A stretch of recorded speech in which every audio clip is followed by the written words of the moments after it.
It's in the air like a blazing flare. Don't stare 'cause the flames will burn us. I thought you were the one for me. That's why I gave you everything. Held you close by the stormy seas. Oh, you meant the world to me. I used to kiss your head when you cried for me. Hold your hand while the pain was over. Keep you warm by the roaring sea. You meant the world to me.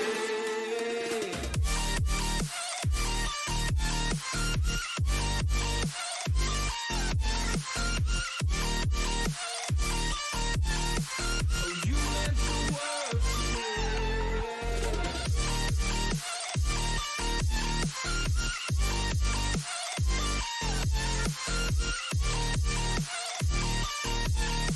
Oh, you meant the world to me. My darling dear, you're never here. When I'm in pain, you hide and disappear. Like shadows in the atmosphere, charting the stratosphere. Yeah. I prayed for you and kept you near, in hopes you'd chase away my fears. I'm on my own, you made it so, and now I'm chasing nightmares too. I used to run with you through the great big leaves, laugh at you when you laugh at me. Hope for us because I believe the home was just you and me. I thought you were the one for me. That's why I gave you everything. Held you close by the stormy sea.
Hello, Berlin!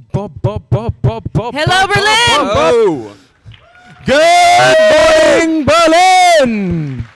How are we feeling? No, how are we feeling? Louder! Louder.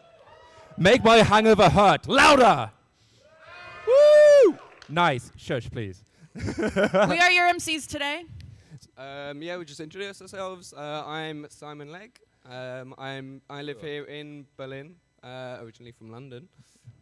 This is my first React Day Berlin. So be nice to Simon, okay? But look how very luxurious his hair looks in this picture. I know, Wow. right? It looks way I'm better. jealous of an avatar. Next up on the pot, we have... Hello, my name is Ellie. I'm a web developer in London at a bank called Monzo, but we're not like a regular one, we're like a cool one. This is my second year at React Day Berlin. Last year I was a speaker. This year I'm emceeing, so I get to see all your beautiful faces all day instead of just for a little bit. Lucky me, am I right? And I'm really excited to be here. And then finally, there's me, the least important person here. I wasn't here last year, but I caught myself in unicorn leggings in the intro video, so that's great. MCing is a fantastic excuse to spend corporate money on outfits, and I continue to want to dazzle you every day with aesthetics, if not sound. So, React Day Berlin. This is definitely one of the coolest conferences out there, and I've been to a lot of React-based establishments over the years. It's also 10 minutes walk from Berghain, so that's where the after party will be. That's right, that got a good techno chuckle. Ellie, you were here last year. What do you think of it? I was. I think it's much better this year because there's more of me on stage. Great, it's going to be 3 hours of just vanity MCs.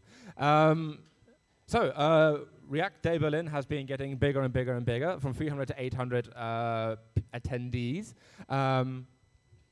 Woo! Let's hear it for React Day Berlin. Wake up, people! Louder!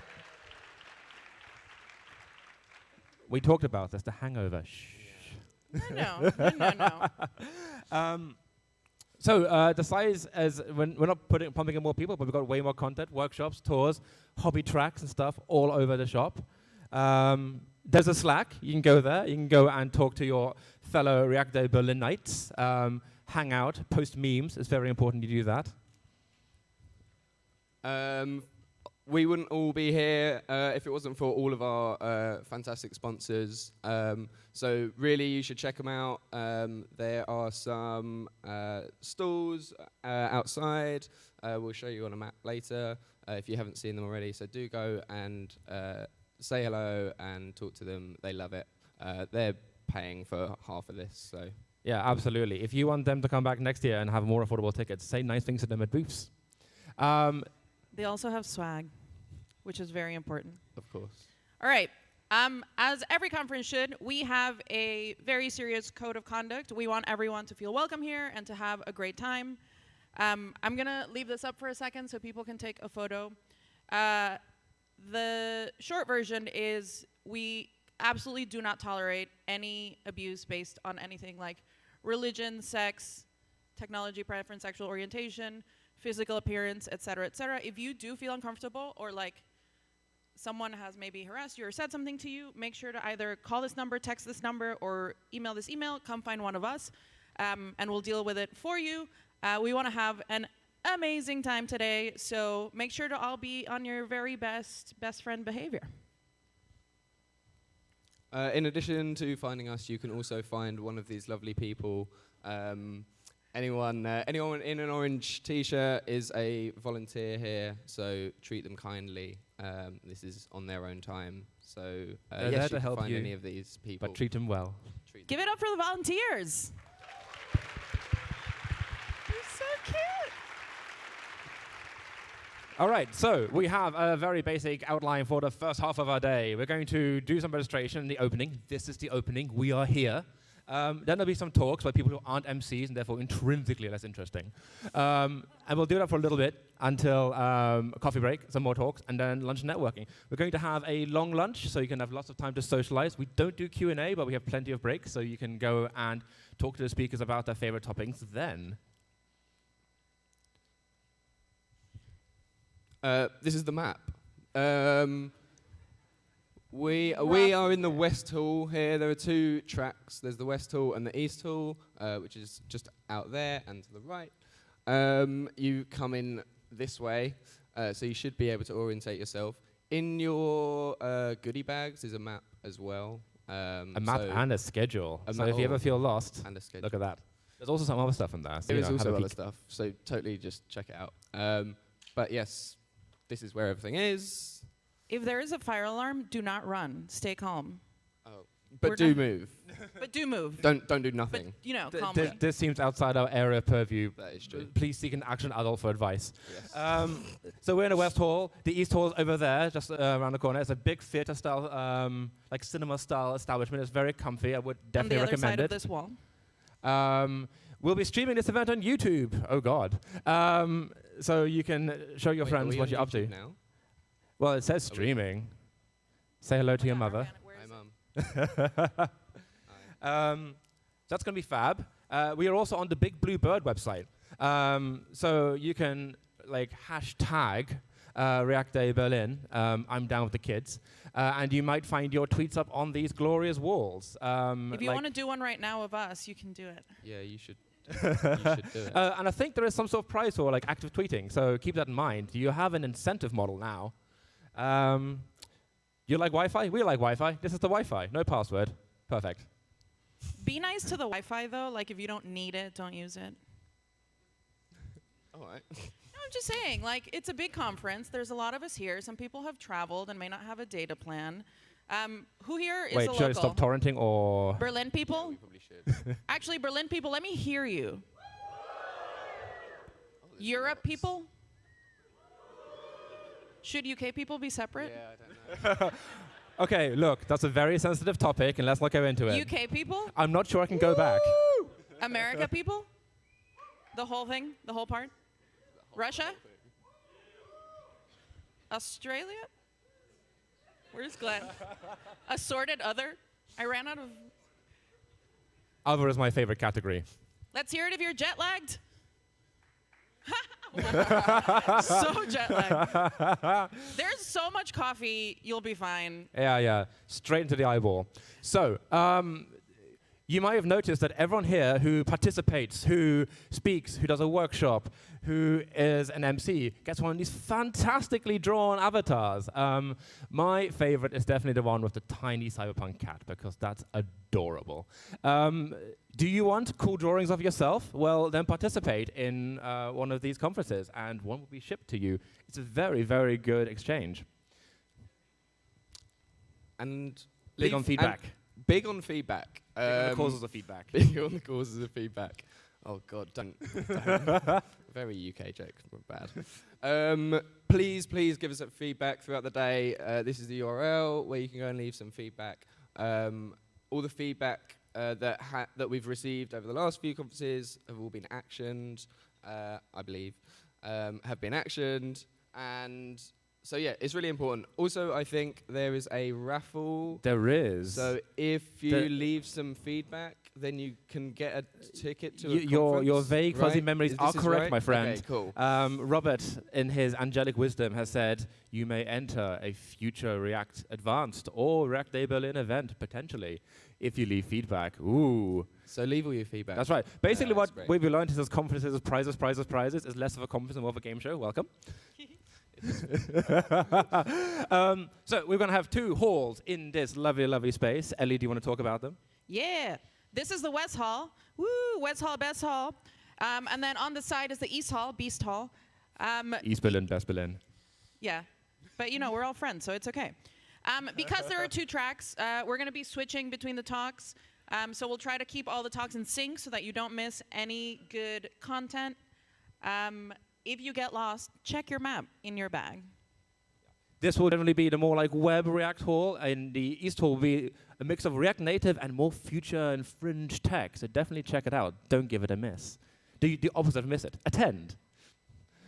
Okay, I'm pushing the next button. Oh wow, the speaker's here. Do Who you want knew? to come start setting up? Yeah. Yeah. There's our young man. Look at this handsome Can fella. we get a round of applause? Clap, clap, clap. Come on. All right. Thank you. How I would rate this as like maybe a 3 on the applause scale. Can you give me a 5? Yeah. 6, 7, 8, 1. Shh. 5. My God, the power. This is out of 100, by the way. Yeah, So yeah. our first We're talk is gonna going be to be all in here evening. for everybody, and then we'll split into the tracks. When you're switching, make sure to I'm do mic'd it up sort and of ready like to go. swiftly so that you don't disturb any of the talks. I think handsome, tall Austrian. I should probably ask speakers if they're comfortable described as handsome before I He do. knows. He knows it's fine. He seems ready to go. So give him a 7, 8, 9, 10. Woo, woo, woo, woo, woo. Max Scheib, everyone. Thank you. Thank you. Hello, Berlin. How are you doing? Are you excited to be here? Well, that was kind of weak. Everybody's still sleeping. Haven't you had coffee? How are you doing? Excited to be here? There we go. There we go. All right. I just need to make this full screen so you can actually see it, huh? If I could see my cursor. All right. So, I am here today to talk to you about CSS in JS. And I want to review a little bit of where we've been, where we've come, and where we're going to go next. Now, for those of you who don't know who I am, my name is Max Stoiber. I'm at MXSTBR almost everywhere, which looks way more complicated than it is. If you remember my name, take out all the vowels, you'll have my Twitter handle. I am from Vienna, like they said, a handsome Austrian. I work at GitHub, which you hopefully know. If you don't know what GitHub is, then what are you doing? Why are you here? I'm just kidding. And I'm most well known for creating styled components, React boilerplate, Polished, and a bunch of other open source projects in the React ecosystem. Before I dive into the state of CSS in JS, I want to talk a little bit about how CSS in JS works. Now, if you've never seen styled components, this might look a bit odd, but essentially you write your CSS in JavaScript. Now, this is true of any CSS in JS library. I just use styled components because I made it, so clearly it's the best. I'm just kidding. The way it works is that you write your CSS in JavaScript, and whatever library you use then goes ahead and creates a completely unique class name for your styles. In this case, we have a title component, which is a H1, right? It renders a heading, it has a color of pale violet red, and a font size of 24 pixels. Now, when that is rendered into the browser, what will happen is it'll create some CSS for you with a random class name, which is based on a hash of the contents of the class, and it'll assign that class name to the DOM tag.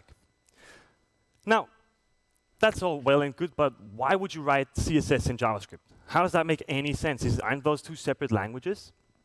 Well, yes. However, there's many reasons to like CSS in JS. Personally, I have 5 specific ones. It gives me a lot of confidence in my code.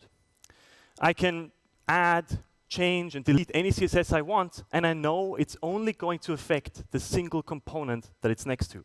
If I change the font size of my title component, nothing else will be affected, and I can be sure of that. That also leads me to completely painless maintenance, because I can delete any piece of CSS, I can delete any line of styles, and I know it's not going to happen, it's not going to change the styling of anything else. I can also completely get rid of a component, and I know that every single line of CSS that is associated with that component is deleted. I cannot have any dead CSS anymore, 0. This is also great for teamwork.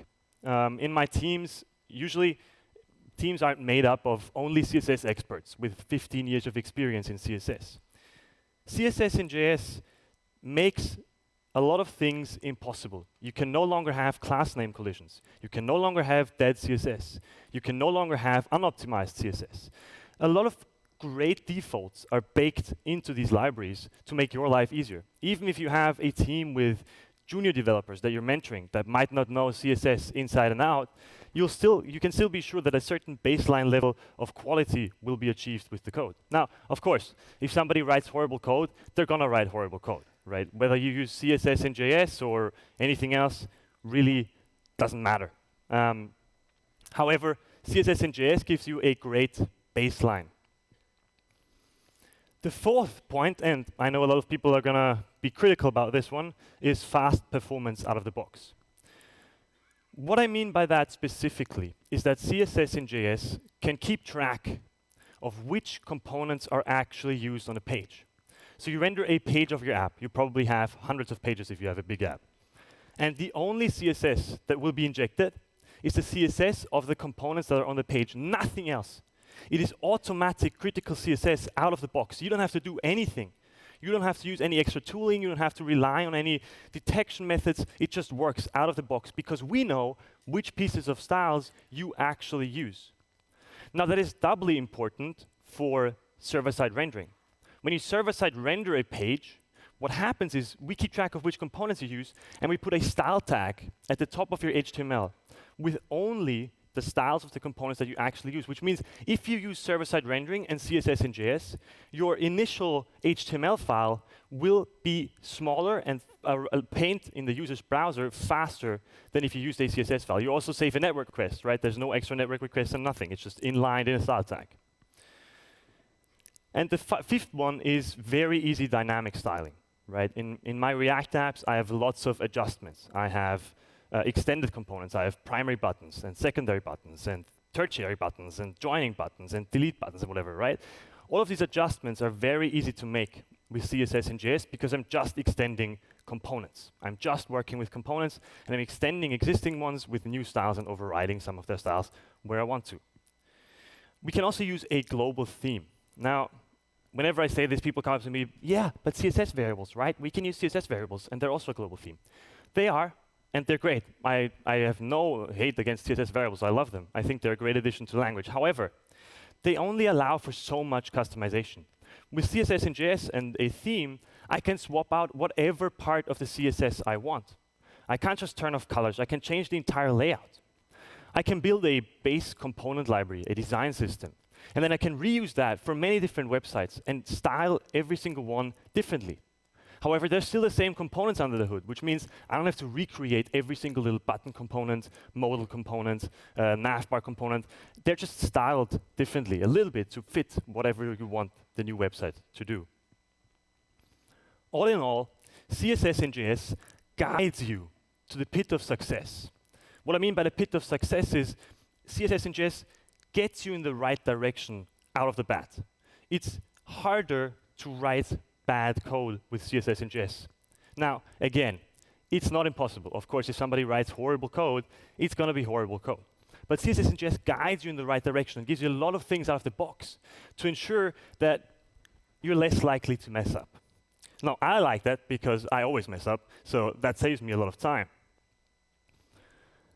A lot of people, again, when I say this, say, yeah, but we have a super great process where we do really in-depth code review and we use 15 different pieces of tooling and we can achieve the exact same thing and we don't need CSS and JS. And that's awesome, right? That's super great. CSS and JS just gives you all of that out of the box with no extra work required on your part. No extra tooling, nothing. You just use CSS and JS and it has sane and great defaults by default. So let's talk about where we're at. I want to talk a little bit about the present. CSS and JS has taken over the React world. I checked a couple of days ago, and in the last week, 60% of React installs also installed a CSS and JS library of some kind. 60%. That's almost a majority of React installs also have a CSS and JS library. That's huge. Now, that doesn't mean that CSS and JS is the right thing for your team, right? Maybe you have a designer that knows CSS inside out, but doesn't really know JavaScript. They have never written or typed in a JavaScript file. Then CSS and JS may not be for you. But if you're on a team with people who at least understand the basics of JavaScript, then it can really work. And it's worked for a lot of teams. Now let's take a look at where we came from. It all started in November of 2014. when JSS was first launched by Oleg, who I think is in the audience somewhere. JSS was way ahead of its time. At the time, nobody had even heard of CSS and JS, and he had built many of the same things that are in more new CSS and JS libraries into JSS way back in November of 2014. That's where it really all started. JSS has been maintained ever since. It's an awesome library. The real debate around CSS and JS kicked off when Christopher Schroeder at Vizier, who works on the React team at Facebook, gave a talk in Washington, D.C. at Nation.js. And he talked about how at Facebook, they wrote their own implementation of CSS and JS in order to make their styling more maintainable. And he went to this tiny conference in Washington, D.C. It's really a small conference. There's maybe 200 people there. And he went there and he gave his talk and it went well. And afterwards, his slide deck exploded on Twitter. To date, it's been seen hundreds of thousands of times. 1 million people have seen his slides because everybody was debating about it. What the hell are they doing? Why would they do this? Facebook, what are you doing? But in all actuality, it works well for them. In fact, the new Facebook.com that was announced, I don't know, half a year ago, that still hasn't launched, they built another CSS and JS library for internal use. And again, they're betting on it, right? They're using it for the new main website. That's huge. Then in January of 2015, Radium was launched. Radium was the first CSS and JS library that got really popular. They used CSS and JS via inline styles. So you would write your styles in JavaScript, and it would assign style tags to all of your DOM elements. Now, that approach, with the benefit of hindsight, we know is not the best one. And it isn't the best one because a lot of things you can do in CSS are very hard to do in a style tag. You cannot have pseudo-selectors, pseudo-elements, media queries. None of that works. So they tried to hack around it by, for example, pretending that hover works with JavaScript event listeners. So they would listen for mouse over and mouse out and stuff like that and assign the hover styles. But nowadays we know there are better approaches. However, Radium really was the first library to take this concept and make it more popular than it was before. Then in February of 2015, Brent Jackson, launched Rebase. Again, another great library. Now, Rebase isn't technically a CSS and JS library. However, it was the first library that introduced this CSS components API. So you have a box component, for example, or a flex component. And on those components, you can write your CSS as props. So you write box, and then you have font size 12 pixels or whatever. Now, since February of 2015, Rebase has come a long way. They're now on version 5. It's still very actively maintained. And in fact, we use it on all of our projects. I use it on all of my projects, I should say.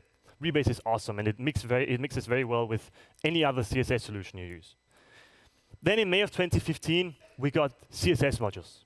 Now, CSS modules is not technically a CSS and JS library, right? With CSS modules, you still write your CSS in a CSS file like you used to.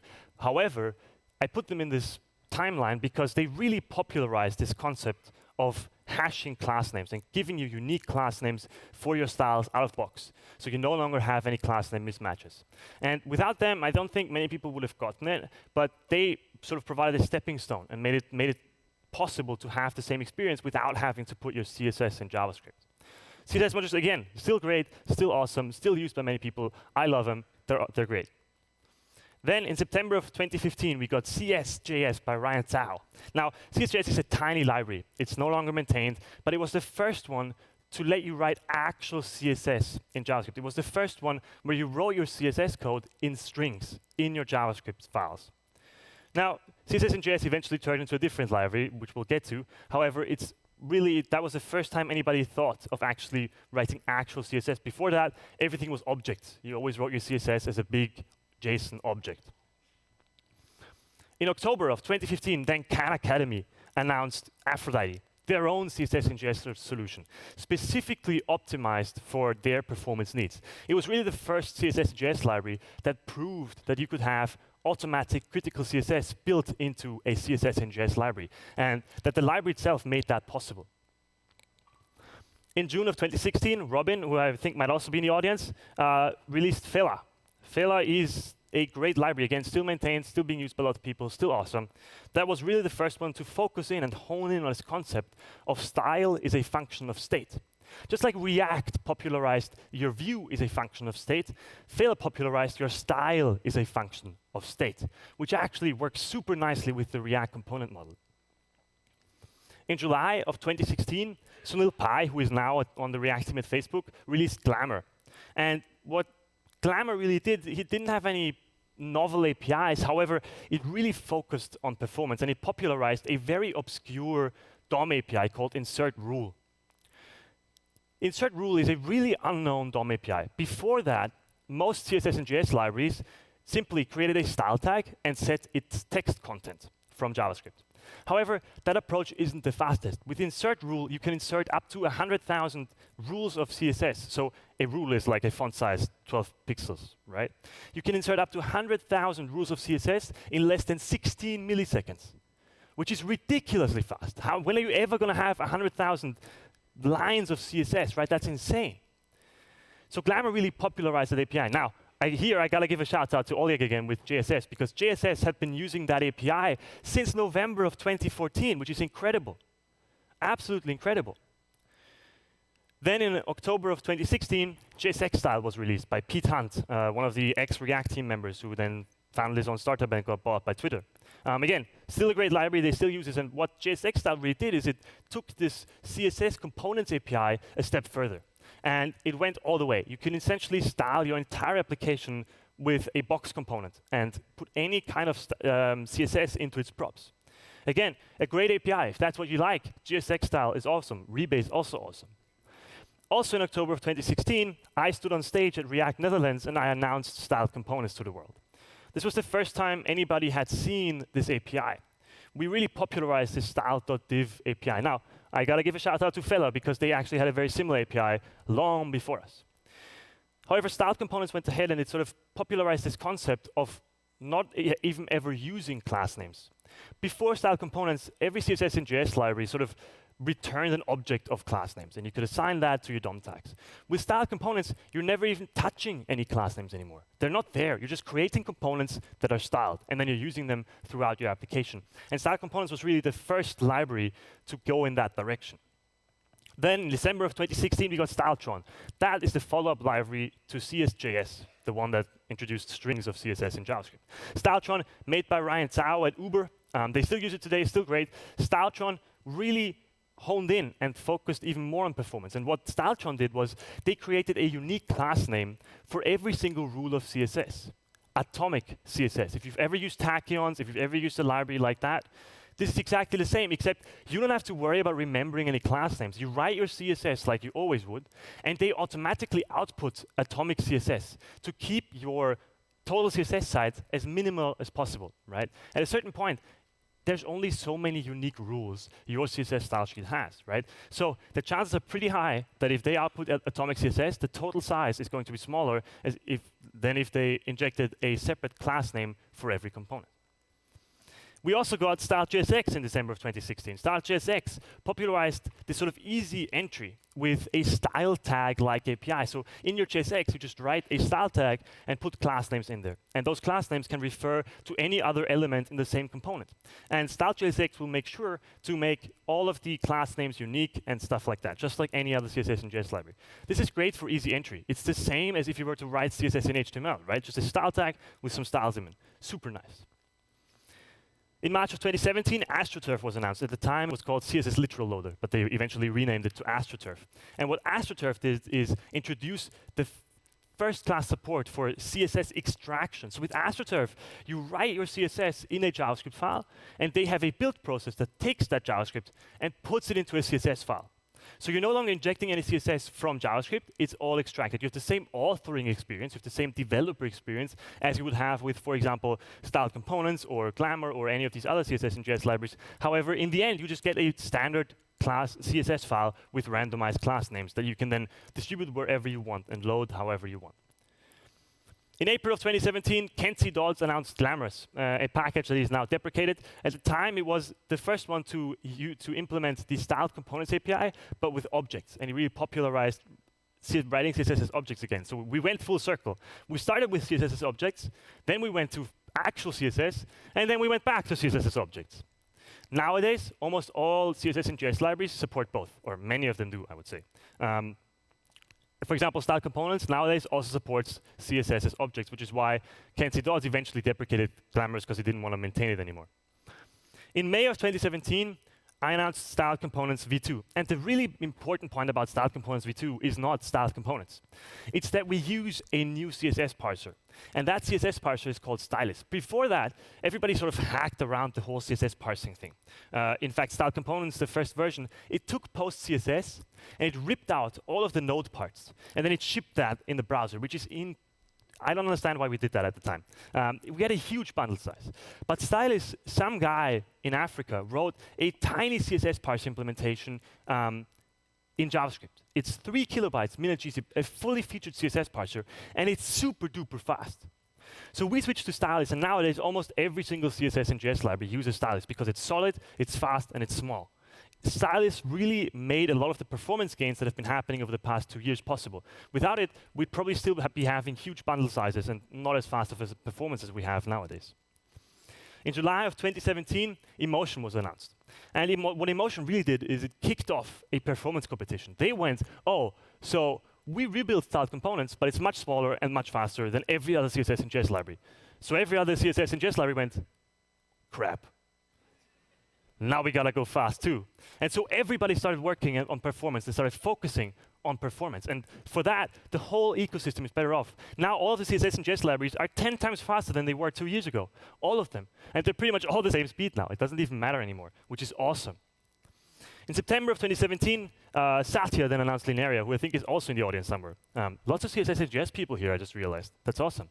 Linearia took the concept that AstroTurf introduced, extracting the CSS to a CSS file, and took it even further. It allowed you to write the Style Components-like API and use some dynamicism, and then they would still be able to extract it to a static CSS file. This is also a very popular library. It's used by many people, and it's awesome.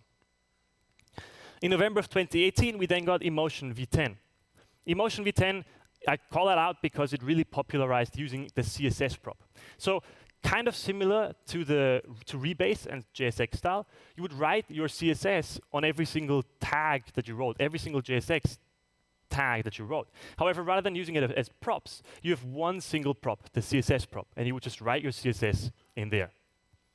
In fact, they introduced it, and afterwards everybody stole it. Style Components now also has support for the CSS prop because it is a great API.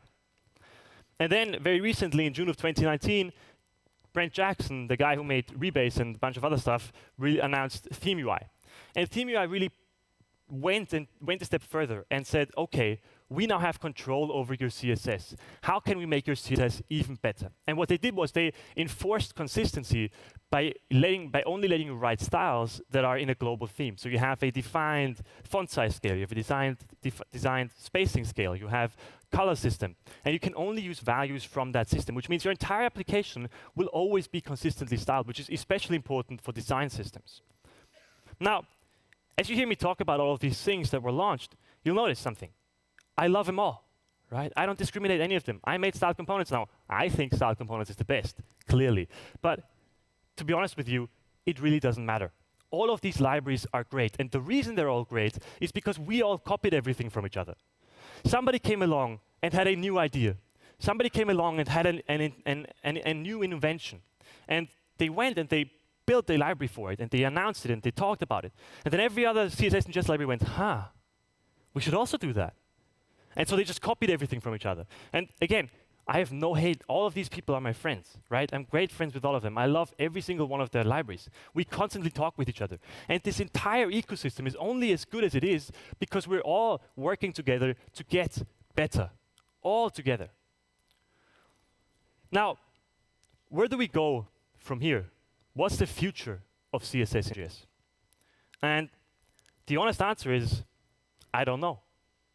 I have absolutely no idea. Which is why we need you to create the future of styling React apps. If you're working on React apps, I'm sure you've struggled with CSS before. I'm sure you've struggled with obscure bugs. If you use CSS and JS, I'm sure you've struggled with it too. There's always some edge cases. If you have any ideas, if you have any new things that you want to try, new APIs you think that could work, try it out. Just try building it, ship a prototype, make it work, and then share it with the world, right? Because we only got here because we all tried something new. We all put our head out there and said, I have an idea. It maybe sounds kind of stupid, but I think it could work. It feels kind of nice. What do you think? I want you to do the same thing. We're not done yet, right? We're not at the maximum. We're not perfect. We're not at the finish line, not even close. It's been 4 years, right? We have 50 years more to go, hopefully, with React. Well, at least I hope so. Now, how do you actually do this? How do you, if you have an idea, how do you go from, I have an idea for an API, to sharing it with the world and making it popular? There's 3 tips I have for you. The first one is that you have to do it in an order. You first have to make it work, then you have to make it right, and then you have to make it fast. What that means is, with Styled Components, we had this weird idea for this weird new API that nobody's ever seen or heard, and we thought about it, and we thought, this could be kind of nice. Let's try it. And we built a super hacky prototype where we ship post-CSS to the browser. And we just tried it. And then we used it to build our own personal websites. And we were like, this feels awesome. Wow. And so we launched it. We announced it. The first version, again, technically speaking, was horrible. Much worse than the newest version of Styled Components. Much worse. However, it worked. It proved that building this API was feasible. And it made people aware that it was possible. And since then, we've then made it right. With Styled Components v2, v3, and v4, we worked on making it right. We really focused on adding APIs so you could do anything you could do with CSS in CSS and JS. We focused on making the developer experience nice. We focused on having nice error messages. We focused on all of these things that in a prototype you don't really want. And then we worked on making it fast. Since version 3, we've really focused on performance. And in fact, Styled Components has gotten faster and faster and faster with every single release. And nowadays, it's one of the fastest libraries out there. The second tip I have for you is that you should share it early and share it often. Again, the first version of Styled Components we announced, it was a horrible hack, right?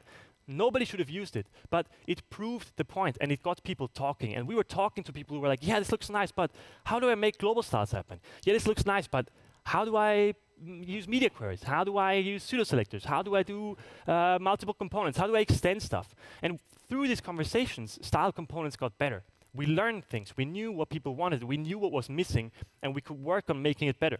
So sharing early and sharing often is super critical. In fact, if you do get around to building your dream CSS and JS library, ping me on Twitter, and I will share it with everyone to get you feedback. I would be super excited about that. And the third and very important point is that you really need to document all the things. A big part of why React Boilerplate and Styled Components got popular is because they were very well documented. I spent way more time writing documentation for them than actually creating the projects themselves. Documentation is super vital to make sure that your users know how to do everything they need with your thing. For React Boilerplate, that meant documenting how React works, how Redux works, how Redux Saga works, how all of these technologies that we used work. For Styled Components, that means how do you do all the things that you do with CSS? How do you do, again, pseudo selectors, pseudo elements, media queries, adapting based on props, extending. All of these things need to be documented and explained and shown so that users know how to work with your library. Documentation is critically underused. You need to write a lot of documentation. I spent, again, way more time writing documentation than actually writing code. All right, I hope this was an interesting overview over the CSS and JS library ecosystem. Again, if you have any ideas, please build a prototype, send it to me. I'll look at it, I'll share it, I'll give you feedback. We need to get better. We're not done yet. Please keep at it. That's all I have for you today. Thank you, and I hope you enjoy the rest of the conference.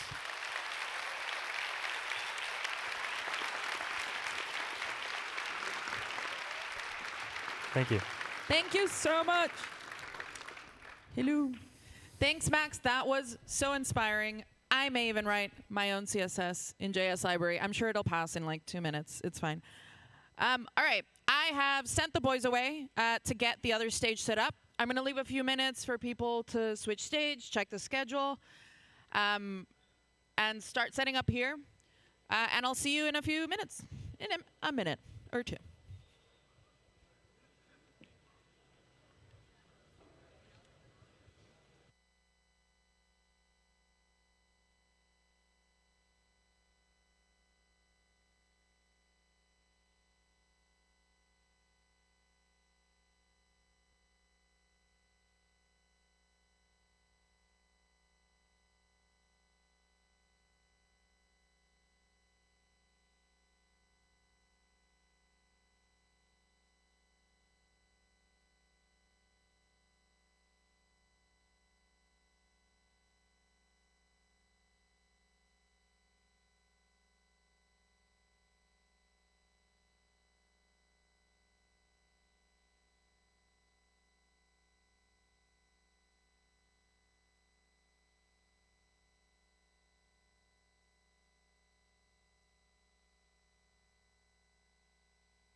Oh, is this thing on? Woo, yes it is.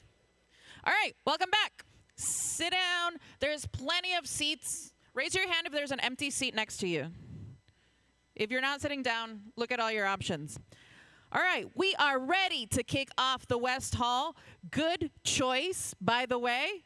West Hall, Best Hall? Come on. West Hall, Best Hall! All right, I am so excited for this next speaker. I am looking forward to this talk. I know we're not supposed to have favorites, but definitely top 5.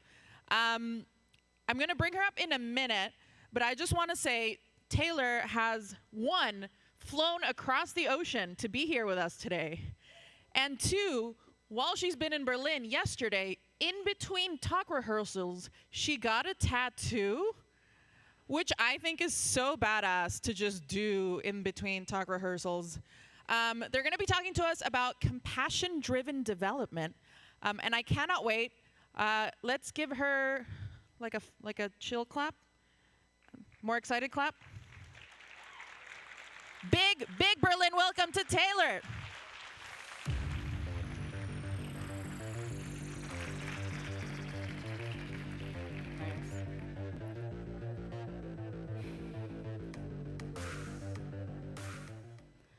All right. Can you hear me? All right. Hi, my name is Taylor Alexis. I'm a front-end engineer, and I work for Code.io, which is my own startup. And I'm also a freelancer. And I will be presenting on compassion-driven development, which is creating more accessible UI with React. So what will you gain from this talk?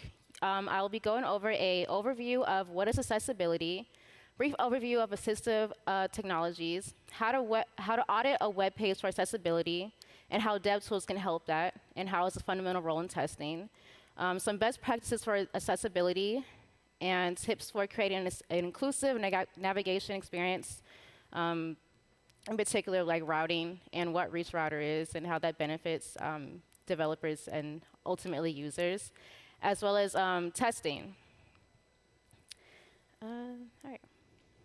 So what is accessibility?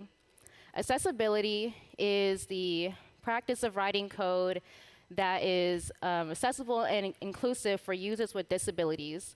So for those who have vision impairments, color contrast is a big issue. As well as like readability is very important when it comes to accessibility. And so accessibility is a priority, not an afterthought. And what I mean by that is that often when we developers are developing our applications, we don't always think of the diversity of our users and what issues they may have. And we don't think about how, in the beginning of the development process, we should be thinking about how to prevent errors in the future. So that's why I call it compassion-driven development, which is basically creating inclusive code from the beginning and not afterwards. So. What to look for in an accessible application from the perspective of the user. Here's a breakdown of the most common acronyms first, just in case for anyone who may not be aware. A11Y stands for accessibility. There's 11 letters between the A and the Y letters.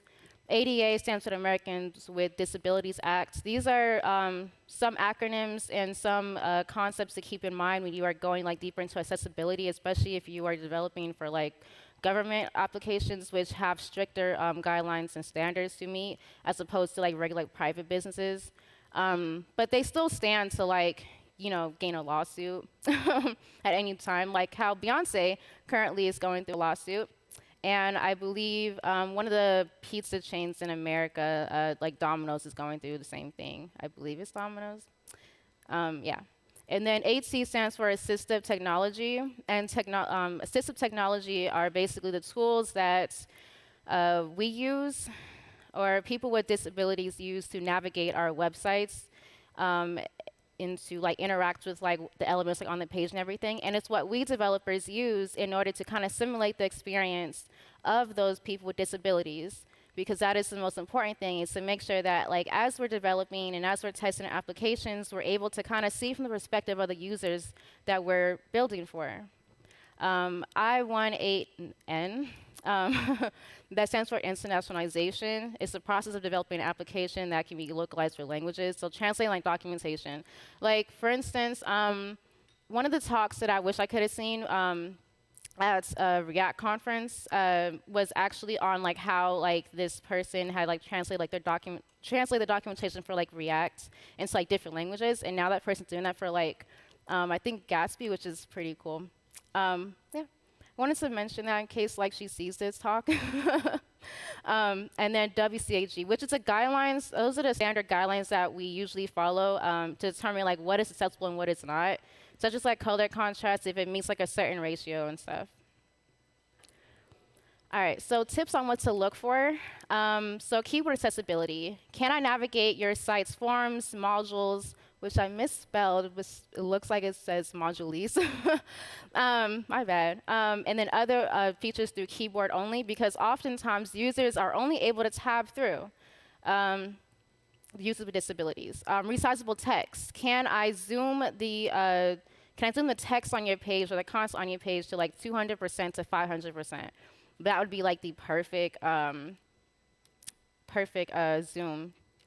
And actually a quick tip on that is using M units, or using like M over units, or not M over units, but like M units like over pixels when you're creating like your text and everything, when you're coding, because it actually, it also like break the layout or like the application.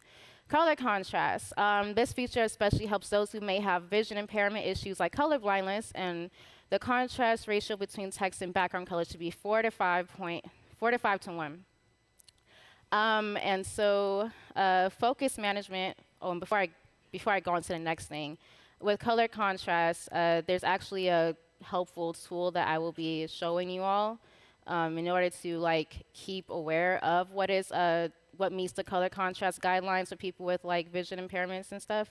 Because usually, like for me, as someone who deals with accessibility like, on an everyday basis as a developer, I don't know everything. I usually have cheat sheets, and I usually like keep track of like, like bookmarks or like tools and extensions and everything, because I don't know everything like off the top of my head. If you were to ask me like what all of like the rules and guidelines and laws are with accessibility, I would not know, and I'd probably not get the job.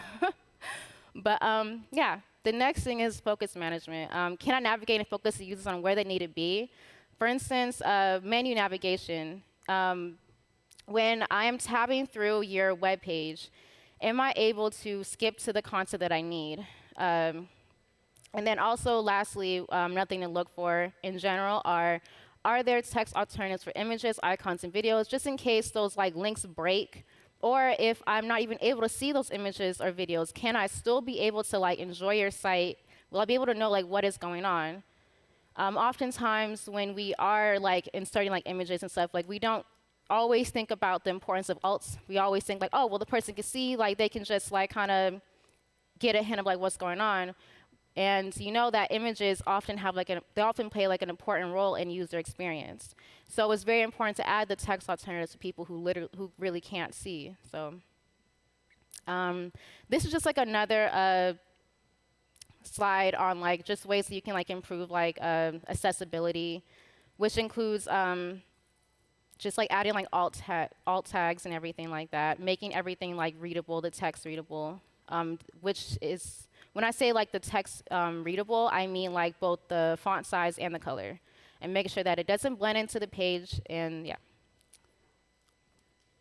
So some examples of assistive technology include screen readers. For a keyboard or screen reader, they tab through a web page, and that's how they navigate through your site, right? So like the main question is, when it comes to screen readers, is can we, am I able to experience your site? And for Mac users, you would use VoiceOver, which is already built in. That's a screen reader that's already built in for Mac users. And then for Android users, you can use like Android accessibility in Chrome, which used to be called TalkBack. Yeah. And then for other testing with screen readers, you can use JAWS, IE11 or Edge. NVDA is what you would use on Windows, and it's free and open source. And you can use Orca on Linux, iOS, VoiceOver, and Safari.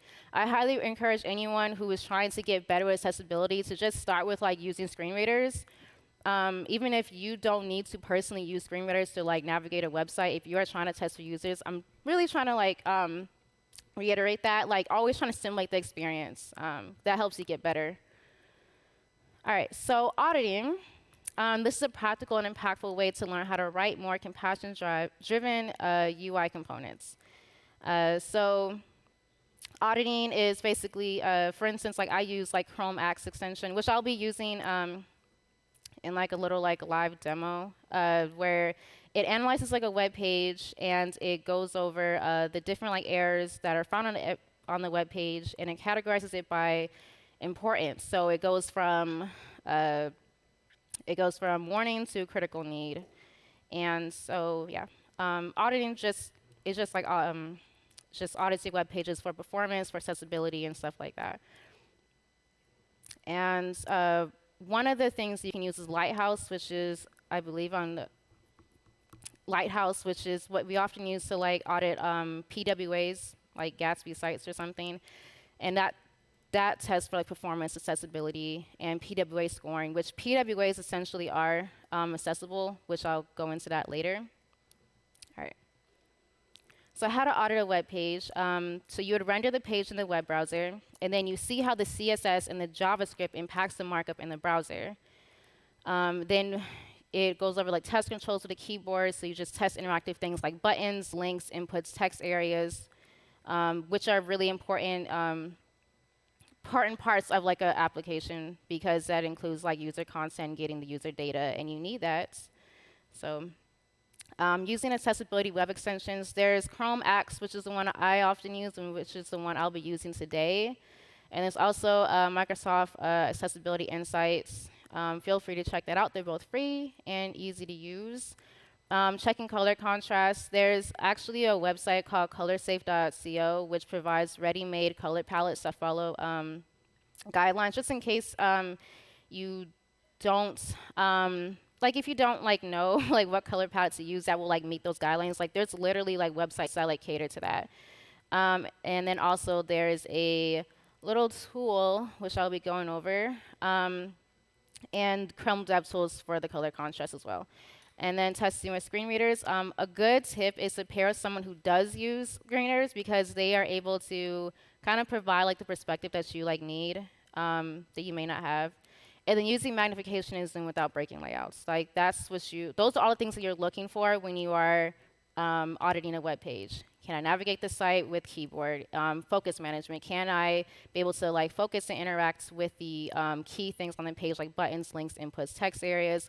Is the color contrast good? Is my text font or is my text color standing out enough from the background? Yeah. And then am I able to zoom in and out? Yeah, which is what I just went over. So yeah, using relative M or EM over pixels, that is a great way to kind of help with like magnification, so people can be able to like zoom in. All right. So here are some tips on using DevTools for accessibility testing. So Chrome Color Picker, which is in the Chrome DevTools, it allows you to inspect an element, pick the color of it, and provides contrast ratio, and you can drive the color to see how it changes the ratio. So one thing to note is that the ratio is always compared to 1. And then Axe Chrome extension, like I previously mentioned, that audits the web pages and identifies and provides accessibility errors and solutions, and it is prioritized by level of importance from warning to critical need, which is pretty cool. So when I mean like warning is a critical need, warning is basically like a way for you to like follow like a best practice, but it's not a dire need for you to change like that bit of code, but just a way like a warning, like a helpful like hint, like, oh, maybe if you want to make this like more accessible, you should do this. But then there's also the critical need ones, like, oh, you need to really change that because like you're not doing this right. Yeah. And Lighthouse tests for performance and network speed simultaneously, and uses the Axe Core API under the hood. And there's also Wave and No Coffee.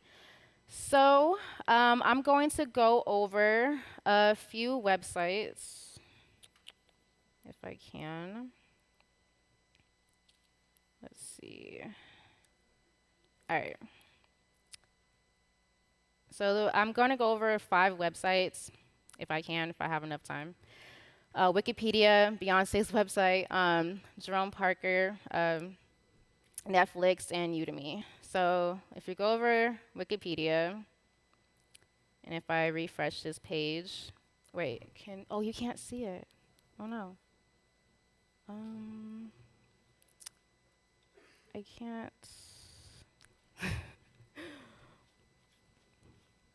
I'm trying to have them be able to see.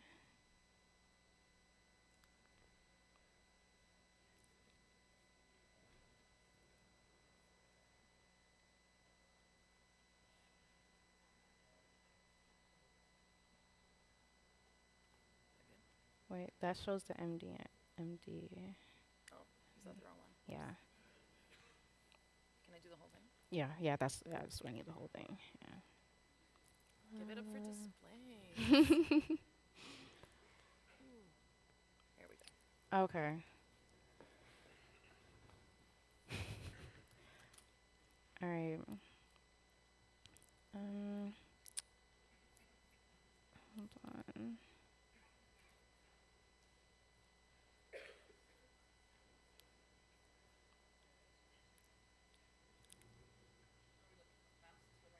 It's not showing on my. Sorry. Y'all can see the website now. I can't. Yeah. Oh god. Okay. Should I just Fingers skip crossed. that portion? No, maybe? we Oh, got it. we got it. Don't worry. Okay. Don't worry.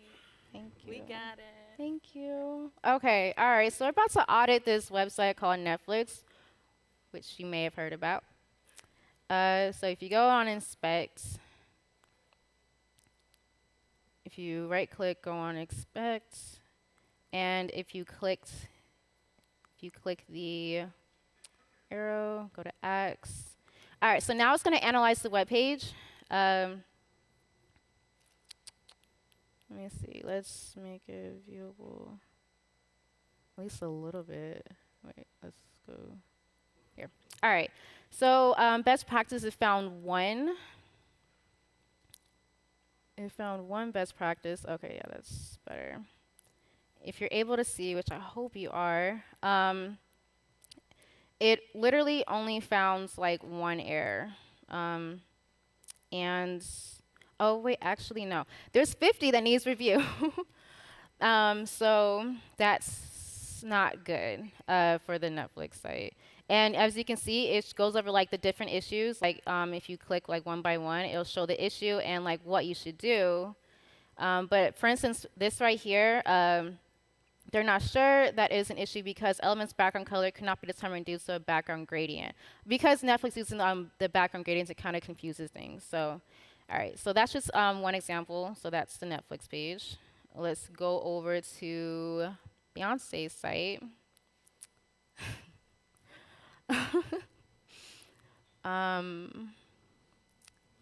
Let's see. All right. So if we inspect, oh, shout out, go watch Queen and Slim in theaters now. All right,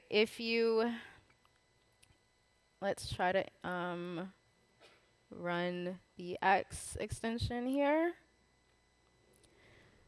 All right, so it found 4 violations because Beyonce's site is always full of violations.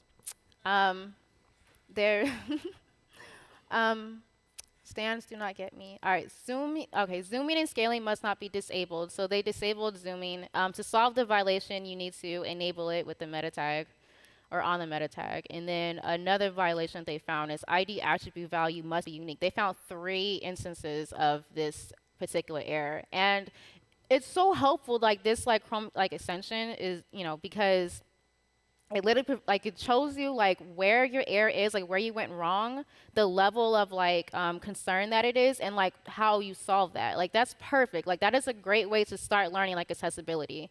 It's just like from literally errors. Like that's how I learned, because I used to audit like a bunch like my old like projects and stuff, and then I would see like all the errors that I had, and like that's what I learned. I used to like keep like a little like sheet of like all the errors and stuff and like the solutions, and kind of like remember like that.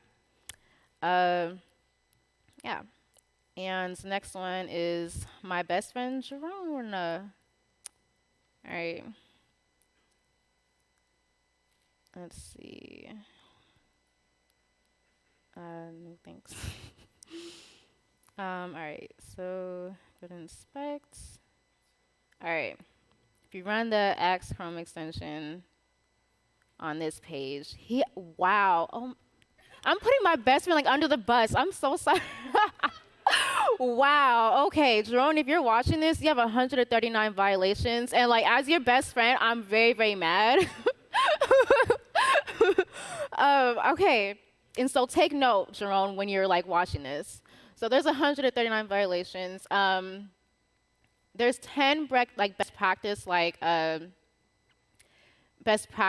warnings and everything. So like those are things that you don't really need to like take care of, but those violations you really have to. Such as elements must have sufficient color contrast, which like I said, you can use the color picker on the Chrome DevTools, and you can kind of like click and drag, and like you figure out like, oh, like which one like meets like the perfect like ratio. And like that would solve it like instantly. Another one is frames must have title attribute. Form elements must have labels. Labels are very important. Yeah. All right, and then lastly, I'm going to audit the Udemy site. Okay. So analyze. Okay. Congratulations, no accessibility violations found. Like, that's perfect. Go, Udemy. Hey. All right, that's pretty cool. So they must be following best practices and everything. All right. So, oh no. Okay, wait. Now presents. Okay. All right. So best practice for accessible routing. So with client-side routing, that's dynamically mapping URLs with views in JavaScript. So what comes to play when it comes to like accessible routing is focus management, which is what I've been like trying to reiterating like throughout the talk, is that focus management is very important. It's being able to focus the user on where they need to be and when they're tabbing through your website. So a good tip is to add a skip link. So that sends the focus to new content. And so like an example would be like if you have a menu and if you create like a little skip link that's small enough for those with magnification issues can like focus on and everything without breaking the layout when you're like zooming in. That announces to the screen reader to skip to a certain link. So yeah, Reach Router is something that you may already know about. I believe it's 70% smaller bundler size than React Router. It's automatically built into Gatsby, and it manages the focus of your app on route transitions. It's just a pretty like seamless like transition. It's nothing that you have to really do about it. It's like already built into that particular library. And then there's announcements with live regions. And with live regions, it announces to the user like the importance of a certain like message. Like, do you want to interrupt the user? Or what, not what the user is saying, but what the screen reader is saying to the user, or should you wait? And if there's role of status, which waits before making an announcement. And yeah. I believe, oh, okay. All right, so a deep dive into Gatsby's accessibility practices. And this is not just about Gatsby, this is about PWAs in general. PWAs are progressive web apps, are basically websites that are built with speed, network capabilities in mind and everything. And so ways to like make your PWA more accessible is to add in like offline support, like service workers that run in the background and it caches your files for an offline experience so then your users can use it offline. Because for a lot of us around the world, like network performance, like maybe like on the lower side. And so being able to like still navigate and access like your web pages like when we are offline or like without like a data connection is like really important. It's just a great way to be like more thoughtful to your users. Yeah. And you would audit, of course, PWAs with Lighthouse, which is the official testing tool for it. And just briefly, I'm going to briefly go over testing. All right, so like with like unit testing, that's just testing like bits of code in your application. It's testing for component level concerns. Headless, it's headless, so that means it doesn't render in the DOM. And then it tests code in isolation that doesn't hit the network or depending on other component, and passes in inputs and asserting the outcome specific to what you're testing for. And then the purpose of writing tests in general, just to summarize, it's just like a way for you to be able to like test like little like components and just testing for accessibility. For instance, like toggling like ARIA states, is it disabled or is it enabled? Text alternatives, like are the icons and the chat widgets and everything, do they all have proper text alts and everything? And then also to keep in mind is to write tests focused on outcome rather than implementation, that's for like any tests. And the reason being is because when you're writing for focus on the outcome, that means that it can be like regardless of like what like framework or like what like implementation that you use, like the test will not be affected, and so your test will still pass and will not break. It will not break your code. And then a best practice when it comes to like writing tests for me is that I often associate like the test files like with the associating component in its like own folders like for each component and everything, just for like organization. Do with that like what you will. So. Yeah, and then there's integrations and end-to-end testing. That tests for like color contrast, framework flexibility, so you can, it's flexible when it comes to like framework, so it doesn't have to be with just React, or it could be like with like Angular or whatnot. Continuous integration, there's not too much that I know about continuous integration. I do know that it is possible. I believe there is a article by Marcy Sutton, which I'll link at the end, which goes over continuous integration for accessibility. So yeah, and then automation tests. Tests can catch roughly 30 to 50% of accessibility issues depending on rule set, and screen readers can't be automated, just so you know.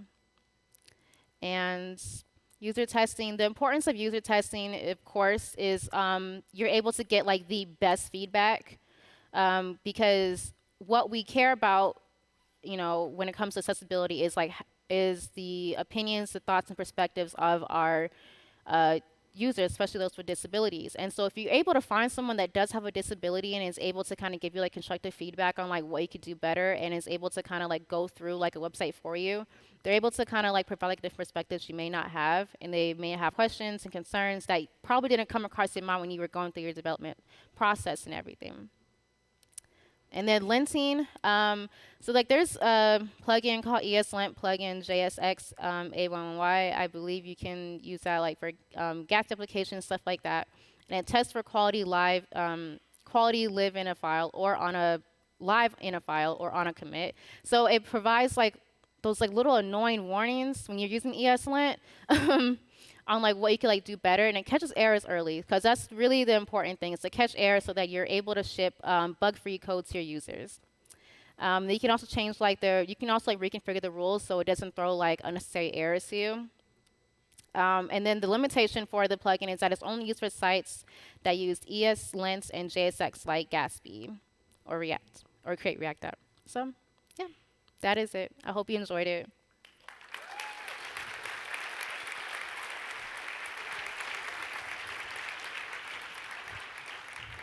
Thank you so much, Taylor. That was great. I'm going to leave a minute so we can switch tracks and our buddies from the other track can join us, and we'll be back in a second.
Hello. Simmer down, grab a seat, find a buddy.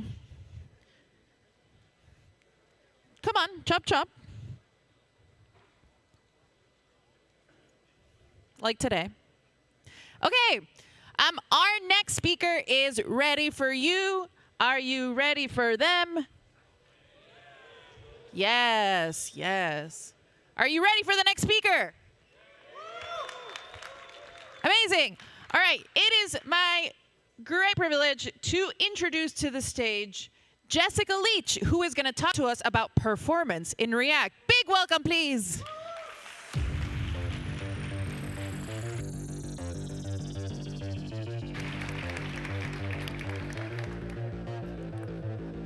Hello, can you hear me? Woo! Hello, I'm Jess. Thank you for having me today. I'm going to talk about performance with React. But who am I? I'm Jess. I got a job in a startup about 6 years ago, and that's what got me interested in programming. And then eventually I quit my job to do a boot camp, and then I took part in Rails Girls Summer of Code, which is a really nice fellowship for female developers.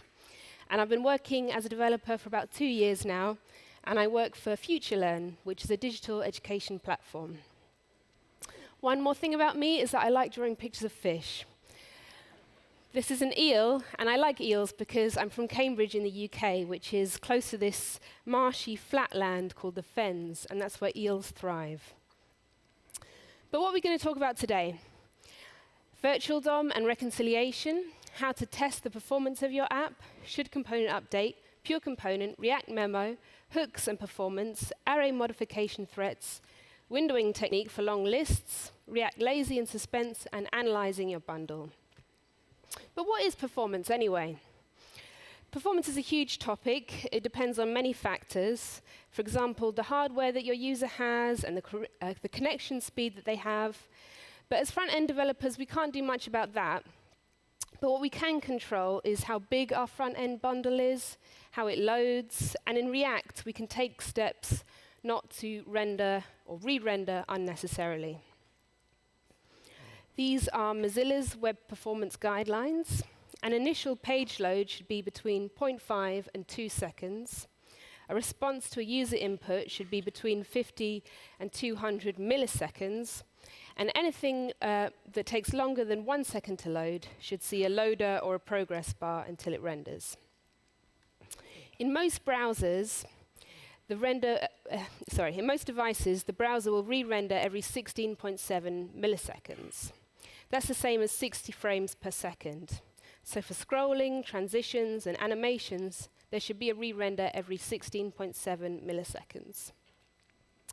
But in practice, a re-render every 100 milliseconds will still feel responsive to the user. This is because of the way our minds perceive movement. That's the same as 10 frames per second. But if there are animations in your application which take longer than 10 frames per second, the user may experience jank. What is jank? Great question. Jank is defined as stuttering, juddering, or just plain halting that users see when a site or app isn't keeping up with the refresh rate of the device. Who cares? Who cares about this stuff? Why should we care? I'm working away on my React components. They look good to me. What's the big deal about performance? Well, the thing is, we're all developers, designers, project managers in this room. We probably work on a really fast, fancy computer with a great connection speed.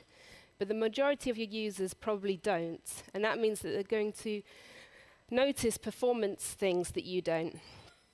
Also, most users of the web are now on mobile rather than desktops. And the average user has a mobile that costs less than $200 US. And they might even be on like a really slow 4G connection or something. But I thought React was fast. You're right, React is fast, but the reconciliation of the virtual DOM is expensive. What is reconciliation? React limits the direct manipulation of the DOM by maintaining a virtual DOM. And then any update to your site triggers a reconciliation between the old and the new virtual DOM. And this reconciliation process happens even if there's no change in the user interface. So it's best to avoid re-renders wherever possible. What is the virtual DOM? The virtual DOM is a JavaScript object that React builds to maintain a representation of the user interface. It does this to make sure that React only updates particular DOM elements when it is necessary, when something changes. And this is what makes React fast. Let's imagine that all of these are React components. C1 is the container, C2 and C3 are the children of C1, C4 and C5 are the children of C2, C6 and C7 are the children of C3. Imagine that something changes in C1, some state update happens or something. Which of the children will re-render? All of the children will re-render. If there's a change in the parent, then all the downstream children re-render. And what if there's a change in C2? Which will re-render if there's a change in C2? C4 and C5 will re-render because they're the children of C2. So every component is re-rendered each time an update happens to its parent. But what if there's an update which doesn't change any of the children? This would be a wasted re-render. Now let's see an example. This is a site which displays some data about animals in a table. There's a parent component called table, then children components, header cells, rows, and cells. If you update the theme with that button on the corner, then all the components re-render. Now I'd like to introduce you to Why Did You Update? It's a package which logs to the console when potentially unnecessary updates occur. It's really easy to install and use. You just npm install it and then call it in your root file. And then it will log the potentially wasted re-renders in your console. Now if we change the theme, as you can see, the app is re-rendering a lot. There's a lot of wasted re-renders here in the rows and cells. Nothing is changing, but these re-renders are happening. I'd also like to talk about React Profiler, which is part of the React DevTools Chrome extension. You can measure the speed of your React app. You just select the Profiler tab, click record, and then make an update to the UI of some kind. Then you can see how long each component takes to load. In React Profiler, we see the two phases where the update happens. The render is where the reconciliation happens between the new and the old virtual DOM and determines whether or not the UI should be updated. And in the commit phase, React implements the changes to the DOM by updating, removing, or inserting elements. And it's the whole start to finish process of updating the browser window. Here you see a visualization of how long each component took to load. The slowest is at the top and the fastest at the bottom. So let's have a look at React Profiler for this example animals app. Let's click the Profiler tab, then record, make an update, stop recording, and let's see what happens. It's very similar to Lighthouse on the Chrome DevTools. In this case, the commit is 2.3 seconds, and the render is 7.9 milliseconds. So let's see if we can make it faster. If you want to avoid wasted re-renders, you can use should component update. Should component update returns true or false for certain props. If you know that in some situations your component doesn't need to update, you can return false to avoid a wasted re-render. Imagine that C2 is a component with should component update in it, returning false. What happens if there's a change in C1? Which children will we render? Thank you. Yeah, okay, so C2 has should component update returning false, so it doesn't re-render, and neither does its children. But C3 and C3's children do re-render. So this is the structure of the animals app that I just showed you. If we put should component update in the row component, we don't get a wasted re-render there or in the cells. We could also put should component update in the table, in the container component. Then you'd avoid wasted re-renders in the header cells, the rows, and the cells, blah, blah, blah. But the thing is, you might get a bug if you add props later and then wonder why they don't update. So it does have some drawbacks. Maintaining should component update can be hard. Like I said, if you add a prop but forget about it, then you might get a bug. And also, the performance gains from should component update are often quite insignificant. So you should only use it once you've observed that it provides a measurable performance improvement. Another thing you can use is pure component. You can use pure component instead of the regular React class component, and then you don't need to write should component update methods, because it uses should component update under the hood. If a prop changes, it will trigger a re-render. If no prop changes, it won't bother to re-render. So pure component is listening out for any changes and will only re-render if something changes. It does a shallow comparison of the props. So if a prop is an object that has one of its properties change, then a re-render won't be triggered. But what is a shallow comparison? Imagine we have 3 different objects, x, y, and z. X and z contain the same key value pairs. Y is different because YB is 3 instead of 2. So y is not equal to y is not equal to z according to shallow comparison, which is what we'd expect. But also x is not equal to z, because even though they have the same key value pairs, they have different variable names. And if we change y so that yb is 2, even though it has the same key value pairs as z, y is not equal to z according to shallow comparison. However, if we reassign y to z, y is equal to z. And if we then reassign yb to 3 again, even if yb and zb are not the same, the shallow compare will treat y and z as equal, because it doesn't look at the key value pairs. You can use pure component for the table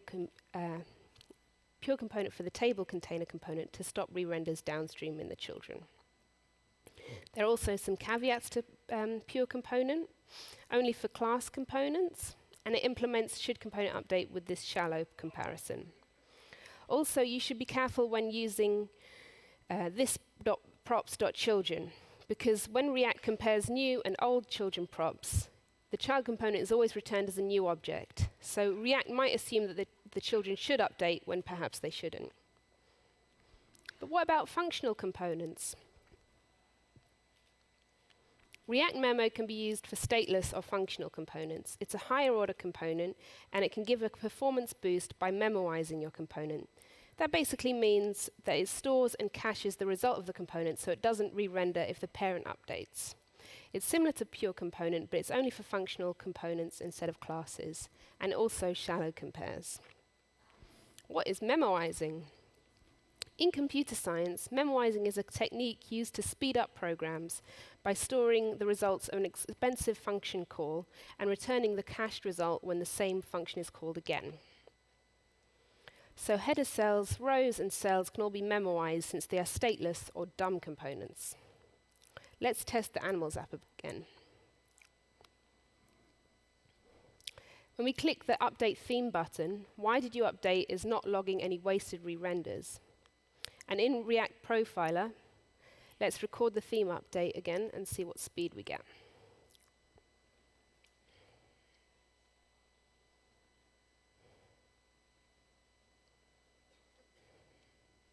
Okay, so the commit is 0.5 seconds, and the render is 1.1 milliseconds. Let's compare with our first measure before we had the pure component and React Memo. The commit, which is the actual process of updating the DOM, is 0.8 seconds faster, and the re-render, which is the reconciliation process, is 6.8 milliseconds faster.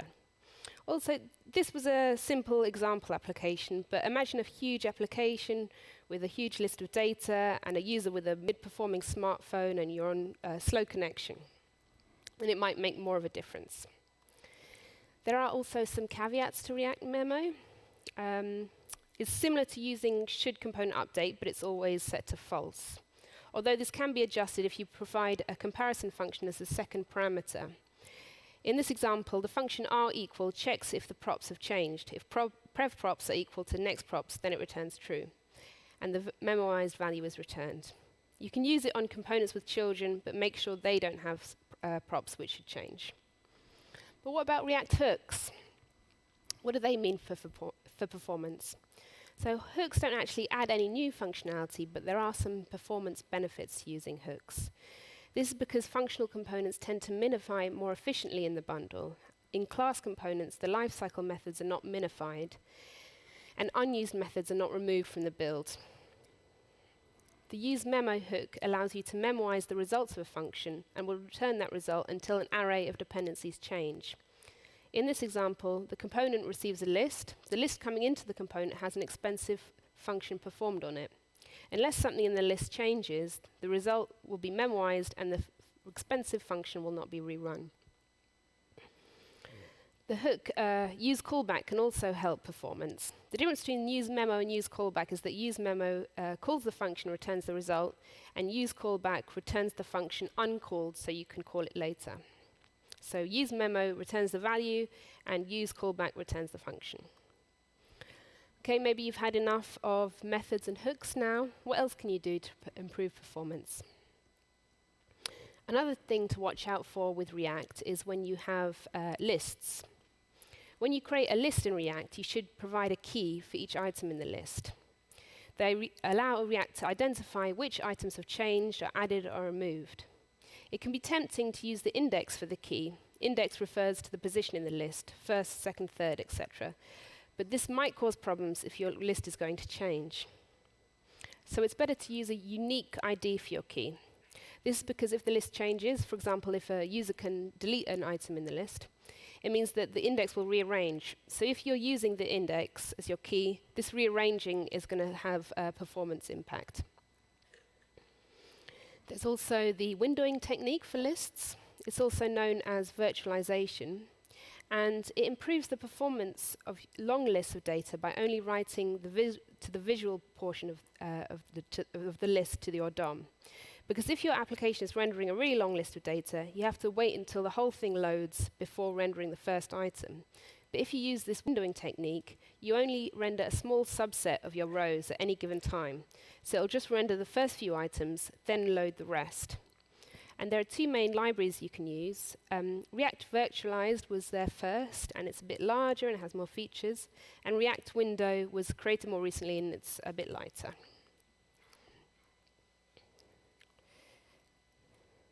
So here's an example with 300 items in a list. The non-windowed example on the right, the list takes longer to render, but it scrolls very fast. And with the windowed example on the left, the list is faster to render, but it scrolls more slowly. The other problem with a big React project is that it'll often have a large bundle of JavaScript with lots of libraries, and that's going to take a long time to load, and it'll slow down your app if it all needs to load at once on the first page render. To mitigate this, you can start splitting your code and then lazy load items as and when they're needed. While a lazy loaded component is being fetched, you can use suspense to render a fallback component. The fallback prop accepts any React elements that you want to render while you're waiting for the component to load. In this example, a loader is passed into suspense component as the fallback prop, while the component you see at the end is being lazy loaded. Another great tool for analyzing your application's performance is Webpack Bundle Analyzer. All you do is npm install it, add it to your Webpack config file, and then run your application in production mode. And it'll give you this visualization of your bundle. Some things to watch out for here are what are the largest dependencies or libraries? Maybe there's a more lightweight version you can use. Maybe there's a library which is duplicated, or maybe there are two libraries that basically do the same thing. For example, maybe you've got both Moment and dateFNS. Maybe you only need to use one of them. There are also some other micro-optimizations you can make. Fragment helps you avoid creating unnecessary divs. Remember to use the production build of React on production because the build is smaller. And resize images to the minimum size. Okay, now is the time to wake up if you fell asleep. What do we look at today? Virtual DOM and reconciliation, how to test the performance of your app, should component update, pure component, React memo, hooks and performance, array modification threats, windowing technique for long lists, React lazy and suspense, and analyzing your bundle. And some key takeaways from this talk are: before making performance improvements, use React Profiler to test performance. Use Why Did You Update to check for unnecessary or wasted re-renders. Should component update can stop wasteful re-renders. Use pure component in class components or React memo for functional components, and test before introducing performance improvements. And that's it from me. Thank you very much.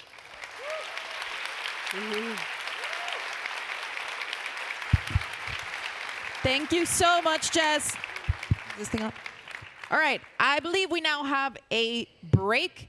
It's time to walk around, get some coffee, make some friends. Make sure to go say hi to our sponsors. Make sure to leave feedback about the whole conference.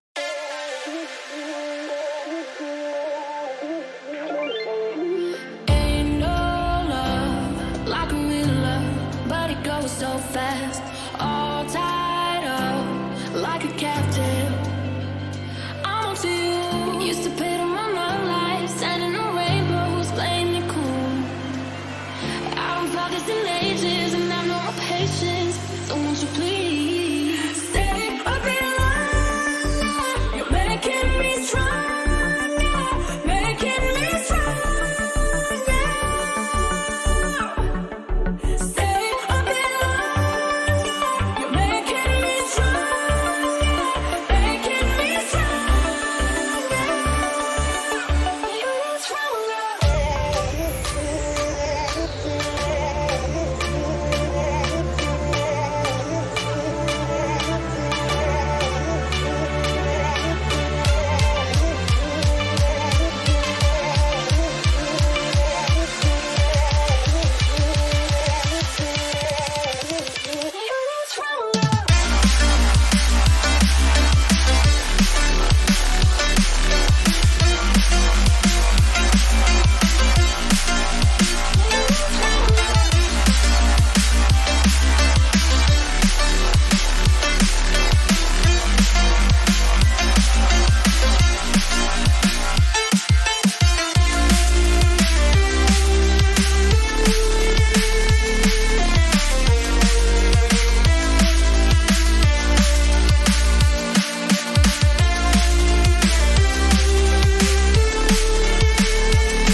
you out. 'Cause I'm done cleaning up your mess. Found myself in my regrets. I've become a little stronger now. A little stronger now. A little stronger now. A little stronger now. A little stronger now. You cashed in on my promises. You know I'm too generous. Now I've learned to never help you out.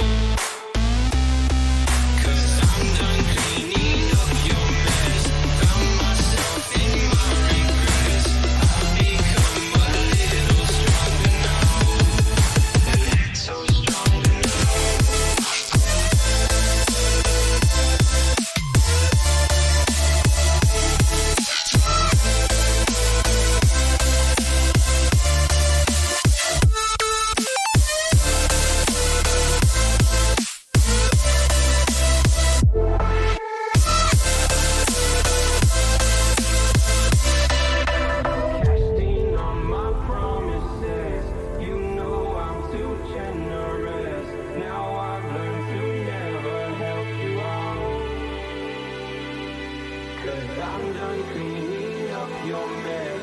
Found myself in my regrets. I've become a little stronger now. A little stronger. Open eye, feel the waves cut through me. Hypnotized by the sounds I'm breathing in. Hold tight, chemicals collide. Hold tight, hold tight, hold tight. Dripping lights paint the skies, all because of you. Dripping lights paint the skies, only you can make me move. Can make me move. Can make me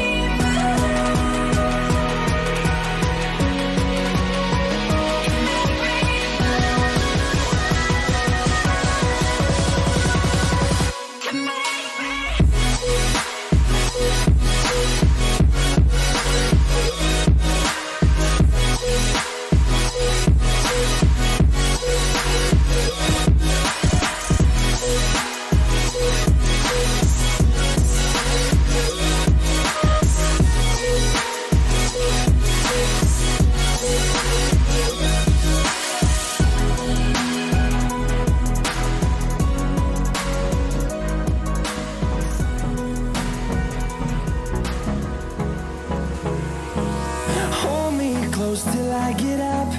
Time is barely on our side. I don't wanna waste what's left. The storms we chase are leading us, and love is all we'll ever trust. Yeah, no, I don't wanna waste what's left. And on we'll go, through the wastelands, through the highways, till my shadow turns to sun rays. And on we'll go, through the wastelands, through the highways, and on we'll go.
alone, broken alone. I feel the rain crashing down all around this empty town. I'm searching for the lost and found, but you don't care, you're unaware. Keep moving like the scars aren't even there. It's in the air like a blazing flare. Don't stare 'cause the flames will burn us. I thought you were the one for me. That's why I gave you everything. Held you close by the stormy seas. Oh, you meant the world to me. I used to kiss your head when you cried for me. Hold your hand while the pain was over. Keep you warm by the roaring sea.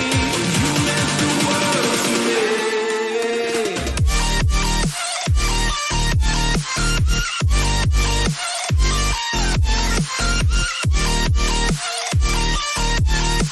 Oh, you meant the world to me.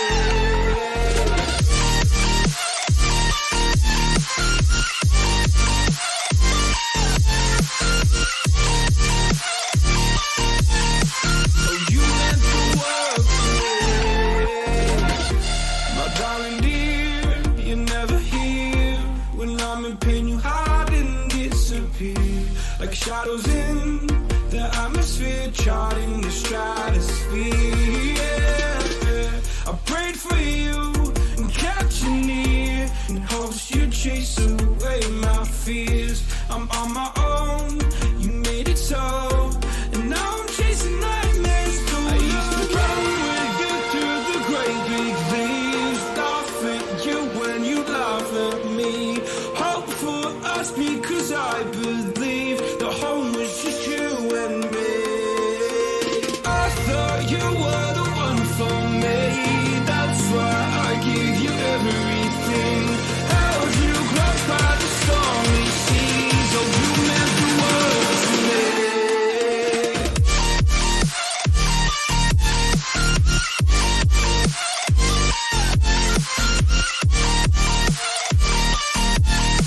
Oh, you meant the world to me.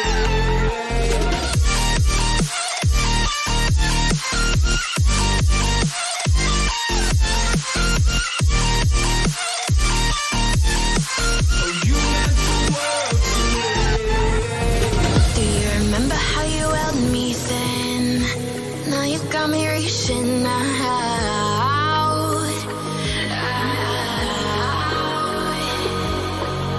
And do you see you got me falling in more times than I can get out?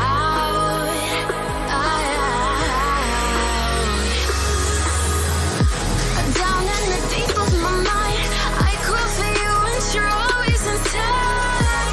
Down in the deep of my mind, how long do I got to keep you, to keep you? Down in the deep of my mind, I crawl for you and you're always inside. Down in the deep of my mind, trying so hard not to keep you, to keep you.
Can I be your superhero? Superhero.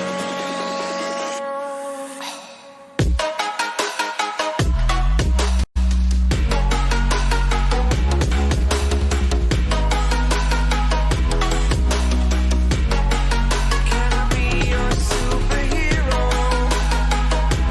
Superhero. Superhero.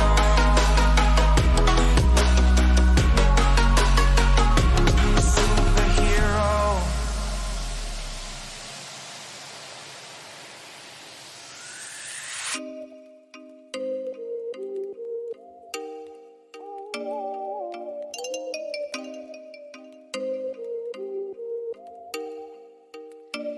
Oh, you make me wanna talk back to you. Say it like that. If I hate you, then find someone new. Baby, but you know I never will. No, so I choke you down just like a pill.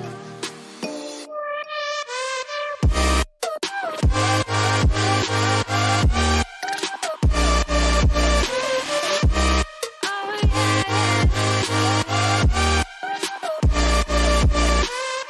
take you like a pill.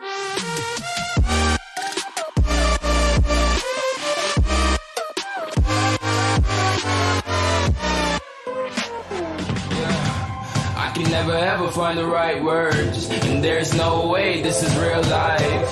There's no telling you're the right girl, so I can only say that it feels right. It feels right. It feels right. Yeah, I can only say that it feels right. It feels right. It feels right. Yeah, I can only say that it feels right.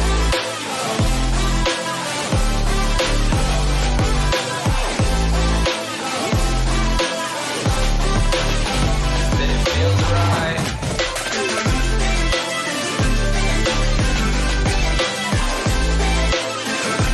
Feels right. So right, so right, so right. I'm just going with the gut. Never had a doubt, felt like this is just a must. Put me in perspective, I'm the deepest in the cut. Everybody tuning in, but this is just for us now. We know I ain't ballin' yet. Hoes wanna holler, oh no, I don't call them back. Girl, let me see you hold it down, we gon' have a blast. Cause I just wanna know what you gonna do with all of that. Ain't gotta say a word, I know what's up. You can have it all, watch me rip it off. I'll admit it, you got me feeling hella loved. Even when it's going down, know that we gon' live it up. Young shot caller, always been a baller. Know that you the one, I can feel it in my heart. Yeah, I won't stop charging, you go and come harder. I can see you and I, way beyond the stars, girl. I can never ever find the right words, and there's no way this is real life. There's no telling you're the right girl, so I can only say that it feels right. It feels right. It feels right. It feels right.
Rising with each beat of the music is bringing real flames in the fire that keeps burning.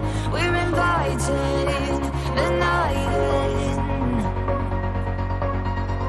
Welcome, my heart so full, I'm devoting myself to the night. There's no motive, we're just listening, we're existing.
A little bit of light, a little bit of gold. Under pressure, you start to fold like a diamond from gold.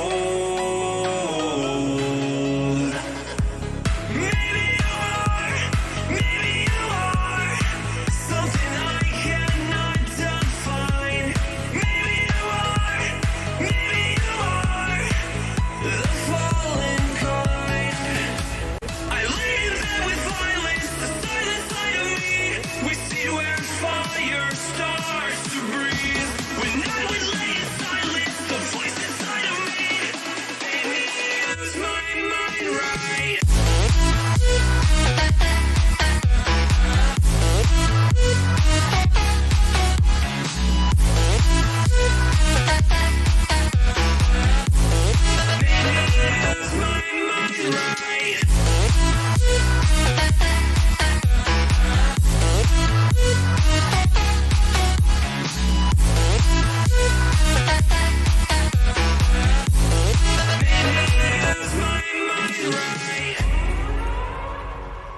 We gon' burn it down.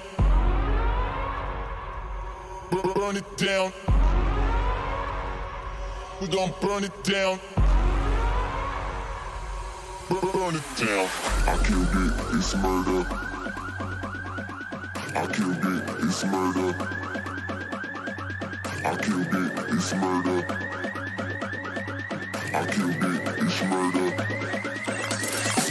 I killed it, it's murder, go crazy, berserker. I killed it, it's murder, go crazy, berserker. I killed it, it's murder, go crazy, berserker. I killed it, it's murder, go crazy, berserker.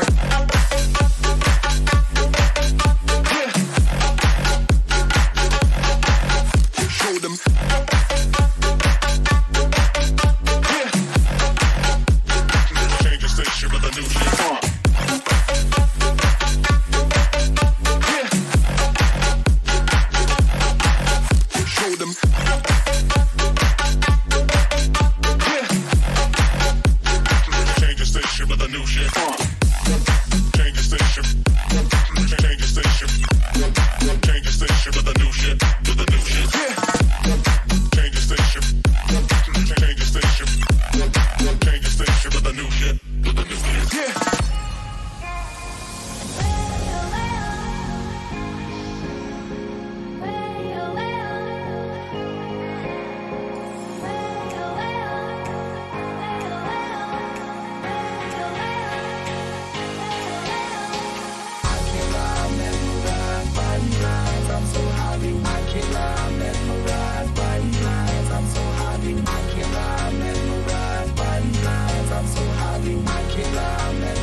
I've never seen you with such tired eyes. And everything we said we'd be, we just traded for a suit coat and a tie.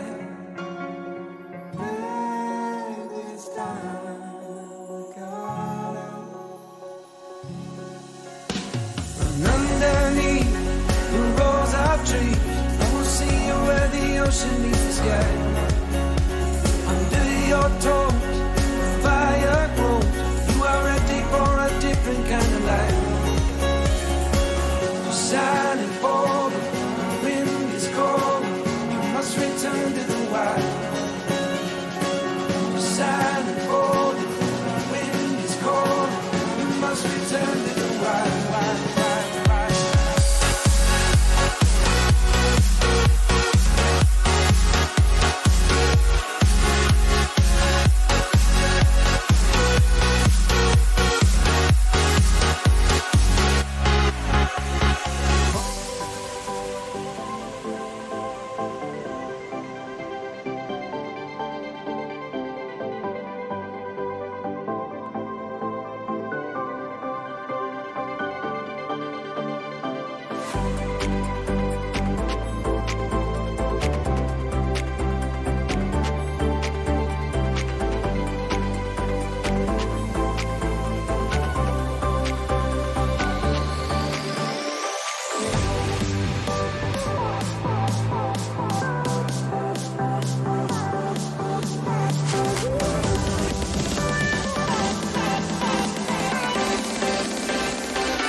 smile. Now the sunshine brings the light. Fill me out with a flame. I will let you in this game. Take me out when I'm down. 'Cause with you I'm safe and sound. I'm safe and sound. I'm safe and sound. I'm safe and sound. I'm safe and sound. I'm safe and sound. I'm safe and sound. I'm safe and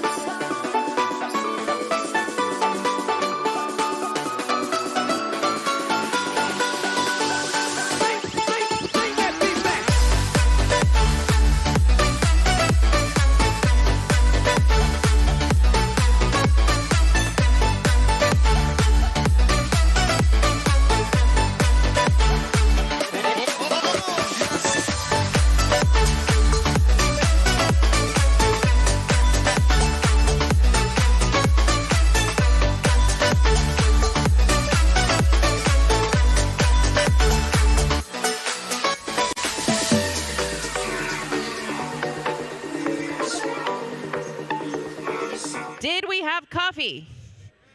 Did we have snacks? Cigarettes? Good chats? Okay, cool. Before we kick off this next section, there's a couple of super exciting things going on in the hall outside that involve prizes. Ooh. So what I'm going to do is I'm actually going to invite up some of my friends to tell you about these raffles. First up, I'd like to invite Wayfair, one of our lovely sponsors, who's going to tell us about what you can win today. Hello, everybody. I hope you're having a great conference today. We're very happy to be here. I'm Armand, representing Wayfair today. Wayfair is an e-commerce business, and what we do is we give you things that you'd love to have at your home, to live in a home you love. So you can find furniture, any furniture you love, at wayfair.com and wayfair.de. And today we have a raffle outside at our booth, and you can win a gift card for 150 euros that you can spend on wayfair.de to buy whatever furniture you'd like to have for a house you love. And for more information, please visit our booth. And at the end of the day, I think before the last talk, we're going to announce the winner. And yeah, you'll have a chance to win 150 euros worth of gift cards from us. Thank you. Thank you, Wayfair. That's 150 big ones, in case you missed it. Go visit them. All right, up next, Algorand. Where you at? Oh, hello. Hello. My name is Sam. I'm in developer relations at Algorand. We are a open source blockchain platform, so we do blockchain and blockchain related things. We have a raffle going on, so if you go to algorand.com/developer-entry, or just stop by the booth, or my talk at 12:30 in the East Hall, you can get into a raffle. It's basically just filling out a form, which is your name and your email, and then the prizes are, there'll be 3 winners. Prizes are either a Raspi 4 or a YubiKey. So any of those, and we're happy to be here. Thank you. Thanks, Sam. Next up, we have Sum Up. Yeah. Come up, sum it up. Sum up your raffle for me. I will sum it up for you. Thank you. Hi, my name is Jillian. I'm a front-end developer at SumUp. We offer card readers so that small merchants can grow their business. We want to empower them to do what they love and keep continuing to grow. We also have a raffle. No surprise there. You can stop by our booth to check that out. It is for a Raspberry Pi smart robot car kit. So if you'd like to win that, please stop by. We also have, of course, stickers and some lovely temporary tattoos maybe some of you have gotten already. Please feel free to stop by for that as well. Thank you very much. Awesome, thank you. And we have one more raffle, which actually I'm going to announce. So pretend I'm someone else. Hello, I work at eBay, maybe. eBay, our wonderful gold sponsors, have a car racing game at their booth. They're right outside, so make sure to visit them, win great prizes, and learn more about eBay tech in Berlin. You know it's going to be good, and hopefully not some vintage jackets. That's what I want. All right. Also, I want to give a shout out before we start to our 3 gold sponsors who have been so amazing to us this whole time. The first one is Firebase, which some/all of you may know. It's a suite of tools that allow you to build your applications bigger, better, faster. Oh, we should write a song. Stronger and quicker. At the Firebase stand, they have some engineers, and you can discuss their technologies, their products, and get some stuff. We also have Focus Reactive, which is a London and remote-based consultancy offering expert-level JavaScript, React, and Node.js software development services and coaching. So if you want to learn, hit up Focus Reactive. They're all really smart, really good people, great work ethic. And as mentioned previously, we also have eBay. Whoop, whoop. And they have locations in Berlin, so if you're local, go talk to them, if you're trying to like hook that up. They have top talent in Berlin. They're working on eBay, Kleinanzeigen, and mobile.de. Interesting. And again, they have a car racing game outside. And then also a super, super special thanks to CallStack and Firebase for being the conference diversity sponsors this year. Big round of applause for all of our wonderful sponsors.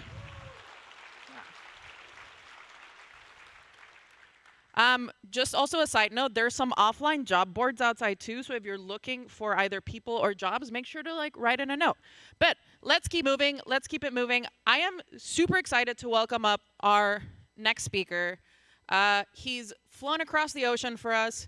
He's gonna talk to us about decentralized apps. Next speaker, picture. Isn't he so handsome?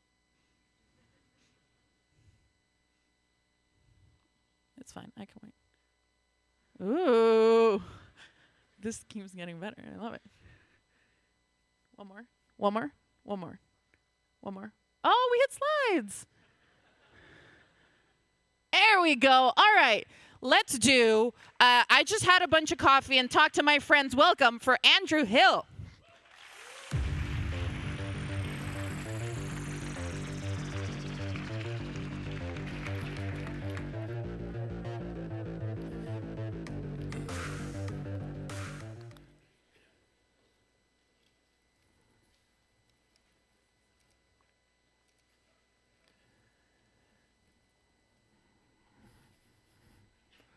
I'm a little bit more blonde than that, but I don't look like a dune and I don't look like a hand, so that's good.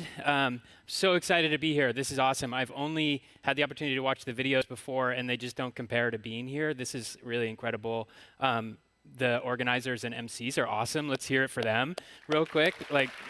Really incredible. I'm excited to talk to you about something probably a little different than most of the other presentations today, which I always like being able to do that. First up, I'm Andrew. I work at a company called Textile. You can find me on Twitter. You can find our company, learn a bit about us. I'll only touch a little bit on things that we do towards the end because I want to talk to you about something pretty big and interesting. Coming to an event like this is really neat because we write TypeScript and JavaScript all day long, and we use React a lot, and the companies that we work with use React all over the place, but we don't work on React directly, and so it's almost like I'm on a different celestial body, and so I think that I have a lot of really cool things to share with you and a lot of interesting perspectives for you to take back to your own projects and think about how we can do things differently on the web and build a better internet. But to kind of ground it in some ideas, I just wanted to actually talk about some really simple apps that for some reason keep crossing my mind and the challenges to doing them in just simple ways. And so, has anybody played Werewolf? Yes, that would have been my response too, exactly. So Werewolf, it's a card game. You don't really even need the cards, but you take 7 people, there's 1 organizer, there's 2 wolves, everybody's a villager, and there's night and day, and people have to figure out who the wolves are and kill them before they kill all the villagers. I was just at home with all my family, and every time I'm with my sister, she has one of these decks of cards, and we go, oh, we should play Werewolf. But the problem is that you need 7 people, you need this organizer, and her daughters are too young to be the organizer, and so we always hit this weird snag, and it's always like 6 people, and we're like, oh, How do we do it? One time we tried to play with like bamboo poles where you'd have to close your eyes and poke people, which just turned into a totally different game. And so I wonder, like, okay, what would it take just to build a really simple app? I mean, there's like just the most basic logic here to building a game like that. And so, if you wanted to create this, you'd build your app and you'd run it in, on your laptop, or people could have their phones and pull up the app, and it would reveal to them what their role was, and then it would go through the series of the sequence of events in the game until it was over, and it would be, more or less straightforward. But the way that we build apps today creates some problems with this. So my family lives in the middle of nowhere where we rarely have cell phone connection, and oftentimes the internet isn't great. But building an app like that, it means it can't run without a great connection, because every time that the app needs to move forward, every time there's a state change in that application, it needs to go back to the server that's going to actually orchestrate what all the different players are seeing and doing. So it can't run locally, and if the internet breaks or the connection breaks, the app breaks. And that's really weird for such a simple application, why it has to be that way. Why these apps can't actually just talk directly to each other. And a lot of you have probably tried to go through the steps, at least, of building applications that do speak directly to one another, building peer-to-peer applications, but you've probably hit a lot of snags along the way, and you've realized, wow, this isn't quite the way that the internet seems to be designed. Okay, another application that for some reason I keep thinking about is, like, I really just want a good news feed. Who wants a good news feed, right? And so, maybe it's something like RSS and your personal RSS feeds, but you also want that algorithm to just go and find you the things that you're missing. So you want a news feed that's from reputable sources. It's unfiltered, it's uncensored, it's unaltered, it's real time. Why doesn't that exist? And even if it did exist, how are you sure that it's going to be able to continue existing in the world? Okay, so you go about building that application in the normal approach, and you have some big server that sits out on the cloud, and it's going to present this feed to all of its users. And it's not even the responsibility of just that server, it's all the nodes of servers in between that server and the end user that can actually do things to change the way this app runs. And we see that in the world today. The internet isn't actually wide open and just used the way that people want to use it. There are people tampering with it all the time, and there's a lot of reasons beyond tampering why a setup like this might fail. And with things like the news and your understanding of the world around you, having those points of failure can be really important and detrimental. Right, and so there's just, not only can you get bad things, people can tamper with it, it's introducing some places where this is just a suboptimal setup. It's going to be slower, it's going to be not good for its users. Of course, there are some times and some ways that this is actually just a lot better too. Okay, another one. I recently had an MRI on my knee. All good, I'm standing here, but I went to get the MRI on a Tuesday. They handed me a CD at the end of it. It's the first time I've seen a CD in 10 years. I took the CD and I went to the doctor's a week later. He took the CD, he put it on his laptop. He pulled up this archaic software, flipping through it and making his laptop sort of freeze every once in a while. So we were laughing about the state of healthcare applications being so old and archaic.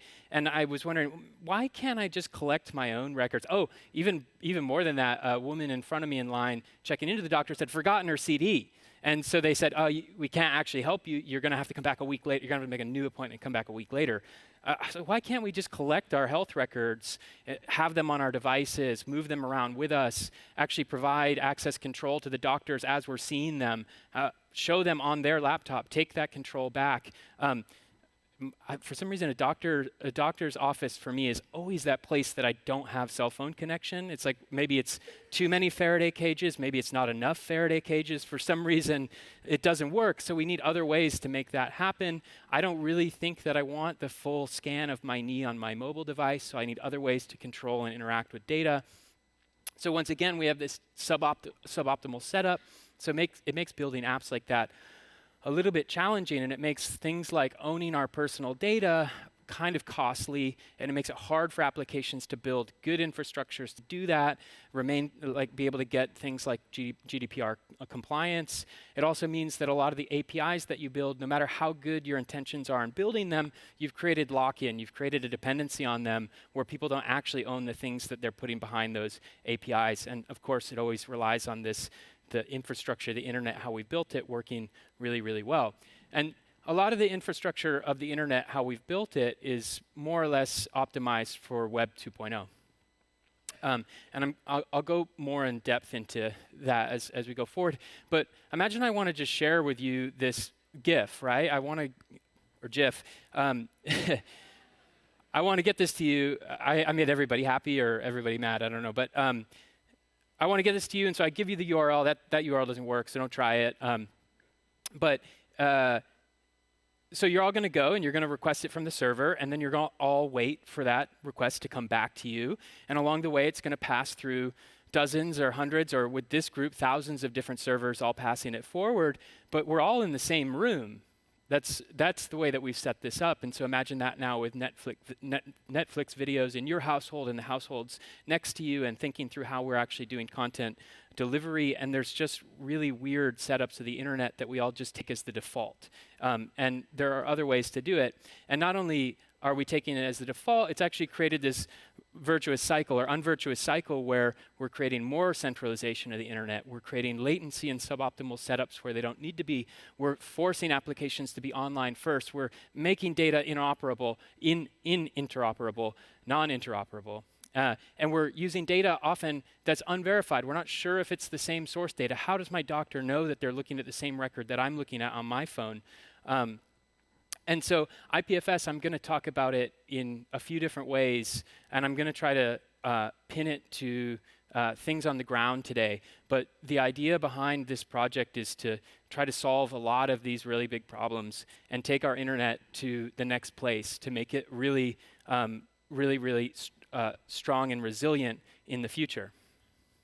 And so let's talk about IPFS.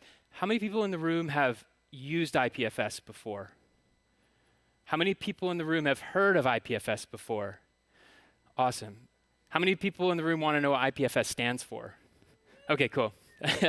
I will get you that far in this talk at least. So I'm going to tell you kind of three big ideas behind IPFS, and then I'm going to talk about a few of the fundamental ways that it works, and then I'm going to tell you some ways that you can connect it to the apps that you're building in some interesting ways. So IPFS has one of the coolest names. It stands for the Interplanetary File System. There's a lot of ways to interpret that, but actually if you even want to interpret it literally, it's a pretty interesting exercise. Imagine that we do make it to Mars, and imagine actually setting up an internet that works, that can work across a 30, 40 minute round trip ping request. So we need different architectures for those sorts of setups, but there's a lot of other really interesting meaning that is layered behind that name. So IPFS is a trustless, self-organizing network that's meant as an alternative to HTTP, but really works to augment HTTP and be used as an alternative and alongside of HTTP where it matters and where it can present itself really useful for the use cases that we're building towards. Self-organized is super, super interesting. So imagining that you can actually speak as a network here between all the participants of this network without having to go off necessarily to different nodes also allows us to self-organize a network if we're disconnected from those external nodes. And so that means that you can build, there's maybe 100 different examples of chat apps that are built on IPFS all the time that then allow you to do real-time local chat without connections to the external world. So that's about the network a bit. About the structure of how data is organized and moved in IPFS is really neat because it actually has some internal opinions about how data should be, and what that sort of leads to is this idea that all of the world's data can be organized as an interlinked tree, which is really cool. And you don't have to use it that way.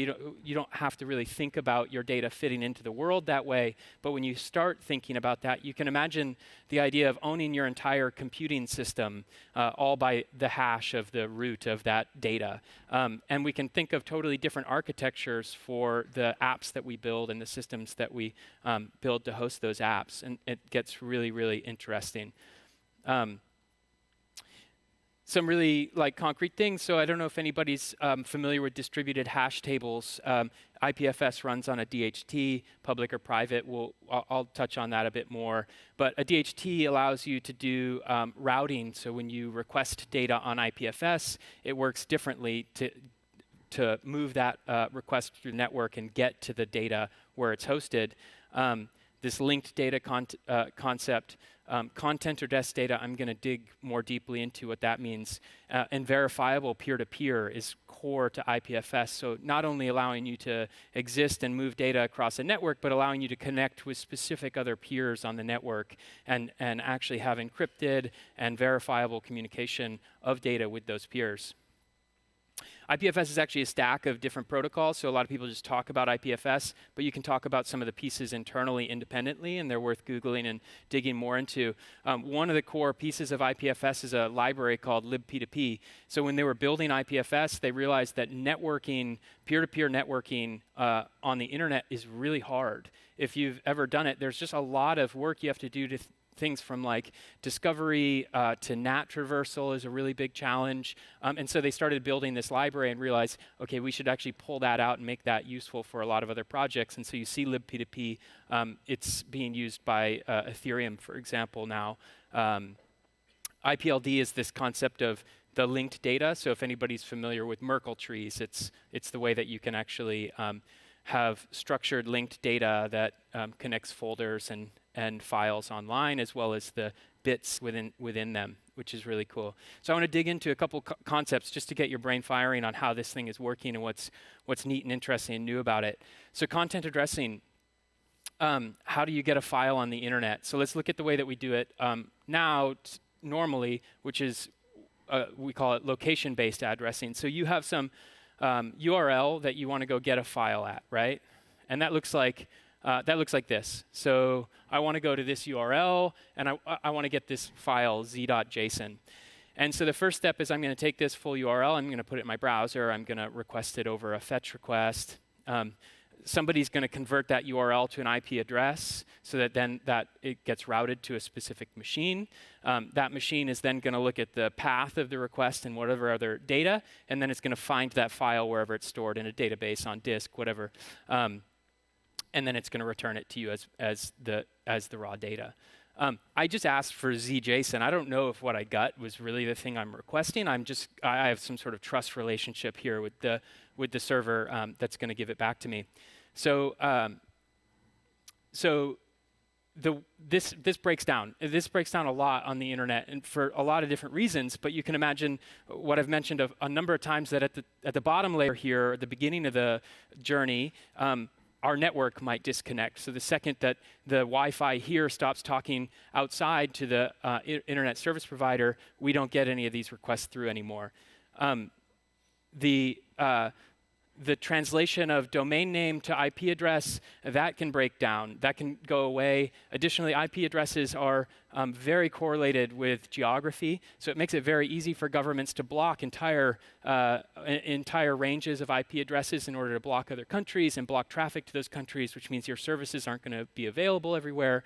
That server could go away, or that file could actually just disappear. In the US, the Supreme Court, whenever they make a major decision, they write up an opinion about why that decision was made, usually by both sides of the opinion, the side that was of the majority and the side that was of the minority.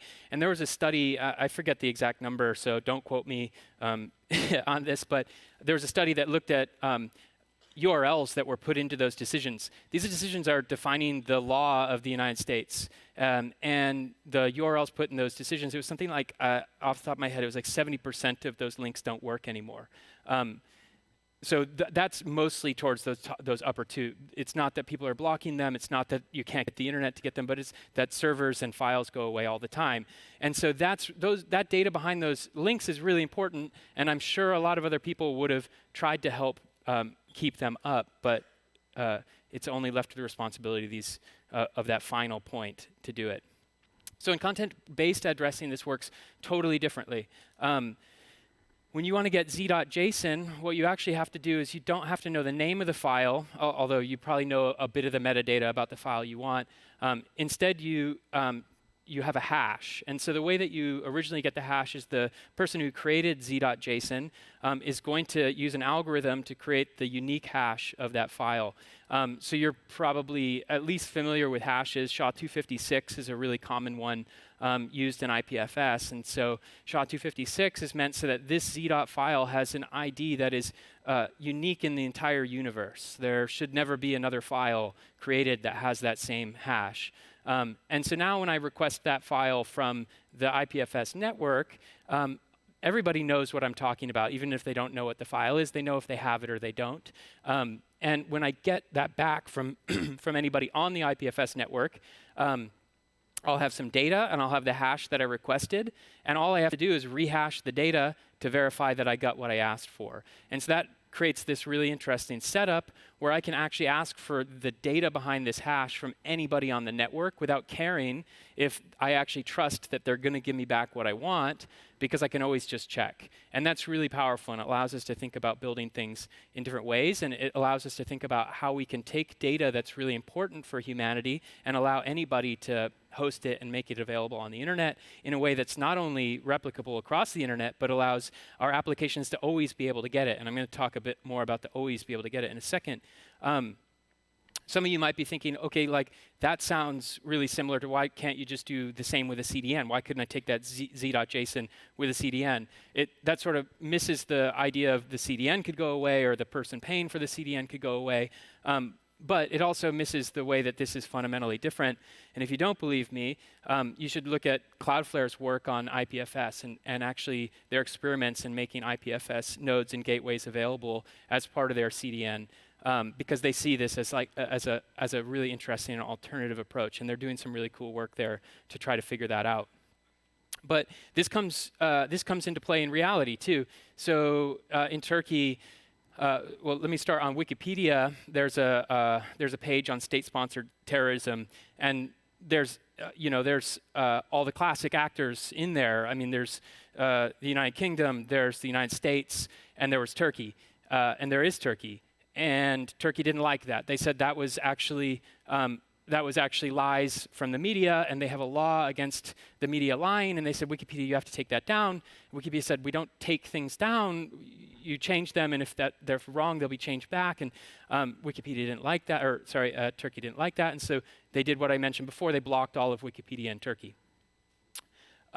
With IPFS, that's not possible because what you have to do, and there's a mirror of Wikipedia that is available on IPFS. So people that are thinking Wikipedia is one of those really valuable data sets for humanity, they put it on IPFS. So now when people request Wikipedia from an IPFS endpoint, they can ask anybody on IPFS. It isn't one IP address anymore that can be blocked. They can ask anybody on the network, and that can be routed through whatever number of steps it takes to get to somebody who has that data and will give it back to them. And so Turkey can't block this through IP addresses anymore.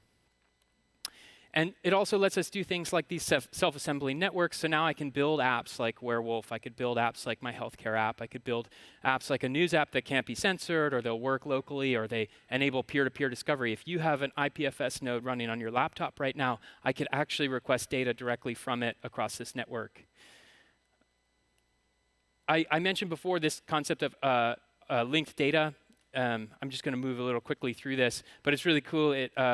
It lets you host not just files, but actually nested data. So this is through the command line, just adding a folder to IPFS. And you'll see at the bottom, the whole folder has a hash.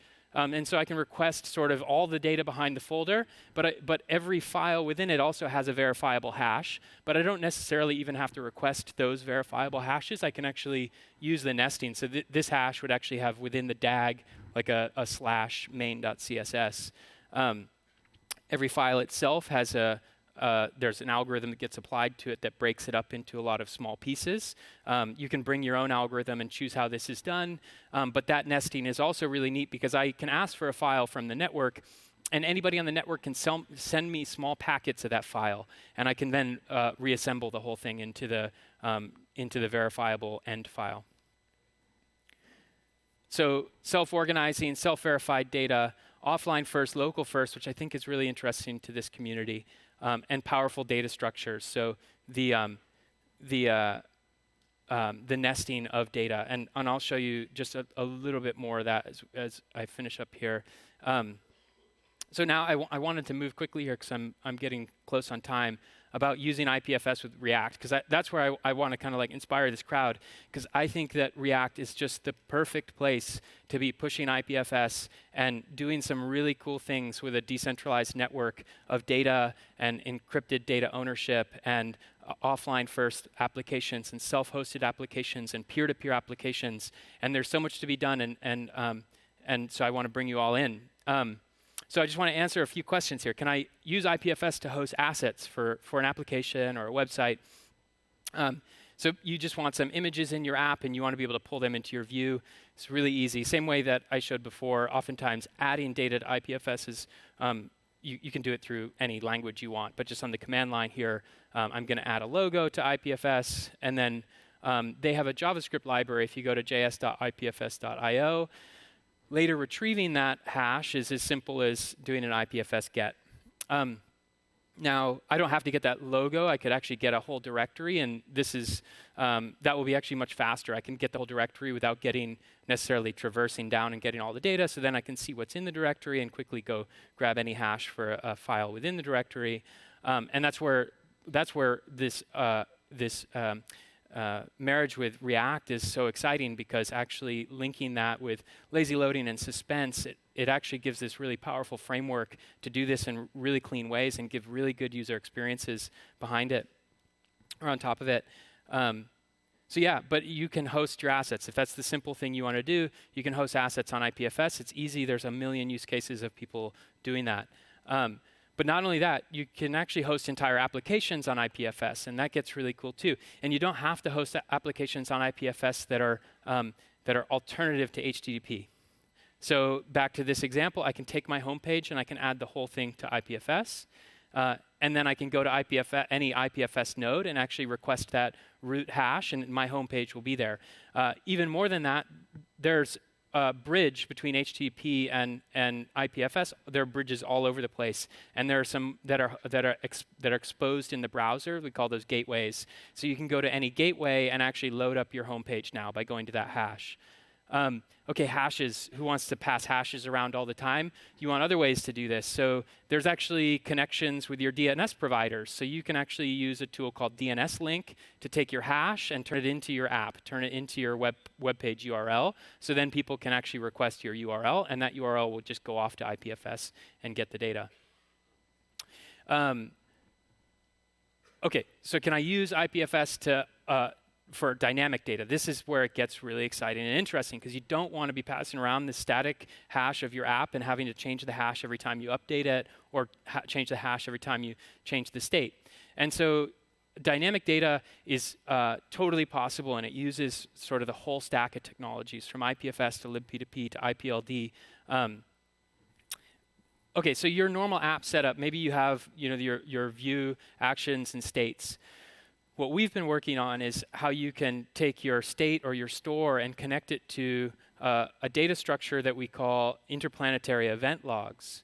If anybody's familiar with event logs, you should be able to kind of imagine what event logs do. But then we take event logs and we wrap them in a technology called threads, which you can imagine like a decentralized database that any app can pull from, or write or read to, or create new databases on the fly. This stuff is all, it's all using encryption, it's all private. So what happens is, if there are two clients that are collaborating on a data set that need to be able to write, they exchange some key, and then they are able to both pull up that data set, create changes to the data set, and move forward.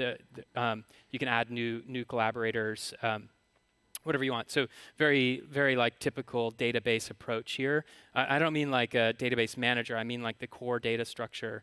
But so in the old version of Threads, it looked something like this. So there was a Notes app, for example. This was React Native, but it would, you'd just, in your app, you'd list all the available threads, and then maybe you'd go to each thread and you'd fetch all the items within the thread. Or you would take a thread, here I have some thread ID, and I want to store a note, and you can store any arbitrary data. It's JSON string. I think I was lazy in setting up the database schema here, and I was using Slate.js, so I didn't want to like figure out the whole schema of their JSON structure, so I just stringified it and was storing string blobs in threads. But then I can actually invite other people to my thread, and they can load it in their client, and it should synchronize peer-to-peer or use other nodes to relay that data between peers. So that gets really exciting. I don't know if people are very familiar here with CRDTs. So CRDTs is it's been gaining a lot of traction lately. A very exciting area called conflict-free replicated data types.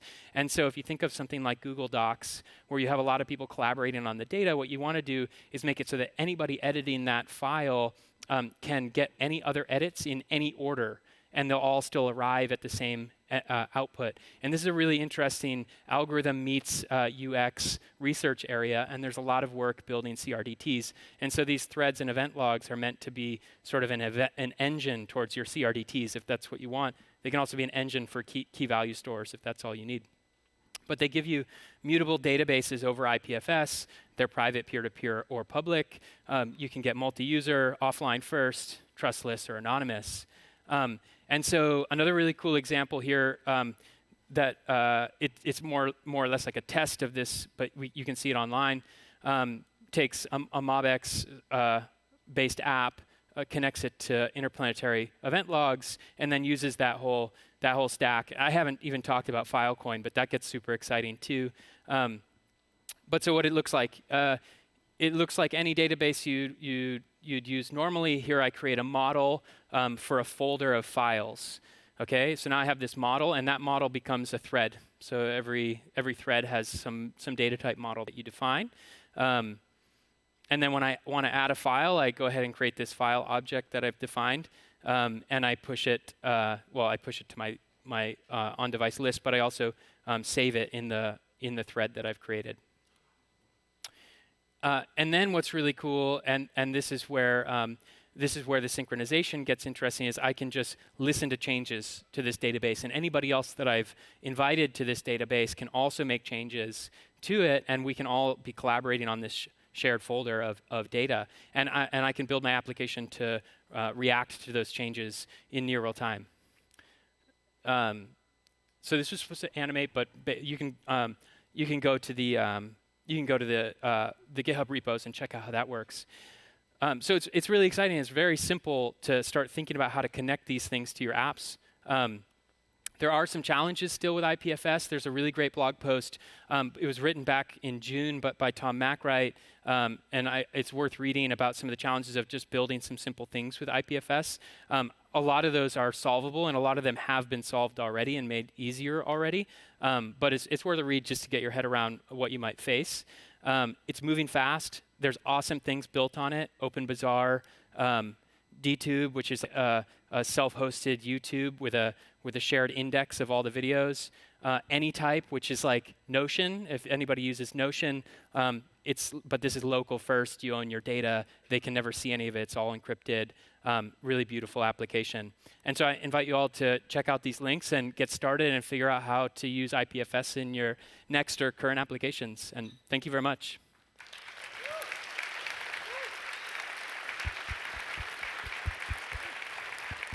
Hello. All right. Thank you so much, Andrew. I learned so much just now. All right. Super quick track switch. I'm going to do just two important things I want to mention before we move on real quick. One is to let you all know that there is catering and coffee also all around the circle in the back.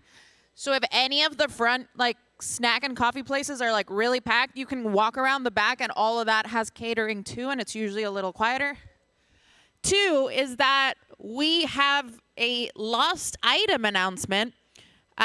We have misplaced a black backpack with a Webflow logo on it. I know a lot of us have black backpacks, so make sure you didn't take the wrong way accidentally. If you do see it somewhere, bring it to reception. We have a little lost and found.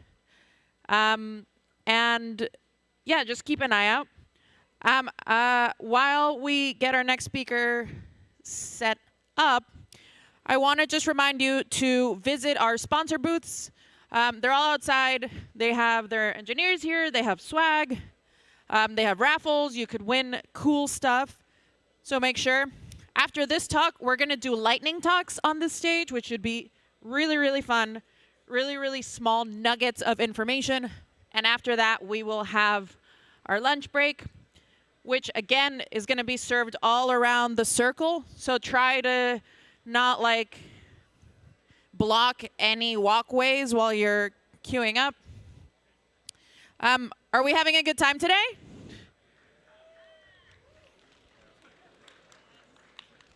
Let's hear it. Can I also get some like stomping? Woo! Yeah. Oh my God, it's like a drum roll. Oh, I like that. Ooh, we're gonna practice that. All right, so I want to bring to the stage, and I'm really excited for this talk because this is a topic that is near and dear to my heart. Our next speaker, Naomi, is going to talk about data visualization and internationalization, which I've had to learn how to pronounce over and over so I could say that. And I nailed it, didn't I? I did. All right, drum roll, please.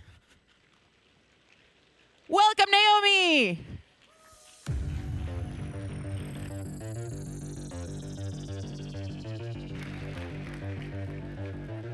Thank you so much. Can everyone hear me? Great. Well, thank you for that awesome introduction. I'm really excited to be here, and thank you to React Day organizers for having me. I'm just really excited to join in the conversation about internationalization and data visualization. So as you just heard, my name is Naomi Meyer, and I work as a software development engineer at Adobe in New York City, where we use a lot of React. Yeah. So I'm Nae_Omi, Naomi online, and I'd love to keep the conversation going. And this is my website where I will post all my slides with lots of resources, so feel free to check that out later. On my team, I work as the product leader or champion for internationalization. So I've been thinking a lot about localizing strings and correctly formatting content across locales. But about 6 months ago, I was tasked to build a new feature, a data visualization that looks kind of like this example from D3.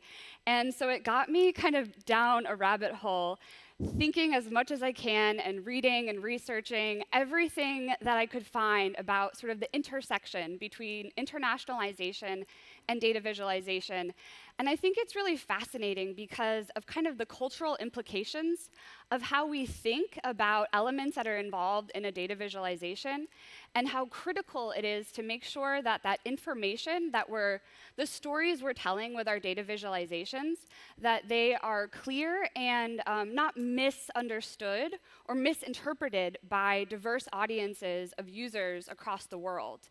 And how important it is to make sure that they are correctly sort of translatable, because our data visualizations are often used in the context of news and really important information. So this is kind of an example of what I'm talking about. This is a great visualization that's on The Guardian, a website, and it looks good, right? Well, if we go into the browser, and we translate it into Chinese, we see a few localization or internationalization issues. So first we have numbers. These are really important to format correctly for each locale. And then colors. So colors can have different cultural significance that can really vary across regions. And of course, dates and times need to be handled correctly for each region. And if we take this same visualization and we translate it in the browser into Arabic, we can see some right-to-left challenges. So these are challenges that should be addressed. And clearly, there's other sort of internationalization issues like the translation of text and strings, but I'm not going to go into that specific content today. Instead, we're going to talk about first definitions, and then numbers, dates and times, right to left, and then go into iconography and some emojis, and then we'll end with colors.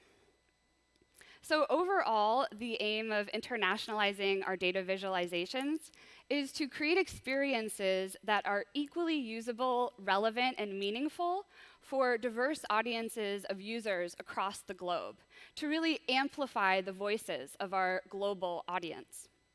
And I'm not going to get into the guts of D3 or React Vega or React Viz specific visualization tools, because instead I want to provide solutions that can be used across visualization tools. Because overall, my goal today is to encourage you all, my fellow React coders, to join me and really think broadly about how we can build visualizations that can be easily translated for users across the world. And I really hope that we can all strive to sort of avoid our assumptions about colors and text and numbers.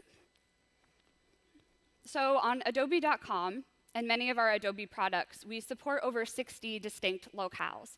And this is the paradigm that we often talk about at Adobe for internationalization, where we have first translation, the most granular level, followed by localization, internationalization, and those all kind of fall under the umbrella of globalization and our numeric acronyms. So the more I look at this and I think about it, I think there's sort of an additional umbrella, or another higher order component, if you will, and that's accessibility and innovation.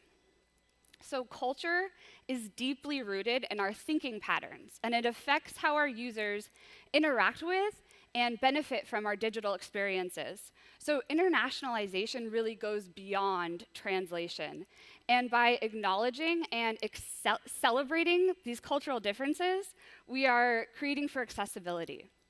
And you might be wondering why I added innovation there, and that's because many of the products that we love today across the world, things like touchscreens, text messaging, voice assistants, those were originally built for accessibility for people who are kind of differently abled.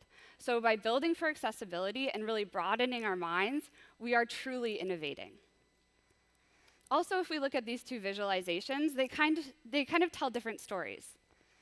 So the bar chart on the right shows that the majority of people on Earth do not speak English as their first language, whereas the pie chart shows that the majority of websites and digital content are in English. So I look at this and I see an opportunity for us to expand digital content, expand the internet into different languages.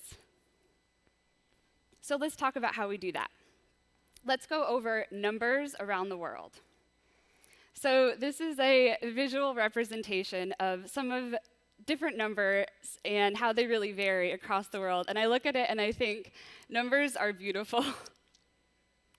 So instead of hard coding or directly displaying an integer in a JavaScript application, we can use the JavaScript native API called the INTL object. And we can build this reusable formatter instance of the intl.number format tool, and this supports locale-aware formatting. And since it's enabled creating a reusable formatter instance, it's more efficient than other methods. So if we take this reusable formatter instance into a variety of different locales and format this long number of 123 trillion, we can see a variety of differences across locales. So in English, we include a comma every third integer. German, we see a period. Russian, there's a space. And then if we look at Tamil and Hindi, this one makes me smile because the comma is included in a different location within the integer. And that's because they have a different number ordering system. So the display of large integers is different. So let's look at another example of how we can display integers. So here we have Gapminder, which is a beautiful, common, amazing data visualization tool. And this is in English. And then we can go in and translate it into Russian. And it looks great, but there's a little internationalization bug here. So I've highlighted in red, the axes has 16,000 and 32,000, which includes a K for 1,000, which is what we do in English, but that's not the correct way to shorten 16,000 in Russian. And we can see the same bug in the Arabic translation of Gapminder. So JavaScript to the rescue, we can use the same intl.number format function to get locale-specific symbols. And this is by passing in the notation compact parameter. And this is a really exciting experimental addition to JavaScript that's not fully browser compatible yet, but I hope as a JavaScript community we can continue to use notation compact and expand it into new browsers, because it's very exciting and it's very useful for data visualizations, because often we want to take these large numbers and make them more human-friendly. Like we saw on the X and Y axes, in the legend, in the tooltip on Hover, we often want to use notation compact to make our numbers shorter. So this is how it looks across a variety of locales with the locale-specific symbols. And as we can see, again, significant variety. In Tamil and Hindi, again, the comma is included in a different location. And then we see in Arabic and Farsi, the text is reading right to left. And Farsi is using the Eastern numerals, or Eastern Arabic numerals. Similar to notation compact, we can also add notation scientific. And here we're including the style as unit and the unit as meter per second. So this is recommended instead of hard coding our scientific notation.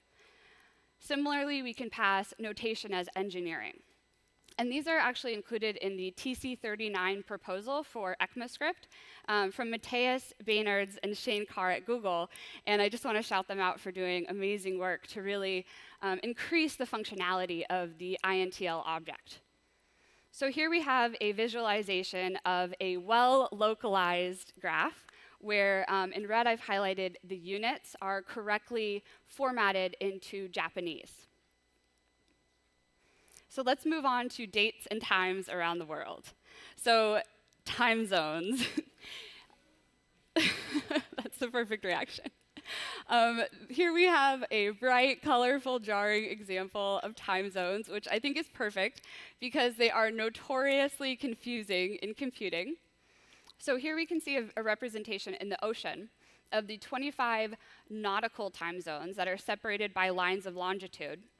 And then most time zones on land have a standard time offset from UTC, or Coordinated Universal Time. And most are by whole numbers of hours, so UTC plus 8, UTC minus 6. But several land time zones are offset by 30 minutes or 45 minutes from the nearby hourly offset. And then if that's not confusing enough, time zone is not always equal to offset from UTC, and that's because many time zones have more than one offset because of daylight saving times and summer times rules. So this is actually a bug that I fixed on my team at Adobe, where we were displaying a graph with a line for today, but the user's today was not always correct because of certain time zones. So it's really important to get this right, and it's notoriously difficult. So definitely read more about time zones if you're interested.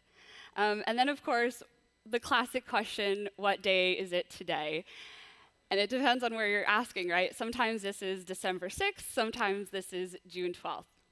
And again, that's something that you really want to get correct. So we can use the JavaScript INTL object. Here is the date time format functionality, where we're passing year as numeric, month as short, and day as numeric. And then we can pass in a start date and an end date, which is something we often do in data visualizations, and format the range. So here we have December 3rd through the 6th formatted across locales. And I look at this variety and it just makes me smile. But we have a number of JavaScript and React tools that can help us. These are the ones that I use and I really like, but I know that there's a lot of great open source projects. On my team at Adobe, for a lot of our internationalization challenges, we use React INTL. And of course, Moment.js is excellent, very popular open source tool for formatting dates and times. And React recently, the React team, I don't know if it's a React team, but Facebook recently open sourced their FBT, or Facebook Translate, which is great to use within React for internationalization.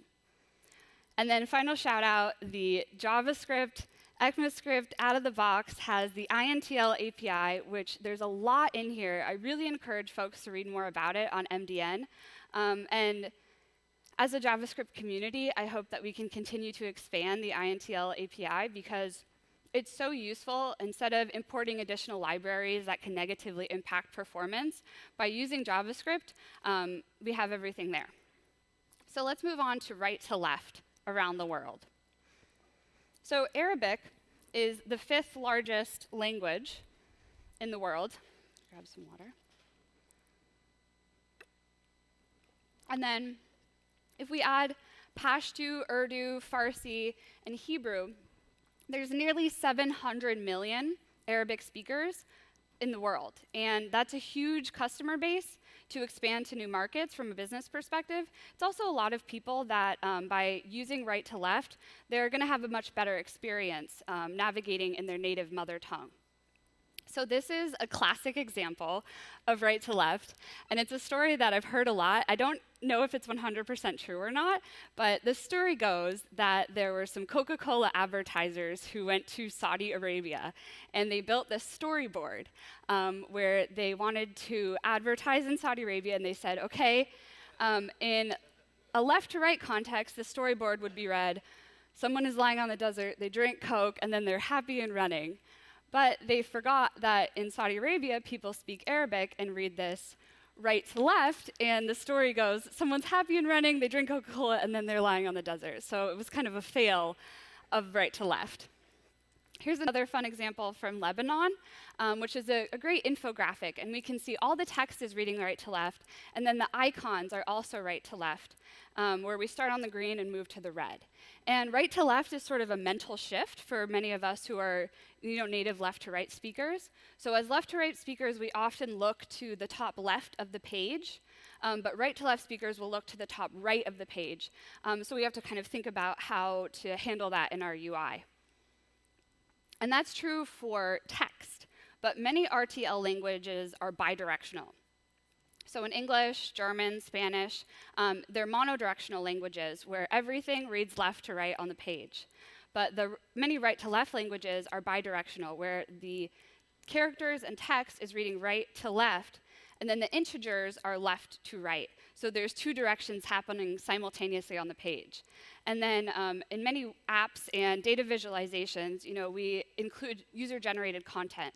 So if we have like a name that's been written in English, we have to handle English left to right, and then text right to left, and then integers. So there's a lot of different directions happening simultaneously in line. So I think this is a great way to visualize that. Oh no, video cannot be loaded. Okay, well this is from Muriel Schultlinger, who's a brilliant engineer leading the charge on right to left. And she shows, you can't see it, but she's writing text right to left, and then numbers left to right. So we can see how that looks in a graph. So here's an example of a Hebrew language 5th grade math book. And in orange, we can see on the top the title is bidirectional, and then the mathematical notation is also bidirectional. So the characters are reading right to left, and then that multiplication and fractions are left to right. Differently, if we look at a high school calculus book from Jordan in Arabic, everything is right to left. All of the numbers and text and characters, including the square root sign up there that's mirrored, that just makes me smile. Everything is right to left. And the X and Y axes are labeled with Arabic characters. We're using the Eastern Arabic numerals here, but then the actual graph itself, the chart is intended to be read left to right. Differently, we can see this example in Hebrew where the X and Y axes have been changed and everything on the page is right to left, including all the data and the axes. And then this example is from the Maldives Anti-Corruption Commission in the Dhveli language. And the X and Y axes read left to right, but if we look at the colors, it's intended to be read chronologically, so the story of the viz goes right to left. So for me, that just blows my mind the more I think about right to left. And it's really important to handle it in our data visualizations if we support users who are read right to left. And overall, just to kind of avoid our assumptions about how text should be read or the direction of the axes. There's some great open source tools. These are the ones I'm familiar with, but I'm sure there's many more. If you can think of any or if you know of any, please let me know. Airbnb has the React with Direction. And then Kent Dodds has the RTL CSS JS tool that are great libraries. So let's move on to iconography. All imagery and iconography are closely related to society, culture, beliefs, religion, and political values. And that's why it's so important to be careful and intentional about selecting images for different regions. So these are examples from Adobe's design system that's called Spectrum. And this image shows pictures of people. And the best sort of advice is when picking pictures that include people to make sure that those people are dressed appropriately for the region. And to remember that the definition of what is appropriate dress can really vary across regions. And then this image on the right would be commonly used, in a Western context of relaxing or kicking back. But in parts of Southeast Asia, and particularly Thailand, displaying the soles of your feet are considered very rude and offensive. So this would not be an appropriate picture to show respect in Thailand. Similarly, the definition of what is correct or incorrect can change. So this is one that really got me, because I was working as an English teacher in Japan, and when I first started, I was marking my students' homework, and I used a check, which is what I would do in the United States, as yes, that is correct, that is good. But I quickly realized that in Japan, people use a circle to indicate that that is correct. And so I had to go back and fix the markings that I had done wrong on my students' homework because their parents called me. So, what is correct or incorrect? Sometimes it's a check, sometimes it's a circle, sometimes it's an X, and that's something you really want to get correct. So let's move on to emojis. I think emojis are really fascinating because they are used by billions of people online every day across languages, across the world. So we have a lot of really interesting data about how emoji usage varies across regions. And Ben Metlock from SwiftKey Keyboard and Gretchen McCullen, the author of the book Because Internet, which I highly recommend, they have this research on the linguistic secrets in emojis. And their research indicates that these 4 emoji categories are used more heavily in certain regions and languages. Can you guess which ones? So heart emojis are used 4 times more by French speakers than any other language, right? Paris is the city of love. And then flower and plant emojis are used 4 times more by Arabic speakers than any other language. And drug emojis are used most in Portugal Portuguese and Australian English. And these are also countries that happen to have some of the most permissive drug laws in the world. And finally, Santi emojis. These are used most in Danish, Norwegian, and Swedish, which is where he lives up in the North Pole, right? So there's another interesting study called Assessing the Meanings of Emojis for Emotional Awareness. And the authors hypothesized that of these 9 emojis that include emotion, the respondents would perceive them differently across gender and age. And they found that to be true for 3. So the unamused face and the face screaming in fear had an age variant where older and younger users interpreted it differently. And then the face with rolling eyes had a gender variant. So Jennifer Daniel is an amazing creative director at Google who's leading the charge to include more gender-inclusive emoji code points in the newest version of Unicode. And she says that storytelling is for the people. And this peach emoji is often used in the context of sort of a suggestive emoji because it looks like a butt. But we've seen in the United States an increase in the peach emoji used in the context of impeachment. So, so emojis can be changing and are dynamic. And that's why it's really important to be aware of the current context of an emoji. A good rule of thumb is to try and avoid gestures, sarcasm, and slang, because these are really difficult to translate, and they're often mistranslated. So an example I think of that's very useful is so where I grew up in the United States, this means yes and this means no. But I actually have a lot of coworkers who grew up in India, and they have sort of an Indian head shake that looks kind of like what I would think of as no, but for them that means yes, or okay, or I understand. And so gestures can really vary, and they can actually have opposite meanings in different regions. So that's why it's kind of, if you're working in a global audience, best to try and avoid those. Similarly, hand gestures can have a variety of meanings across regions. And so the Anti-Defamation League has their hate database. And they have a list of hate symbols that I think are important to kind of do your homework and just be aware. Like, for example, Pepe the Frog or the OK hand symbol are in their database of hate symbols. So it's really important to just do your homework and make sure you're not accidentally using a symbol or an emoji that might have an alternative meaning that you don't intend. So let's move on to colors. Colors are a major factor in creating effective data visualizations, but colors can have significant cultural meanings and differences across the world. So who remembers the Great Dress Debate of 2015? Right, this was an internet controversy where half of the internet saw this dress as white and gold, and the other half saw it as blue and black. And this kind of made us more acutely aware of our brain's processing and the neuroscience of vision and color. So Cassia St. Clair talks about this in her book, The Secret Lives of Color, which is a beautiful book I highly recommend. And she says colors should be understood as subjective cultural creations. And I could talk your ear off about color, and there's a lot of really interesting examples, but I'm just going to go over a few extremes today, but ask me later. So an extreme example is the color red. In Western contexts, in North America and Europe, often red is used as a stop sign. It's warning, danger, error messaging.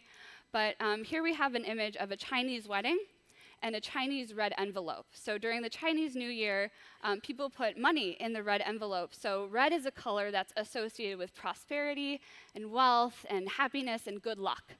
Similarly, in the middle, we have an image of the ancient Inca deity Mamahuoco, who is said to have emerged from the cage of origin wearing a red dress. So in some cultures, red is bad, and in some cultures, red is good. Also white. So here's an example of a Hindu funeral in India where all of the people who, the family members of the person who have died are wearing white. And in parts of Hindu culture, widows are required to wear white.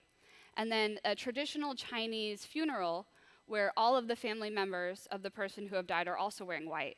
So, in some cultures, white is a color for death and funerals, and in other cultures, like in the West, white is a color that, is worn during weddings and has different connotations.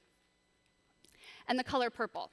So the Vatican is dressed in purple for Lent, and then there's this funny story of Julius Caesar. When his son was born with Cleopatra, he wore Tyrian purple robes, which were very expensive to make, and so they outlawed purple across the land. So if any peasants were seen wearing purple, they could face death. And now purple is a color associated with bad luck in parts of Italy. So how can we handle this in React? We have tools, either CSS variables or styled components, however you want to do it, to change the color theme in our React apps, to go from dark mode to light mode. And we could take this same logic and apply it to languages. So here's a simple markup where we have language tags, and we can use CSS to grab the language with the pseudo class or the lang selector. And here we're loading different font families, which is very common to load additional fonts for different languages. But technically, it is possible to load additional color themes or modes for different color cultures to be human-centered in our design of our data visualizations for a global audience. So I have this function that is internationalizing our data visualizations for a global audience of users across the world, will return improved experiences and amplified voices of our international users. So I really hope that we can all strive to broaden our minds and to avoid our assumptions about what colors and emojis really mean. The way text and X and Y axes are supposed to be directed, and how to format numbers and dates and times, and just try and broaden our minds to work under a global audience. So thank you so much.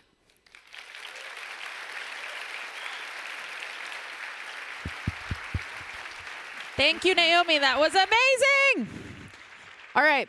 We are going to basically just jump into lightning talks. Judith, give me a wave. Are you around? Perfect. Can you come set up your laptop while we get ready?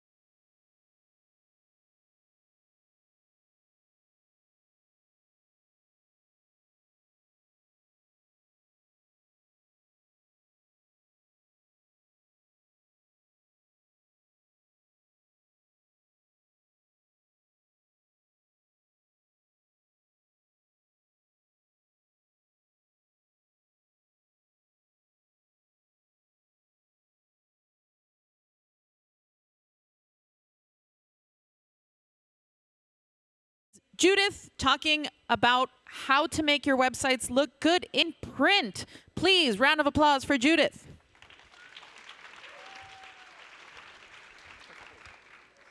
Hi, everybody. Recently, I found a piece of paper in my living room.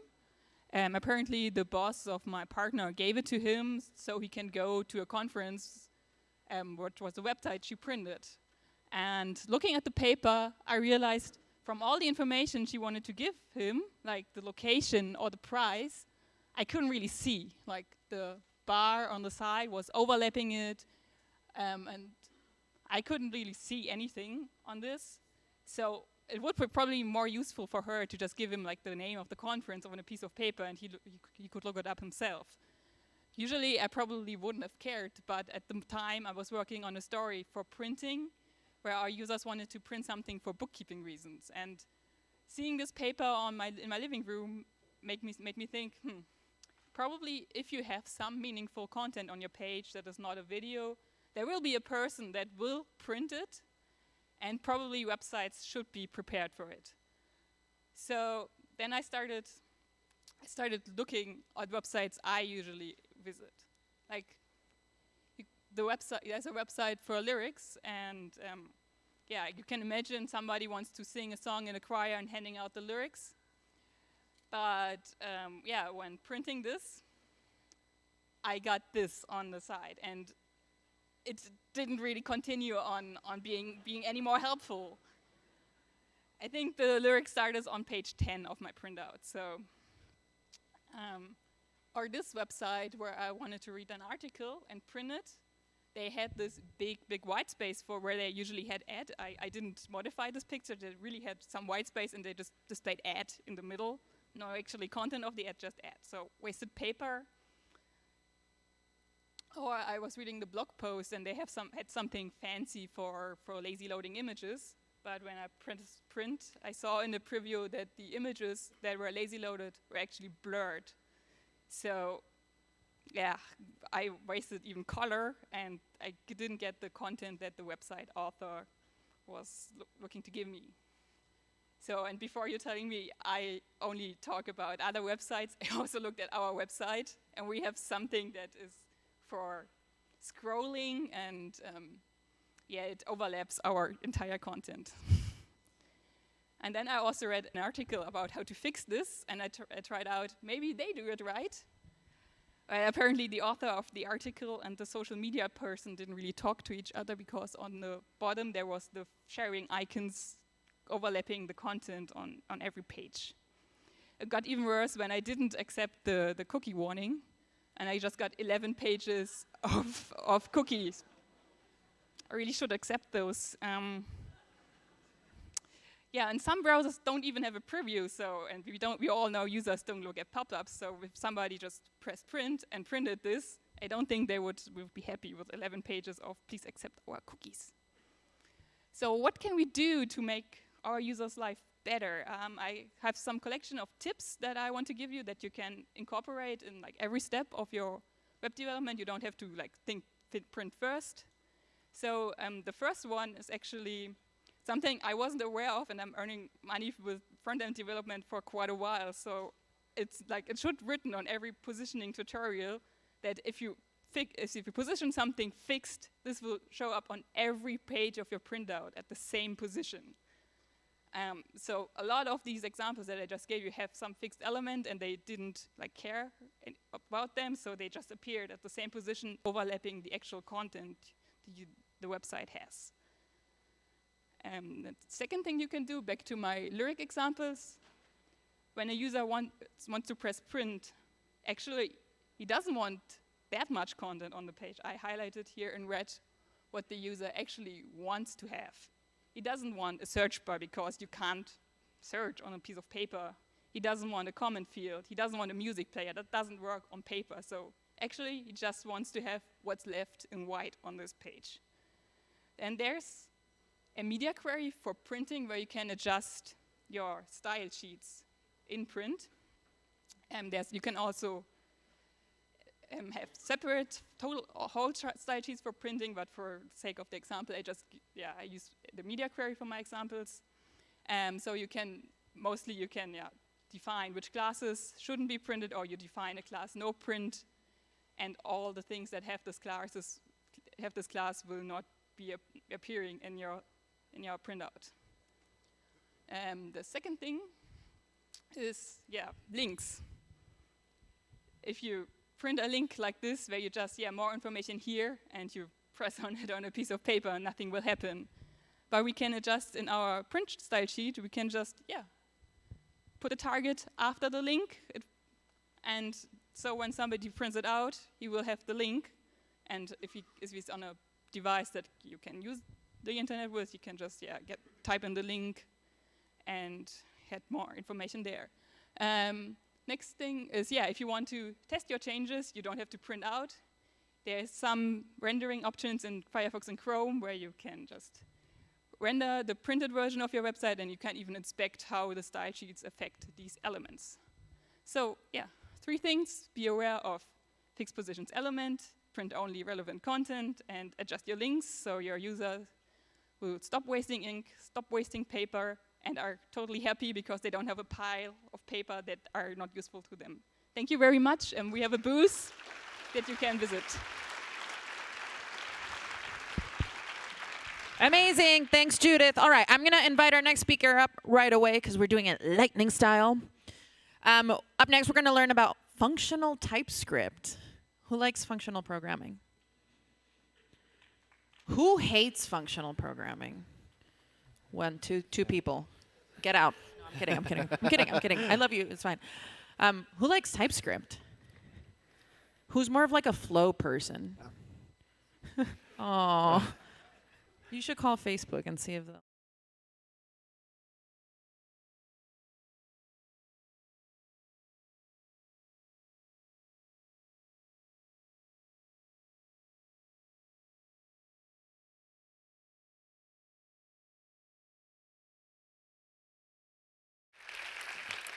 Hi, I have 5 minutes to show you something great, so let's go through it quickly.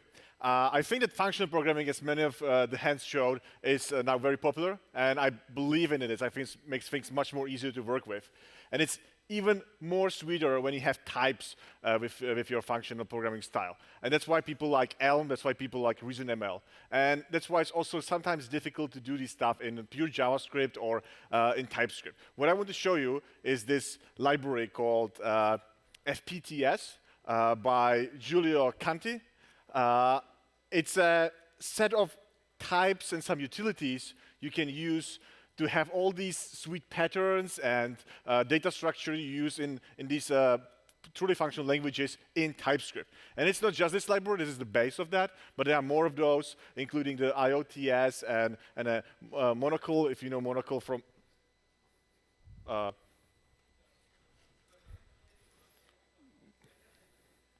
Monocle from other languages. It's also there. I want to show you an example. I will show you code later even. The example is a sign up form. Like this is a pain. Like we all have forms on our websites. We all have forums. And what forms need is validation. And that's difficult. Till this day. Even though we have some libraries that can somehow assert that something is, for example, email or a phone number, what happens after you validate this form is you come to your JavaScript, and then you have functions, and it's a string. The only annotation you can do usually is do a string, and then it's very unsafe. You can call this function with any string. You have no guarantee it's going to be an email. So what do? Will you do a runtime check?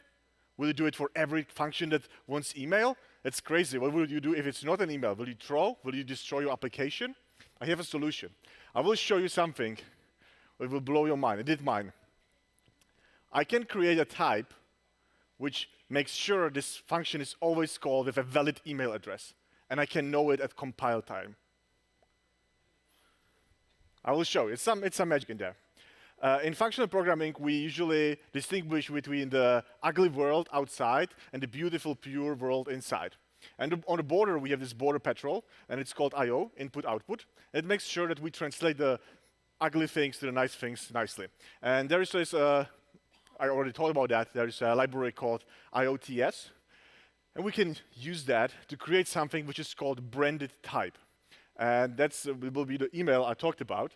And it has 3 arguments. The first one is what type it's based on. So in our case, for email, it's a string.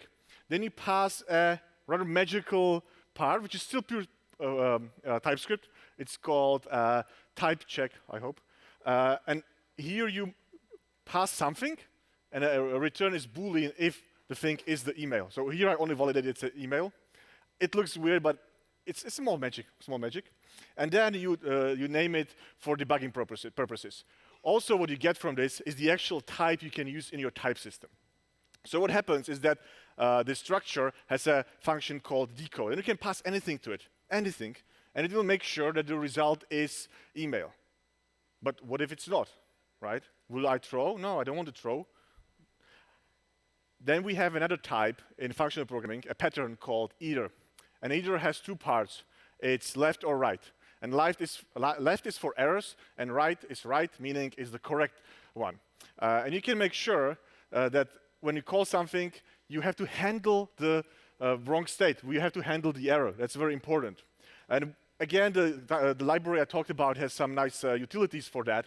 So what you can do fault, and then you have to handle the case when it's actually fail, and you have to handle the case when it fails, and maybe show an error or do something else. The important thing, it's very visible, and it's very safe for you. And now comes the great thing. In TypeScript, if I ever try to use email directly, the type, I will get an error. This is compile time error. This is what it makes it so great. That means that anything that has type email has at least once in its a lifetime had to pass successfully the validation check. And you can be sure of that, and TypeScript makes sure that has happened during your coding, and that's just great. Let me go through the benefits again. The first thing, it's very readable. You have a function that accepts email. You have it in the type, so everybody can know, oh, it's actually working with emails, not just a string. It's checked on compile time. Again, for me, this is the biggest magic. So TypeScript can make sure that this function receives valid email during your working statically in your IDE. Great. And it's just TypeScript. We are not introducing a new language. You don't have to learn new stuff. You can use all the libraries available on NPM, which have either TypeScript or JavaScript or whatever else is on NPM. You can just use that. Nothing very special. And because it's just TypeScript, it's fully a full stack, meaning it works in browser, it works on server, it works everywhere JavaScript runs. And you can be sure it works. Actually, the example I showed you is built using this. You see that you can kind of understand what is there, how things should be validated, and we have this use form hook which kind of does some magic, and the full example, I will show you a link to it later. The problem with this, with the whole FPTS, is if you look into that, it's math. It's just math, a lot of mathematics, and it's very difficult to get into it. I say it's always like if you want to learn CSS by reading the specification, don't do that. You would need a workshop, and that's what we actually want to do. So we have this website called typescript.fun. Me and my friend put it together this week, so it's very brief. We just have an email sign up for and a link to the example. If you are interested, I would love to talk to you at this conference, or I would like to see you on Twitter or anywhere else. Thank you very much.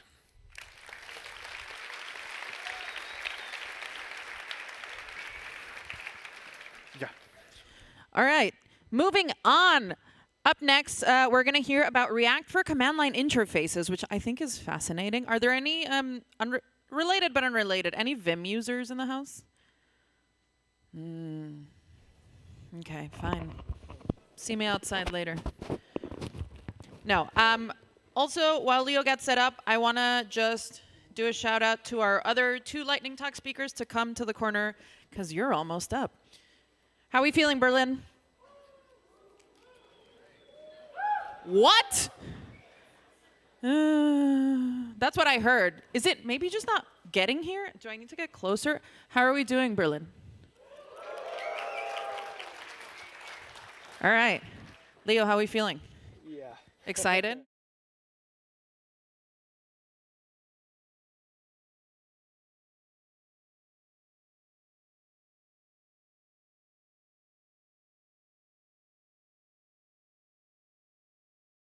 My name is Xiaoru Li, and you can also call me Liu. I come from China, and currently I study CS in Germany, in the city called Karlsruhe. And I post crash courses on Twitter, like learn GraphQL in 10 tweets and stuff, and also make videos on my YouTube channel called MethodCoder. And so today we're going to talk about building command line interfaces with React. But this kind of apps, command line interfaces, and terminals have been with us for like 40 years or 50 years. But why do we still care? So as it turns out, that these kind of apps are still super relevant today, and especially when you're a developer, we always rely on CLI apps like Git or create a React app and so on, because they are practical and fast and developer friendly. And if you are building something like a library or framework, and a CLI companion app would be super useful for you to let your users set up your project as well. So how do we start building command line interfaces with JavaScript? And we start with hello world. And we just save this line to a .js file and run Node on it, and that's perfect. But if we want to do something more interesting, for example, make the text bold or italics or with colors, it can be tricky. That's because we use something called ANSI escape code, and that thing is super ugly if you just directly use them, because, for example, if we want to print color text, just to print something like this, we need to write a whole bunch of non-readable and also non-printable stuff. And if we want to do something like update the already printed line, we need to do something like this, like move our cursor to 1,000 column to the left and remove everything like this. So this is not very helpful. And right now we have terminal emulators, so we can basically reshape our terminal. So the size of the terminal is no longer hard-coded, so we have to deal with the layout as well. And when we update multiple chunks simultaneously, like Jest, for example, it's going to be super tough if we just write those kind of ANSI escape code. So this is when we have Ink. And Ink is a custom React renderer that renders components to text along with the ANSI escape code and stuff. And it also lets us use Flexbox for the layout. So for example, building an Ink app is basically just like any React app. And we import stuff that we need and write custom components. And for example, we want to build something like this. And we just write JSX for it. And notice the box element, which box component, that is where we can use Flexbox, kind of like the view in React Native. And this is how it looks like. And we can also use arrow keys to control stuff. And with Ink, we can actually also render Markdown to the terminal. This is very important and useful for building, for example, menus for app, command line app. And another thing is that we have a framework based on Ink called Pastel. It kind of works like Next.js, and we can just use the file structure, project structure, to define the subcommands. And in a next app, it will be routes, for example, but here we're dealing with subcommands. So for example, we want to make something similar to a Git app. We can just structure our app like this. And also there's another library called React Blast, and that allows us to render our components to Blast widgets. Blast is basically a widget library for Node, where you can build full screen apps better. So for example, if you want to build something like a text editor, React Blast would be a good idea.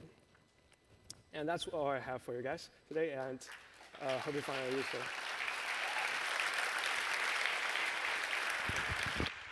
Thank you, Leo. That was really fun. All right. While Portia is getting set up, I want to talk to you about our favorite topic, lunch. So, like I mentioned earlier, some of you may not have been here. There's catering in the front, in the lobby, but you've probably seen it gets really crowded. There's also a bunch of catering around the back. There's like a whole walkway, sort of like this way, and there's like chairs. So if you notice that it's getting too crowded, we want to make sure we don't block where people walk, the passageways. So check them both. How are we feeling?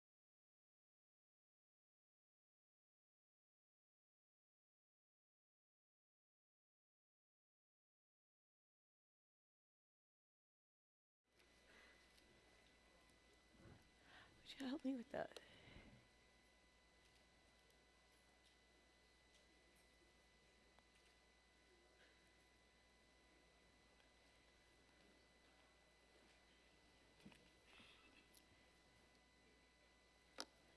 So I wasn't.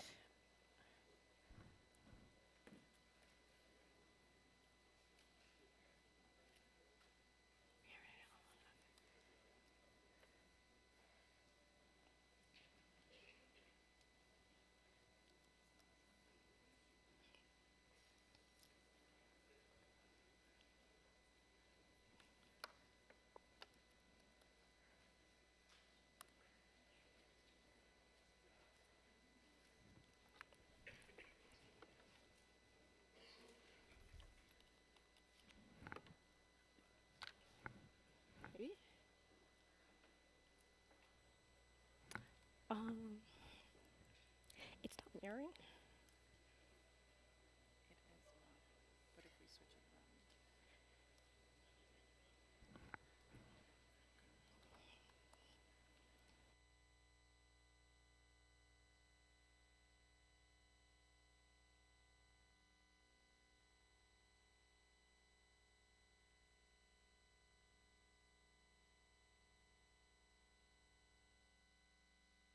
Sorry about that.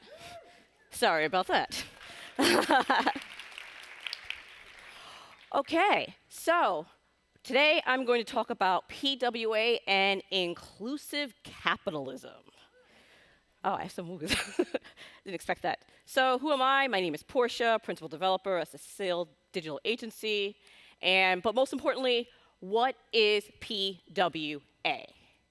PWA stands for Progressive Web Apps.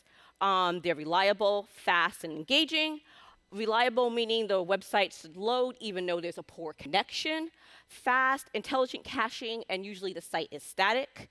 Engaging, app-like without the user needing to go to an app store or needing to go to like a Google App Store to download your app.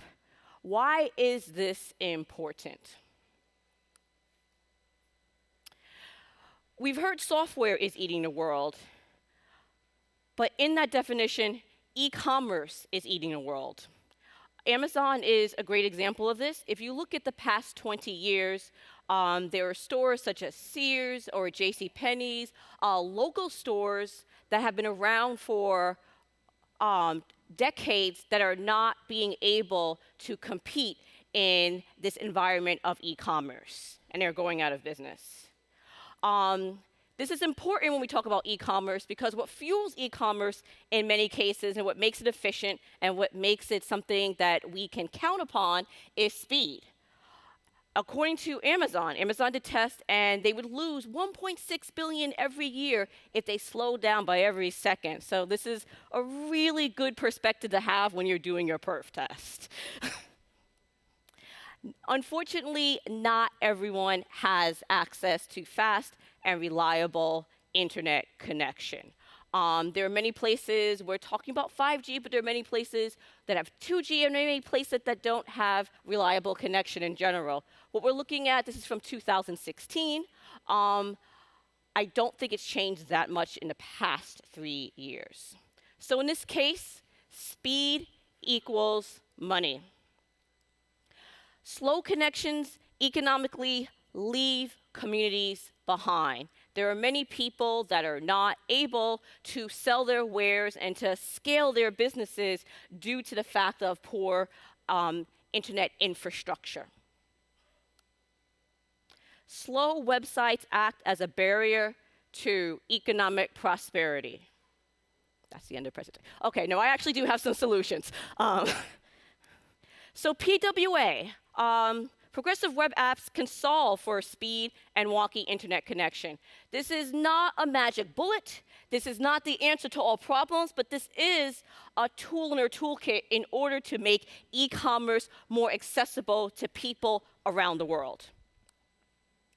One way that you can easily and more straightforwardly implement progressive web apps is to use Gatsby. Gatsby documentation is great in this case because it explains what PWA is. It explains that it's a set of best practices and how to implement it. So if you were starting a Gatsby site, you can use Gatsby plugins to help create a progressive web app for you.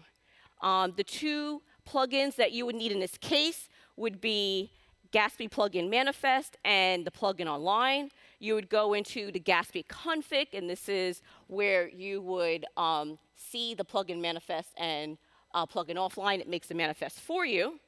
And results. Let's see how this will work.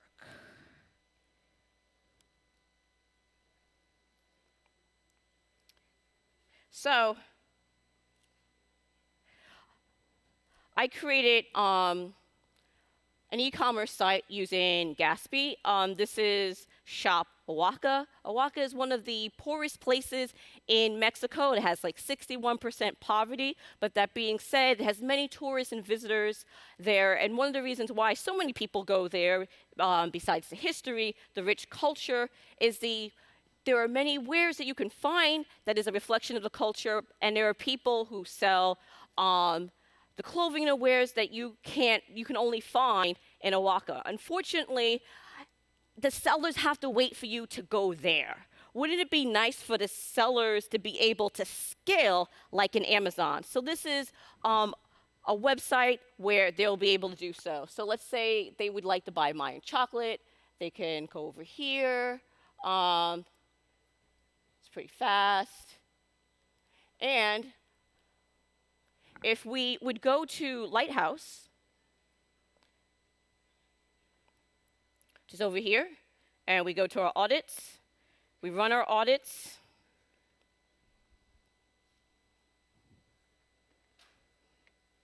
The moment of truth.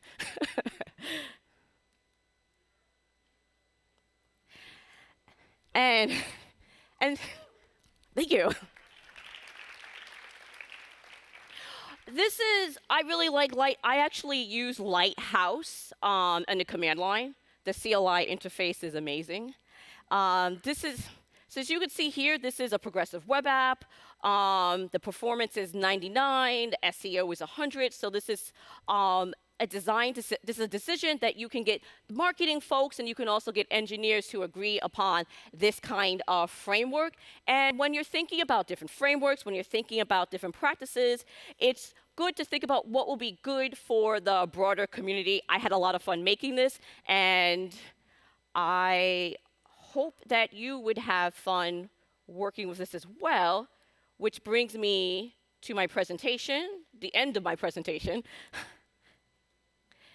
So here is my contact information. I have listed the website and the slide deck. So if this is something that you want to implement in your own, as a hobby or at your own place of work, here's the information. It was great. Thank you very much.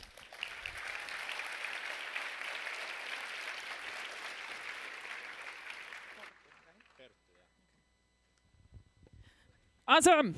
Thanks, Portia. All right, before we have our last lightning talk, I want to talk to you about what's going to happen after lunch. We have two really cool activities before the talks start. They're both optional, but on this stage, on the West Hall, we're going to have an open source stage where open source creators and maintainers are going to come up and talk about their projects and see if anybody wants to get involved, that kind of stuff, which should be very exciting. And I love seeing people showcase their work. And then in the East Hall, we have something at the same time called the hobby track, which is going to be sort of like similar except non-technical. So I think there's one talk about like technical diving. And so it's going to be really interesting. Check either of them out. They're at 2, so you still have plenty of time to get lunch. OS stage, open source stage, West Hall, hobby track in the East Hall. And up next, we have Perttu talking about rapid prototyping, which is exactly how I like my prototypes. So, big hand. Thanks. Yeah, so hi. So we're going to talk about successful rapid prototyping and what that exactly is. And what that means that in practice, we're going to talk about why you should prototype, what are the reasons for doing that, how to succeed in that, and why, in order to succeed, you should do that prototyping with React Native. And after that, once you've kind of figured out that React Native is kind of the thing that you use, we're going to look at what tools you should use. But before we go into that, I'm going to give a little introduction to myself. So the reason for my really difficult name, Perttu Lähteen Lahti, is because I'm from Finland, which is, by the way, celebrating its Independence Day today. Yeah. And I'm a developer/designer at a company called Nixo, where we build personalized sleep coaching programs in a mobile app. And the reason why I know a lot about prototypes is because I've taken part in 70 hackathons. I've won about 40 of those, so I've been also successful in those basically competitions of building prototypes. But let's get to the subject at hand. So why prototype? Reasons for that are pretty simple. When you're starting from scratch, you of course want to maybe try a new technology, or you just don't know what is going to happen next. You might not have no idea what you're going to do, what you're going to building. For example, a client project. And in total, the path is not that clear on what you're trying to achieve and what direction you're trying to go towards. And that's exactly where I started about a year ago when I was hired by 2 university researchers to commercialize their sleep research. And I went to the first meeting and they were like, build as a product. I was like, okay, can you be more specific? And they're like, build as a product that is nice to use and makes money. I was like, that doesn't really make it any more clear, but I decided that I might as well start by building a prototype. And actually, I built 3 prototypes. The one you see on the left, we actually decided to experiment how people would like to see their sleep data and what kind of presentation types work and which do not. On the left, on the middle one, we actually tested out how you should provide sleep coaching content, so exercises and lessons on sleep that is actually engaging and interesting to use. And on the right one, we actually tested that if you could make it in the game. So every night you would basically try to sleep really well, so you could actually compete against your friends who slept the best. Yeah, really nice. Turned out when I was researching the technology, what should I build this with, that I'm really bad at developing mobile stuff with iOS and Android. And React Native was kind of a perfect solution for that. not just because of prototyping, but also like building the eventual end product. Because it's really easy to build, it's really fast to build, it's even faster to deliver, and it makes it really easy to measure everything. But let's look at why it's so fast to build. So you can kind of use any basically UI component library. React Native Paper is pretty good, I've heard. I actually like to build them myself because it's easier to time box everything when you know that, okay, it will take me this much time to build that. But you can get pretty fast and do some pretty cool stuff really fast with React Native just because you have already existing skills from React and JavaScript. Maybe even cooler is actually delivering fast. And this actually saved our butt when we were testing one of our pilot products with the largest life insurance company in Finland. On Friday, I got an email that, hey, this feature doesn't work for me. And I was like, we never agreed on that feature. So during the weekend, I actually built it and released on Monday. Without React Native, I wouldn't have been able to do that because the usual way you do it through App Store Connect and Play Store is really painful. It takes a lot of days for Apple to look at. But we used Code Push. We were able to push the code to the users, and they didn't even notice that the feature was missing. And actually, on Monday, I got an email, sorry, it might have been my device that it didn't work. Expo is a pretty good solution also, offering you the same capabilities of pushing code basically over the air. And React Native Firebase offers the remote config. It doesn't allow as much as Code Push and Expo, but you can still make some changes on the app on the fly, which is pretty cool. My background is actually in, I used to be a carpenter for 7 years, and a lot of things we used to talk about that measure always twice. Once I transitioned into technology, it turned into measure everything. What the user is doing, how long they're doing it, and what they're doing. So in prototyping, your product is only as good as the results and feedback you get. So you have to measure everything. So in order to do that, there's some really good tools. Amplify Analytics from AWS, that's good. Firebase Analytics, basically Google Analytics, great as well. And the App Center Analytics that we used in our process was excellent, in my opinion. And there was actually a really nice hack that we used in order to kind of find this hidden information. So we wrapped all the components that weren't supposed to be clickable or pressable with touchable without feedback and made them emit an analytics event to our backend to see which parts of the app or UI users were pressing, expecting them to do something. So for example, here you can actually see there's a couple of things about your sleep timing and stuff like that. We had a lot of users pressing those, although those were supposed to be static. Which ended up that we realized that we have to build something that they can actually find more information about their sleep. So that's a cool hack. Don't do it in production. It actually it's really bad for accessibility. But in a prototype, we'll do fine. So to recap, build fast with Paper or by yourself, because React Native is pretty good for that. Deliver fast with using Expo, App Center, and what is this, Firebase, and measure everything. Yeah, that's all I have. My name is Perttu Lähtinen. You can find me on Twitter. Thanks. Thank you so much. All right. It is lunchtime. My only last announcement before you go, which is very narcissistic of me, is that after lunch, I'm going to be in the East Hall. So if you've enjoyed hanging out with me, come over to the East Hall and we'll have even more fun.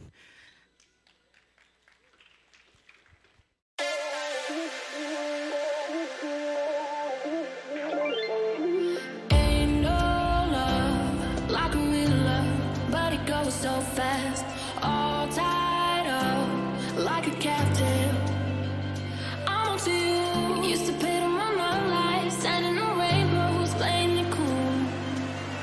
I don't focus in ages, and I know my patience. So won't you please stay a bit longer? You're making me stronger, making me stronger.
help you out. 'Cause I'm done cleaning up your mess. Found myself in my regrets. I've become a little stronger now. A little stronger now. A little stronger now. A little stronger now. A little stronger now. You cashed in on my promises. You know I'm too generous. Now I've learned to never help you out. 'Cause I'm done cleaning up your mess. Found myself in my regrets. I've become a little stronger now. A little stronger now.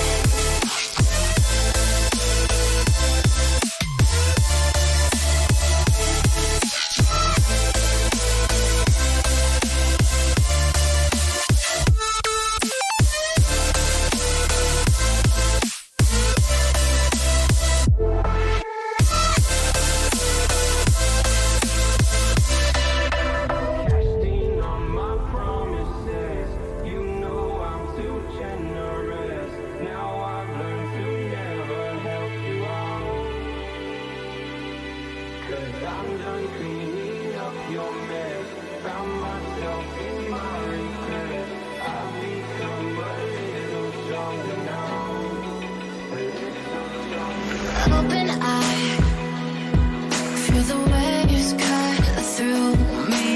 Hypnotized by the sounds I'm breathing in.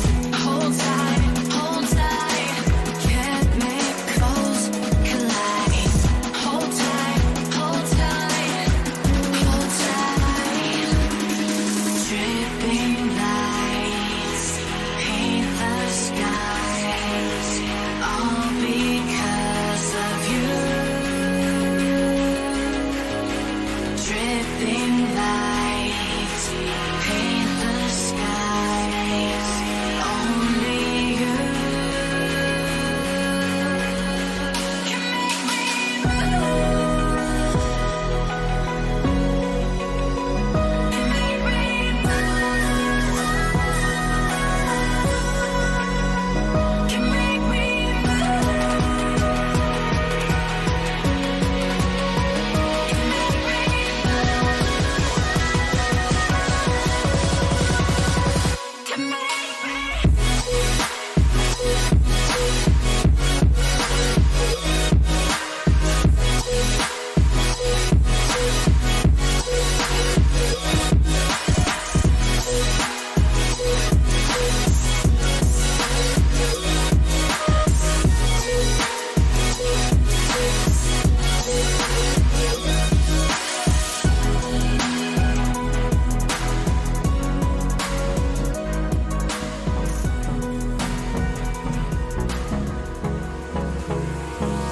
Hold me close till I get up.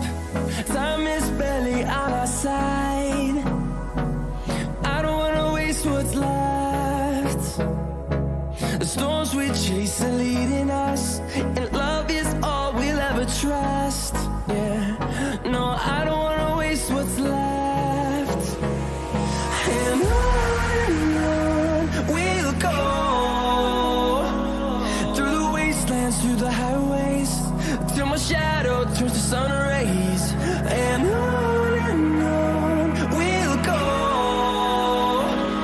through the wastelands, through the highways, and on we'll go.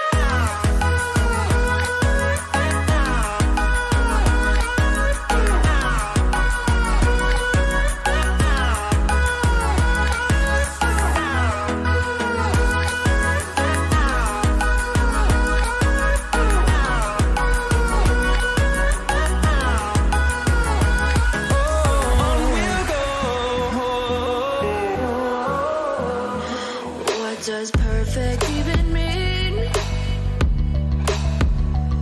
Is there even such a thing? Ooh, can we switch up all the rules and imagine a utopia? Darling, I'm just so fed up with these expectations.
down. I feel the rain crashing down. All around this empty town, I'm searching for the lost and found. But you don't care, you're unaware. Keep moving like the scars aren't even there. It's in the air, like a blazing flare. Just stare, 'cause the flames will burn us. I thought you were the one for me. That's why I gave you everything. Held you close by the stormy seas. Oh, you meant the world to me. I used to kiss your head when you cried for me. Hold your hand while the pain was over. Keep you warm by the roaring sea. You meant the world to me.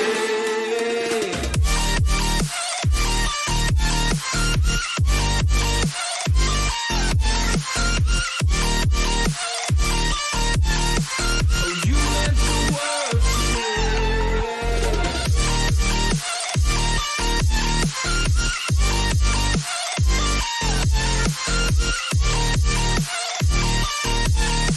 Oh, you meant the world to me. My darling dear, you're never here. When I'm in pain, you hide and disappear. Like shadows in the atmosphere, charting the stratosphere. Yeah.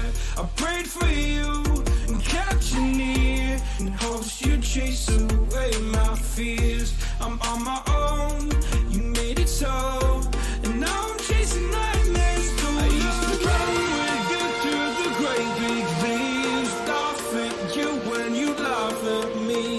Hope for us because I believe the home was just you and me. I thought you were the one for me. That's why I gave you everything. Held you close by the stormy seas. Oh, you meant the world to me.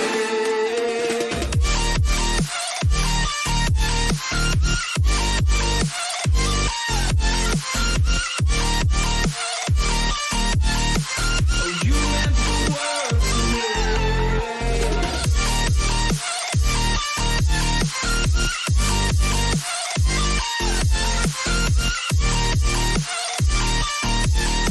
Oh, you meant the world to me.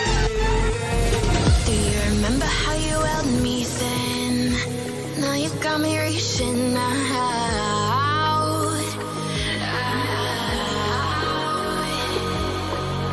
And do you see you got me falling in more times than I can get out?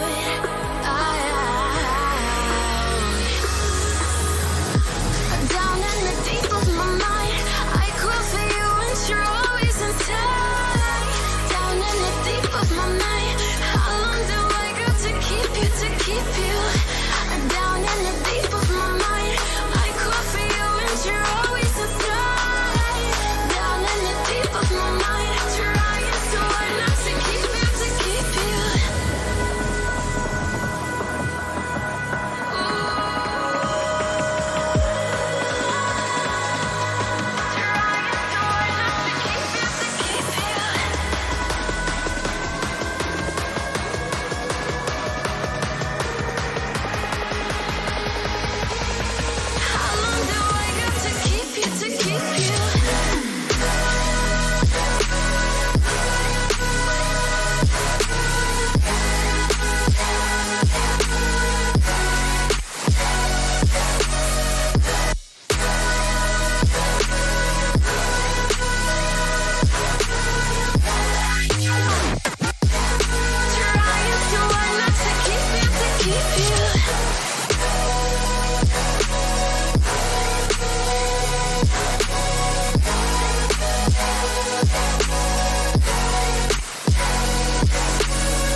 Oh, you make me wanna talk back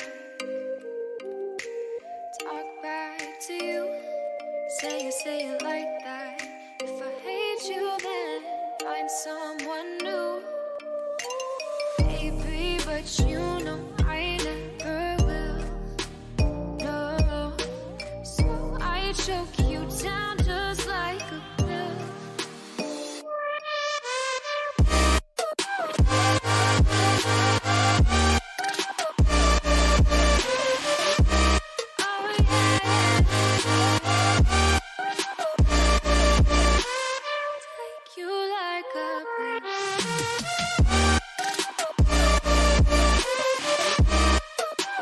Citizenship.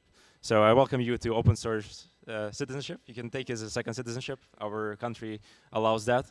Yeah, hope you'll do more open source and get more contributors after today.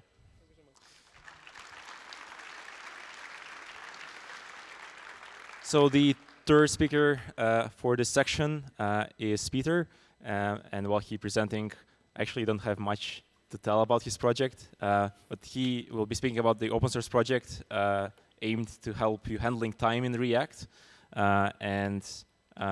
He'll definitely be the one to tell you a lot more about that. Hope his clicker and everything will be working. And yeah, I guess you're done. So let's give some hands to Peter.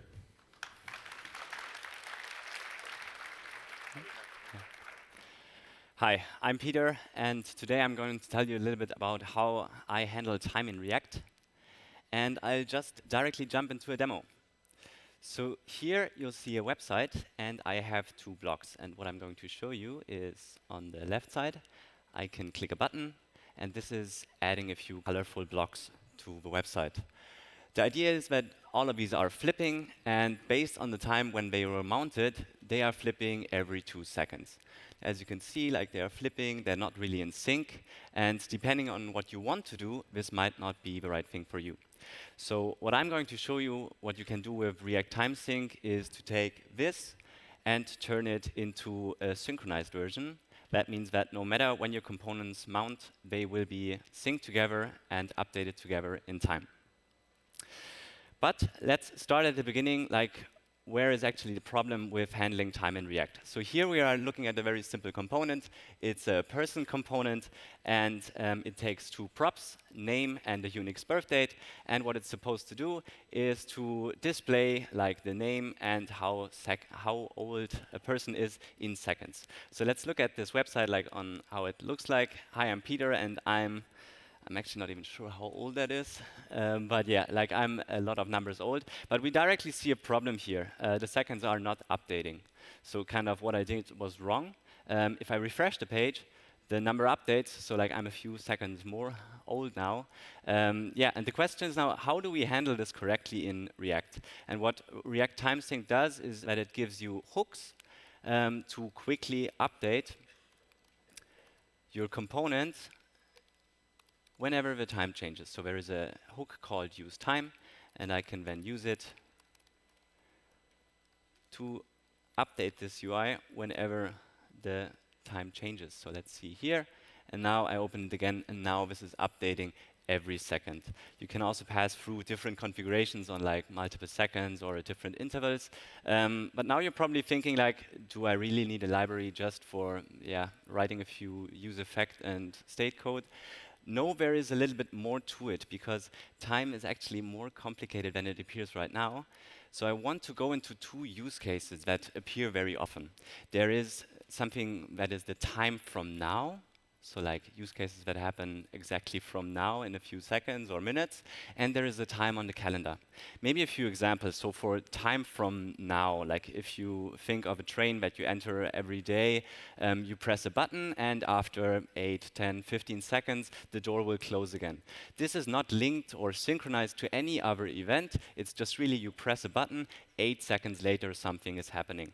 I also have a very quick demo to show you. You might see this from UI. Let's say we have a simple button, and we want to block the input for a few seconds. So I press send, and then it says try again in 1, 2, 3 seconds, or 3, 2, 1. And then I can press it again. This is, again, it's not linked to anything, so not linked to the time on the wall or anything that we care about. It's really just for this component, the time from now. In 3 seconds, make this button active again. So that is time from now. Time on calendar is something else. If you think about it, like we all are synchronized, like for the time on calendar, everyone knew, okay, React Day is today, and we have to get here at 8:20. It starts at 9:20. The open source stage starts at 14 o'clock, and most importantly, the party is at 8. So this is all information that we know, and we synchronize around this.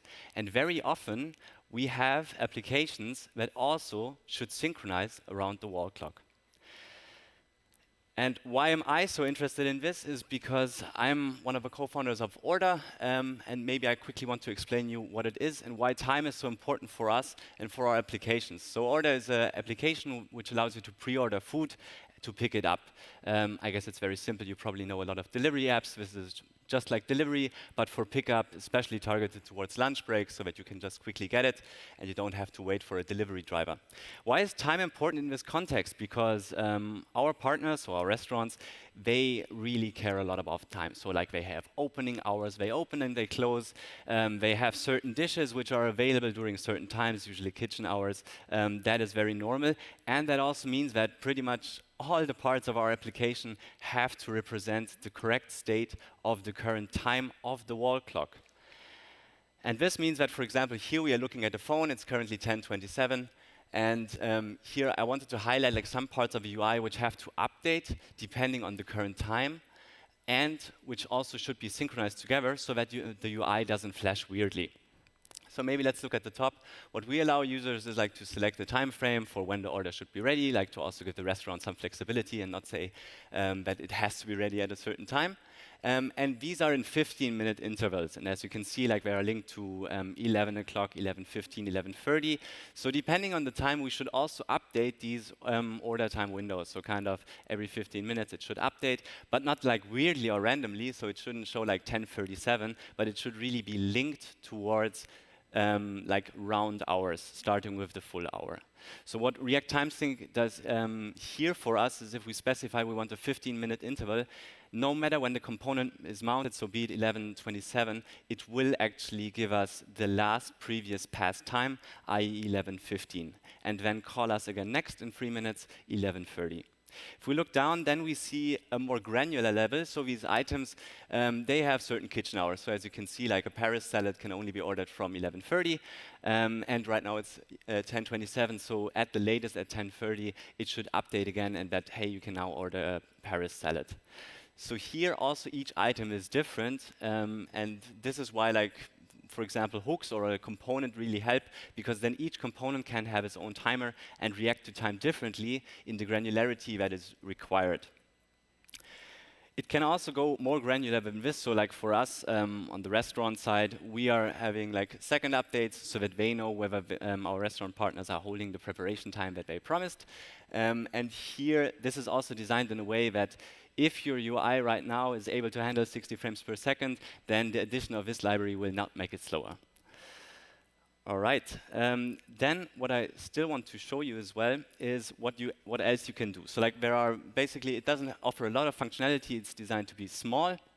There are two basic hooks which can be used. One is use time, one is use countdown. Use time counts up, so it gives you the current wall clock time, granular to the interval that you specified, and use countdown counts forward. So like kind of you saw this button demo, this is using a countdown, where I say that I want to be woken up in 3 seconds, for example, and this is also rounded to the nearest unit that you expect. So for example, if you want to count down to a particular day, let's say New Year's Eve, and you are mounting your website in the middle of a day, then you will be called at midnight again, and then midnight the next day again, and you don't have to do anything for this. I'm a little bit over time, so I will not go too much into detail about Redux usage, but just to explain like on why it's important to round to the nearest past unit as well. What it allows us to do is to use selectors, and then, for example, for these pre-order time windows, we do not waste any resources and re-render components when we don't have to. So this allows you also to be more efficient here. Last summary, when should you use this? If you display something in the context of a wall clock time. And I really urge you to challenge your applications and check it out, because very, very often you are doing this, even although like we don't expect that we have time in there. And if you want to synchronize timers across an application, so if you want to have everything update at the same time. Don't use it when you need millisecond precision. So for example, for gaming, this only handles seconds because we are not guaranteed by JavaScript to be called in time. So probably you have to use something else for that. And I also would not recommend to use this on the backend. It might invite you to do some tasks, and it might work for daemon tasks. But for anything else, it's probably better to use a managed cloud service. All right, that is already it. I want to thank you very much for your attention, and also to my colleague who created the demo that you saw in the beginning. I'm going to tweet out the link to the demo so that you can see them. Feel free to check out the library.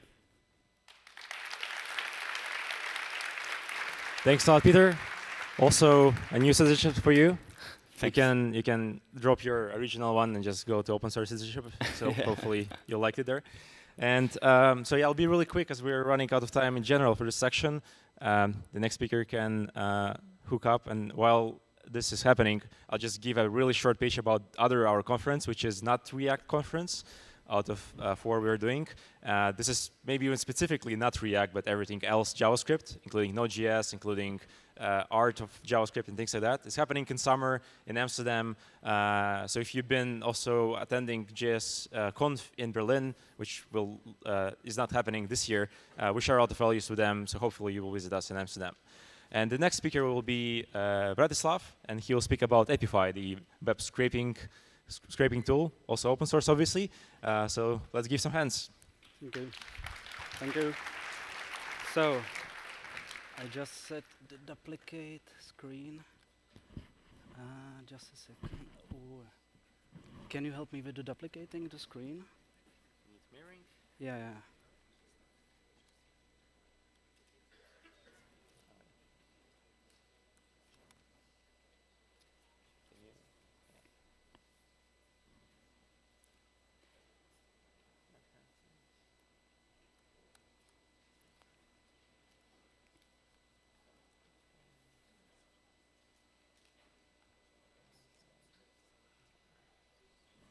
Perfect, thank you. So, hello everyone, my name is Ratislav. I came from the beautiful city of Prague, where I work at a cool startup called Epify, and our mission is to make web more programmable. And I'm here to present you our main open source project called Epify SDK. So what is it? Just a second. Okay, let's do it like this. It's a scalable web crawling and web scraping library for JavaScript. So you don't need Python anymore, just use JavaScript. That's awesome, not? Do you agree? So, how can you use it? It can help you to automate any web workflow. It means that everything you can do manually in the browser, you can automate to save a lot of time. And you can do it by using the plain HTTP request or the full browser. Also, you can control the Chrome browser in the headless or non-headless mode, thanks to Puppeteer, which is a high-level API made by the DevTools team. And you can run Epify SDK locally or in the cloud on Epify platform, which will give you much more power, like rotating proxy or scheduling. And it's also easy to install. Just run npm install Epify. So what it can help you with? It can help you with auto-scaling. If you run it on a platform as a Docker container, we solve the auto-scaling for you. And also, if you run it locally or on the cloud, we take care about recursive crawling, and you don't have to worry about retrying the failed request. Also, even on a local host, we give you the storage of results, so you don't have to worry how to put it to JSON file, for example. And many more features, but let me show you a quick example. We will take a look at the Hacker News website, which is a cool list of some very interesting articles, and it's sorted by some users voting. And let's say we want a list of, let's say, 300 articles for maybe some analysis, any purpose. So if we look at the page, we have first 30 articles here, and if we want to see more, we have to click on this link, more, which will load another page, which gives us another bunch of articles. So every time we need to load another page. So how to get the list? Very easily. Let's use Epify SDK. So if I show you the code, this is a basic example. It has 75 lines, but half of it is just a comment. And we just import the Epify SDK, and then we define the request queue, a list of pages to crawl, and the starting point is the domain of the Hacker News. And then we call the class Puppeteer crawler, and then we can use the same syntax as you use with Puppeteer, if you use only Puppeteer API. So we import the request queue. We can put some Puppeteer options, like if we want to run in headless mode or not. And let's limit the number of pages to 10, because like 30 articles per one page means 300 per 10 pages. And then we just take care about the handle page function. So on each page, we define what element contains the information about article. Here, it's the class athink, and we call it page function for it, where we specify what information is interesting for us. So we specify selector for the article title, the rank of the article, the position in the list, and also the link to the article detail page. And then we just return it back to the data object. And the data object we push to the storage, to the local data set. And on each page, we also check for the link to another page, which was the link with text more, this one. It contains this selector or this class. And then we have some function for debugging, but we don't have to care about it. So let's try to run it. We can run it just by writing node hackernews.js. And now you see it controls the Chromium, and it opens one by one the 10 pages and scrape the list of articles from each of the page, from every page. So now it's number 8, number 9, and number 10. It closes. In console, we see crawl finished. We see the list of processed pages, and we got some folder called Epify storage. If we open it, in default data set, we have 300 files, and each file contains the object with the details about the article. So as you saw, like without comments in let's say 35 lines, we were able to really easily scrape a lot of information from 10 different pages. So that's all from me. So if you have anything to automate, do it. It will save you a lot of time, and you can do much better things like doing some cool stuff in React. So thank you very much. So thanks a lot. Small present for you as well. Yeah, thank you. Here you go. Thank you. And yeah, sorry for being out of time and grabbing some time of the official agenda. But we have one last speaker for this slot, Christian. And he will talk about Goober, which is under 1K CSS and GS library. The movement I pretty much support with under 1K libraries. So if you're building something super performant for like low internet areas, it's definitely something to consider when weight is the case. So I think you can. All right, so let's give some hands to Christian.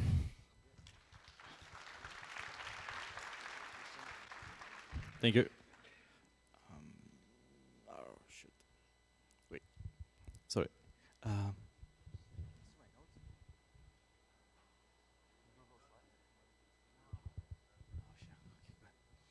All right. We'll speed this up.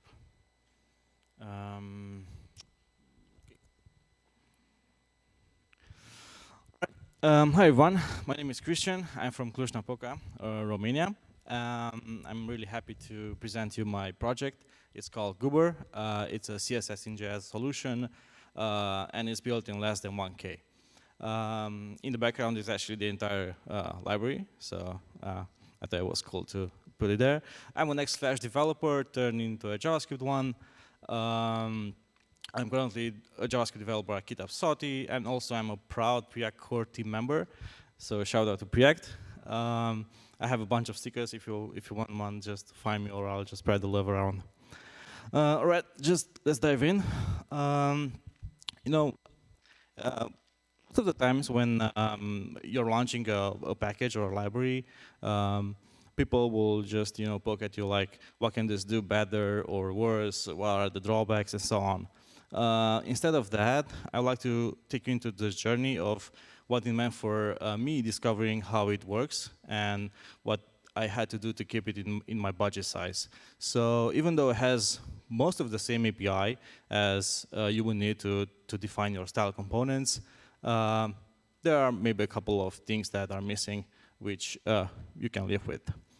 So why I did this, I was working on this project and I really wanted to have really smaller bundles. The client didn't ask for it. I was just bored, and why not? And also I'm usually the kind of guy that I like to really challenge the status quo of any project. Like whenever they or anybody present the results, I really like to dig in and see how they achieve the results, because that's how I'm learning, and it's a big learning experience for me. Anyway, so just to summarize how the style pattern works, you basically have the style function, which gets called with a tag template or an object or a function, and that input is hashed into a CSS class name, and that class name is actually attributed to a CSS declaration. Style Goober doesn't. I mean, it's way too much in size to have all the tag names and all the elements that I know, like style components has for you easily to, to autocomplete the expression. So you're gonna have to put in yourself. But the biggest challenge for me was to come up with a parser that actually is on par with anybody could use in a style components fashion way. And here's where things got a little bit messy, and I had to actually fall back to regex. So this is the rule that actually does all the parsing of the input, but for the strings, right? And I can go a bit deeper. Like the green parts are actually matching the properties and the values. The orange ones, I hope that's orange, all right? The orange one are matching the selectors and the end brackets, because then we go in a loop and then we're matching again the properties and their values and so on. With this, it's pretty straightforward. I would just need to, extract this into an object, and with that object, I could actually just walk it and generate the CSS, the real CSS, at the end.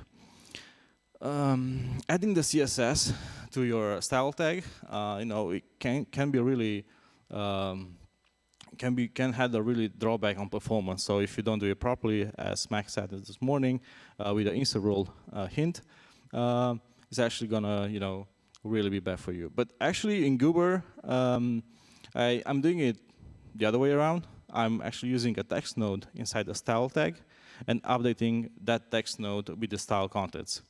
It's worked pretty fast. I haven't seen like that many performance drawbacks, but there's ways to explore and to move it forward.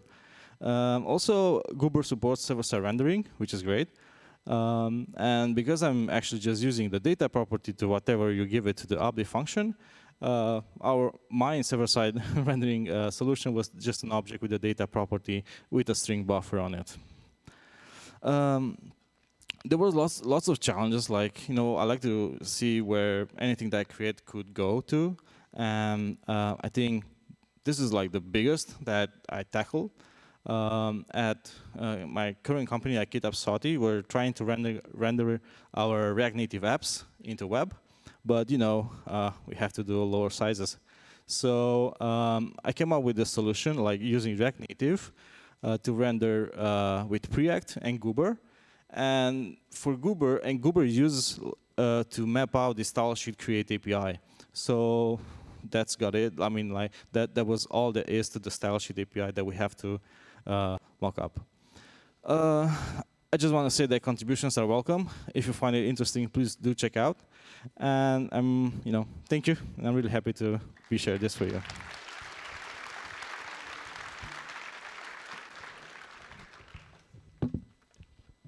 No worries. Same present for you. Oh, thank you. Great, thank you very much for that. That was really great to see all those open source projects being displayed. It's after lunch. We've all eaten a little bit. It's warm in here. How are we all feeling? Thumbs up here. How are we all feeling, everyone? Woo! How are we all feeling? Thank you.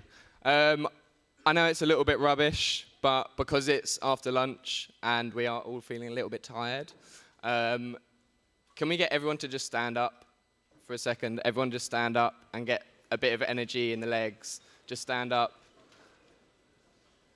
Cool. Do a little wave. Wave your hands. Fantastic. Okay, you can all sit back down. That's fine. I always hate it when MCs do this, and so now I have the power. That's great. So before we introduce our next speaker, I need to announce some of our gold sponsors. As we said before, the sponsors really help to make conferences like this happen, and it's only right that we spread the word. So we have 3 more gold sponsors. They are all outside in stalls as well, so if you haven't caught them, you should. We have Algorand. Algorand is an easy-to-use open blockchain network that ensures near-instant transaction finality. Finality. So thank you very much to them. Next up, we have Futuris. Futuris is an international digital engineering and innovation company. They create digital products and services and unleash a culture of innovation that makes your future capable. So thank you very much to them. And last but not least, Urban Sports Club. They inspire people to lead a healthy and active life through its flexible and diverse flat rate sports memberships. So thank you to them. We also have these silver sponsors as well, which I won't go through a name, but thank you very much to all of those. So next up, we have Jen Creighton. I met Jen last night. She's great, and she's going to be explaining how creative writing maps to writing UI components. So I'm curious to know what that is about. And a fun fact, she has on her arm a Professor Trelawney teacup tattoo, but she made it very clear that she doesn't know Emma Thompson. She's an absolute gem. Give her a round of applause to Jen Creighton. Thank you so much.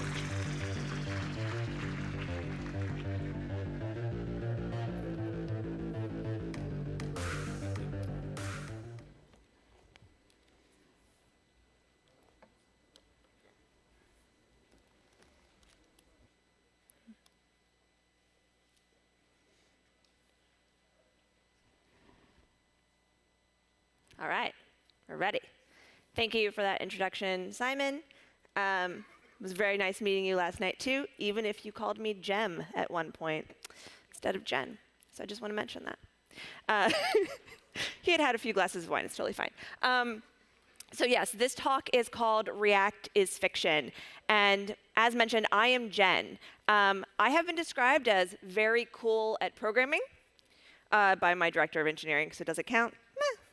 And I'm currently a front-end architect at a company called The Wing. We build co-working spaces that are geared towards women. We actually just opened up our first European location in London. And I also co-organize a meetup in NYC called Use React NYC. It's obviously a meetup for fellow React enthusiasts in NYC. If you are ever there, please come check us out. We would love to have you. And if you want to follow me on Twitter, my handle is girlcode, girl with a U. Now, I'm actually really amazed to be on stage today because I started my career on a very different path. You see, I've been writing for as long as I can remember. I even owned a typewriter at 8 years old. I begged for it for Christmas. And I would sit in my room, crafting characters, designing plot lines, and dreaming of the day I would be a published writer. In college, I majored in English and creative writing. And later, I worked days as a paralegal while earning my MFA in creative writing part-time. OK, well, I only earned a third of it. I did drop out of the program. So people tell you you're going to be a starving artist, but it really does not sink in until you get your first student loan bill. And I had to leave the program. I just honestly couldn't afford it. To be honest, I don't regret this at all, because growing up, I had a secondary interest, and that was code. So I left creative writing to pursue engineering. And it's a way longer story than that. These are the cliff notes. But what's important is the transition. Because people, whether fellow engineers or not, are often really surprised by my background. To them, these two disciplines, writing and coding, don't really match up. And for a long time, I actually thought so too. So when I decided to pursue engineering, I put everything I knew about creative writing in a box, and I closed the lid. Years went by, and I left the box alone. So 3 years of working with Vanilla.js, jQuery, Angular 1, box stayed closed. And then about 5 years ago, I started writing React. And immediately, there was this affinity. React to me felt like coming home. It was so familiar, and in a way I really couldn't pinpoint. But I also felt a really strange tension with it. How I wrote components, it just felt not right. It felt off. And here I am. I'm following the conventional wisdom on what makes a good component, and it felt wrong. And I really couldn't figure it out for a long time. For years, I couldn't figure it out. And then one day, the light bulb went off. Writing React reminds me of writing fiction. That's why I'm so comfortable with it. And I'm violating creative writing principles. That's why this feels so wrong. So I started writing components with the creative writing principles in mind. And what I found was leaning into what I knew about writing well helped me write better components. Like show, don't tell. So show, don't tell is one of the fundamental tenets of creative writing. In fact, it's known as the golden rule. So its purpose is to encourage description over exposition. Show being the description and tell being the exposition. So if we look at a sentence like she is tired, we can identify this as exposition or telling. So this sentence is instructional. View the character as tired. That's the instruction. And that's the basis of telling. It's providing instructions on how to view something. It's direct. But showing is indirect. Her footsteps are heavier than before, the weight increasing as she trudges towards the bed, collapsing face first onto the mattress. So this is a dramatic shift from exposition to description. You still know the character is tired, but that information is from context. And notice that you can feel it more. Words like trudges, descriptions of heaviness, collapsing, you can feel the character's tiredness. And that's why writers rely on this rule. It pulls the reader in. It lets them feel what's happening. And what I love about show, don't tell is how it maps to React's declarative, not imperative approach. So telling is instructional. Imperative code instructs. Showing is descriptive. Declarative code describes. When I talk about the comfort that I feel with React, its declarativeness is a large part of that. And when I talk about the tension I felt coming from a writing background, it's because I knew at some level that how I wrote components violated show don't tell. And this was true of other tenets of creative writing as well, because again, I thought that writing code and writing fiction had nothing in common. So I'm going to take you through what happens when you take these tenets into consideration when building a component. And I also want to illustrate how thin the divide is between writing and coding. So here's what we're going to write. It is a navigation header or navbar, and depending on whether the user is logged in or not, they're going to see a different UI. So for the logged out users, there's 2 links, spaces and happenings, and the login sign up links. If the user is logged in, there are now 3 links, home, happenings, and community, as well as an avatar and a drop-down menu that appears when you hover on that avatar. Now, one of the first things that we're going to do is we're going to start to determine what individual components we need. Writers do this as well. So Joyce Carol Oates has this really lovely advice: be alert for the possibilities of paragraphing. I really love that sentence. And what it's pointing to is structure. Writers focus on structure. There is an art to grouping words and sentences, to creating breaks in paragraphs and in dialogue. And this can be said of components as well. So when we're looking at this design, we're looking for the possibilities of paragraphing. What should be a component? Now, one possible component breakdown for this is that we're going to make a navbar component, and then separately we're going to make a profile drop-down component. And I think this is okay for now, so we're just going to go with it and see where we get. And we're going to start to build these components out. Now, we're not going to build it all at first, actually. We're going to put in some placeholder pieces. So what I'm interested in seeing here is the structure that we create and noting what information we're going to need. So first, we're going to be holding our navigation inside of a div, and that's going to be the main container element. We're going to put a placeholder for the logo for now. And then below that, we're going to place a nav element. And let's leave a placeholder for the links. We're going to deal with those in a minute. But now we're left to decide how to show which UI. If they're logged in or logged out, they're going to see something a little bit different. So how do we determine what they're going to see? And our best option here is that we're going to use a prop to denote whether the user is logged in or not. So if the user is logged out, we're going to show the login and sign up links. And if the user is logged in, we're going to show the avatar. Now, looking at this, what we've created here is a terrible first draft. All good writers write terrible first drafts. This is how they end up with good second drafts and terrific third drafts. Okay, I really love this, and I love this because it says all writers. All. And she goes on to say, people tend to look at successful writers who are getting their books published and think that they sit down at their desks every morning feeling like $1 million, feeling great about who they are and the story they have to tell and how much talent they have. And that they take in a few deep breaths, push back their sleeves, and dive in, typing fully formed passages as fast as a court reporter. But this is just the fantasy of the uninitiated. So you are now initiated, and let's not pretend. We all write terrible first drafts, all of us. Which means that this isn't going to work. We're going to need to take a second look. Now, we don't just throw out what we did. Second drafts build on first, and third drafts build on second. So the real question here is, what are we going to rework? What are we going to keep? What are we going to actually change? Now, if we're following the principles of creative writing, I can tell you that we already have a violation.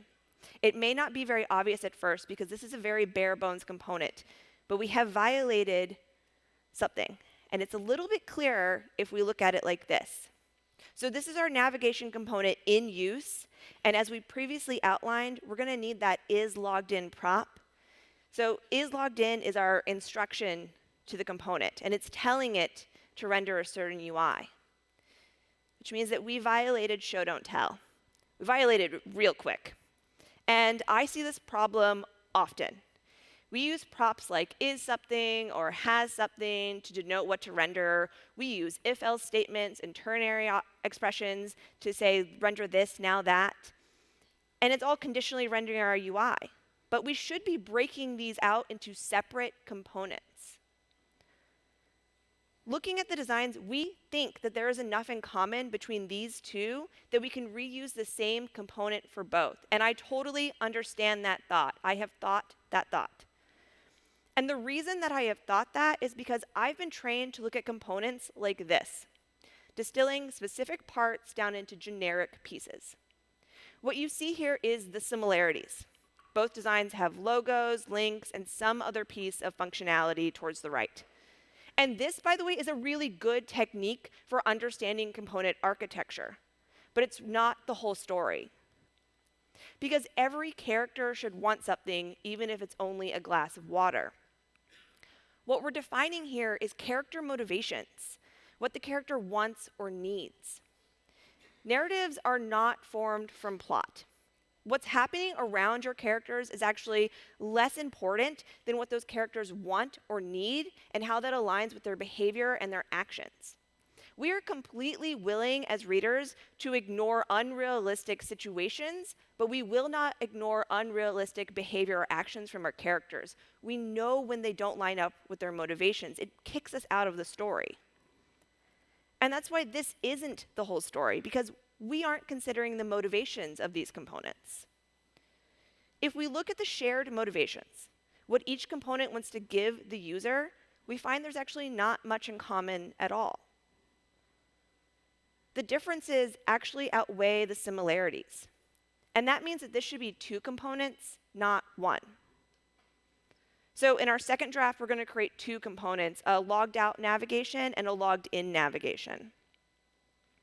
Now, to save some time here, I'm going to pretend that we already have a logo component for us just to drop in. And now that that's done, and we've decided on some structure, we're going to move forward and focus on the navigation links.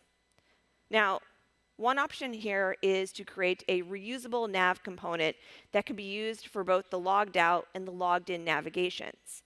Now, to do that, of course, we're going to have to dynamically compose the links. Because remember that logged in and logged out navigations are different here. So as a logged out user, you're going to see spaces and happenings, but as a logged in user, you see home, happenings, and community. So there's a difference here in both content and in length. Now, that's why we're going to rely on using an array of objects, and each object is going to define the link's name and its toLink. And then in our reusable component, we're going to use the array to create the links. So for each object in the array, we return a link component with that object's to and name values. And what's really nice about this approach is that we're limiting repetitive code. It solves for the unknown as well, because it can be dynamically creating the links. So this component can be reused no matter how many links there are or what their content is. Which is really convenient, because when we're looking at our design, it's full of links. We have spaces, happenings, home, happening, but we also have profile settings and logged out. So we think we can get a lot of reuse out of this one small component. In fact, we're going to use it for our next piece, those login and sign up links. So we're going to start to create our array of objects. And OK, we have one small hiccup. Because the login link, it actually isn't a link. It actually opens a modal. OK, so we have to make a decision here. We have this nice reusable component, but incorporating this is going to take some changes. So do we want to do that? Looking at our design, though, what we want to incorporate makes sense. We want this component to work for all the links. And if we look at the menu and the dropdown, we're going to have these same needs. You know, profile and setting, they're true links, but logged out, it's going to be performing an action. It'll log the user out and redirect to another page. So we actually do need this functionality. So we're going to go ahead with our revisions. So we're going to add an on-click key, and it's going to store a function as its value. Now, in our reusable nav, we're going to look for the on-click key, and if it, the to-click key. And if we pass it If it exists, we're going to pass back a link component. Otherwise, we're going to pass back a button because it's got the on click. And we're going to specify that as our specified function to handle the click. So now we're going to add another reusable nav to our navigation component. And notice that we're passing down both the nav links and what I'm calling the action links. So we're getting maximum reuse out of this component as well. So if the logged out navigation needs to be reused with different links, we can totally do that. OK, so everything that I just went to is actually kind of a little bit of a trick. This is the part where I tell you what we think we did and what we actually did are not the same thing. Because we think while we were doing this that we created 2 reusable components. But here's what we actually did. We chose an abstraction to make things dry. And then we kept that abstraction, expanding it to take on more and more outcomes because we value reuse. It is how we weigh a component's worth. It is also how we unintentionally create components that are difficult to use, difficult to understand, and difficult to change. Which is why you should write what you know. So write what you know is arguably the most well-known tenet of creative writing, and it is often misinterpreted. It doesn't mean that you just look around you and you write what is there. It means you write what you know to be true. Applied to components, this is even more concrete. If you know what a component needs and what it should render, then write what you know. I used to value reuse above all else. I thought components needed to be as reusable and configurable as possible. And what I ended up doing is wasting time on problems that never appeared. So if we write what we know, this is what our logged out navigation looks like. I find this cleaner, easier to understand, and more prepared for the unknowns. So imagine that the design changes, and now we need to add an icon next to the happenings link. With our previous abstraction, we would have needed to modify the object's details to include an icon key.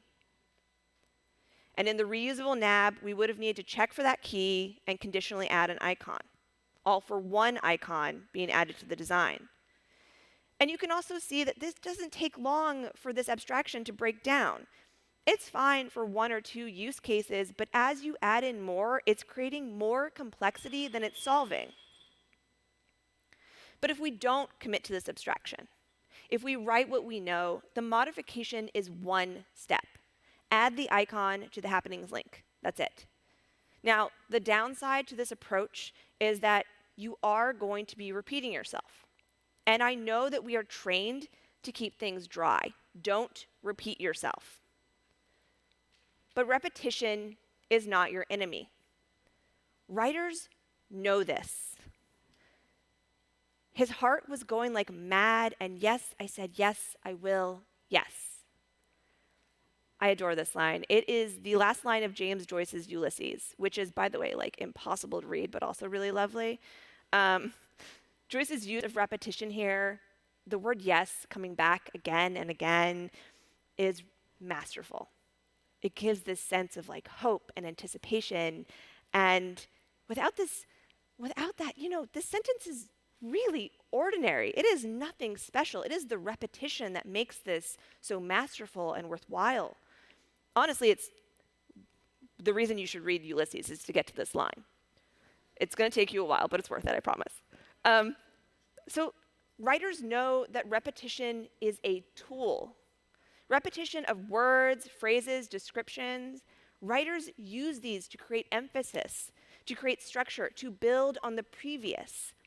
Writers repeat on purpose. And this is a lesson we can use in our components. Repeat on purpose.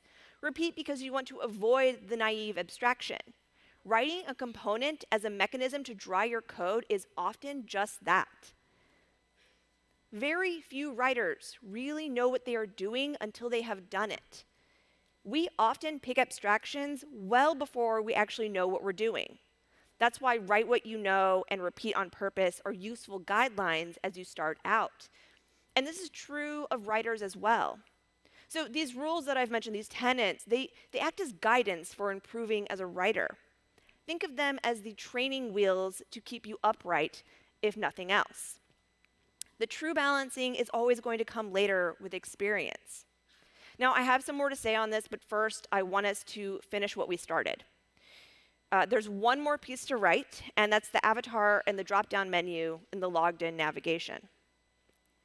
So recall that back at the start, we wanted to make this a separate component, and I actually think that's still the right move here. So here is our user drop-down. It's going to encompass a separate avatar component, pre-built for us, thank you. And we're going to need some state here to track whether the drop-down is open or not. And then we're going to set the avatar's onHover handler to toggle that state. If the drop-down is open, we're going to render a nav element. And for the links, we're going to continue to write what we know. So this is our finished user drop-down. So we're going to add it to our logged-in navigation, and we are now done. We can move that ticket to the done column. And now what? Now we move on. Remember that sooner or later, before it ever reaches perfection, you have to let it go and move on and start to write the next thing. Like writers, we often need to move on before what we've written is anywhere near perfect. Our time is finite, which often means that from time to time, we're revisiting our old, imperfect code. A component we aren't particularly proud of, a snippet of code you can now see should be written differently. And we might feel unease about refactoring these, because it's an admission that something didn't work. But rewriting is the essence of writing well. No work of fiction that you have ever read came without the cost of painful, sacrificial revision. Really, if you think I am kidding or exaggerating, writers hate revision. They would rather do anything else than revise their work. It is painful. It is so horrid. But they know that it's the path forward. You cannot improve without it. Refactoring is not failure. Get comfortable with it. Take something you built and rebuild it, then figure out why it's better or worse. Take something someone else built and rebuild it, figure out why it's better or worse. I could tell you to follow all of what I've said here as gospel, but you know what? Break the rules. See what you learn. This is how writers become writers. And what we're doing here is a craft. I used to think that code and fiction had nothing in common, but we are both building something from nothing. And in our worlds, there is no win and no fail. There is only make. Thank you.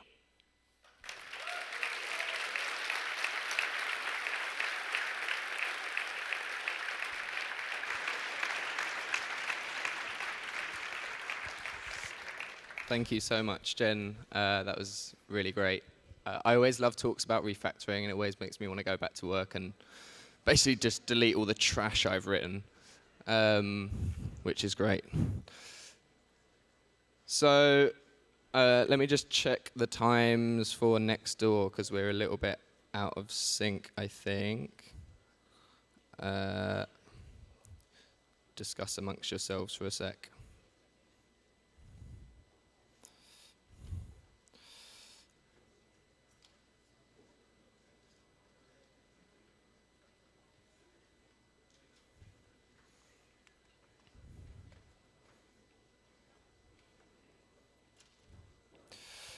Cool, I think we're good. So next up, we have Alex Lobera.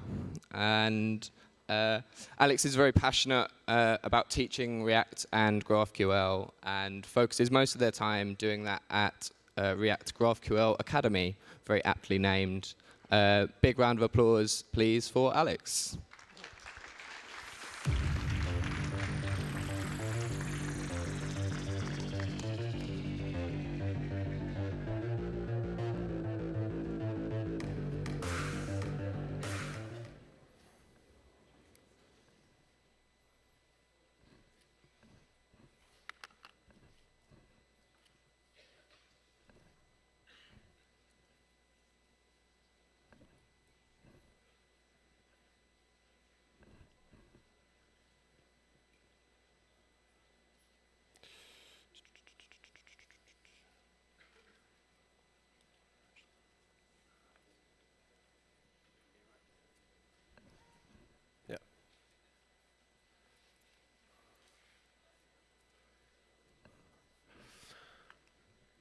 Hello, everyone. Thank you very much for attending my session, and thank you very much, React Day Berlin, for having me here today.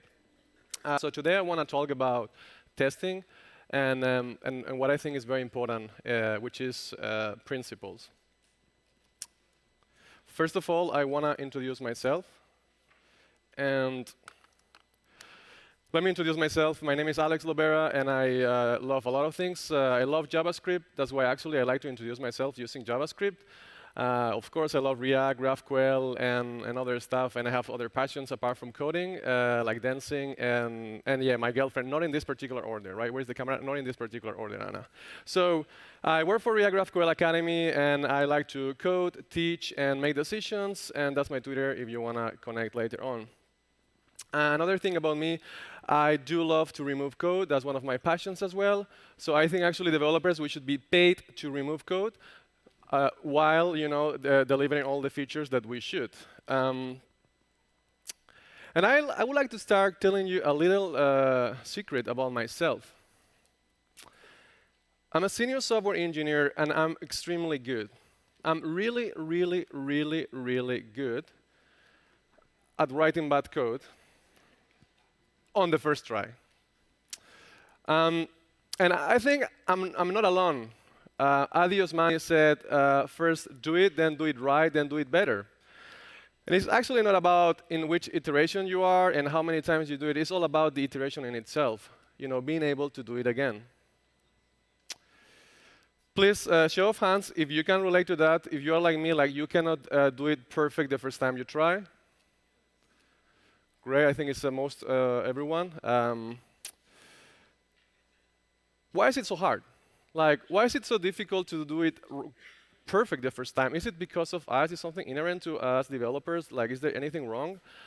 I think it's not. I think it's because it's the nature of our job. Software development, it's a complex process. The process of developing software is complex. And I'm going to define complexity in the context of this talk as the unknown unknowns. All those things that we don't know yet, right? And there's going to be a lot of things that we won't know, just because things change, just because requirements change, just because technology changes, team changes, market changes. So there's going to be a lot of complexity as well. We can also, in other words, say it's like the relationship between cause and effect cannot be deduced, only can be deduced in retrospect. So it's impossible we do it right the first time. So it seems to me that the more tests we write, the more we can iterate. So my goal today is to foster critical thinking and to explore some testing principles that work for me.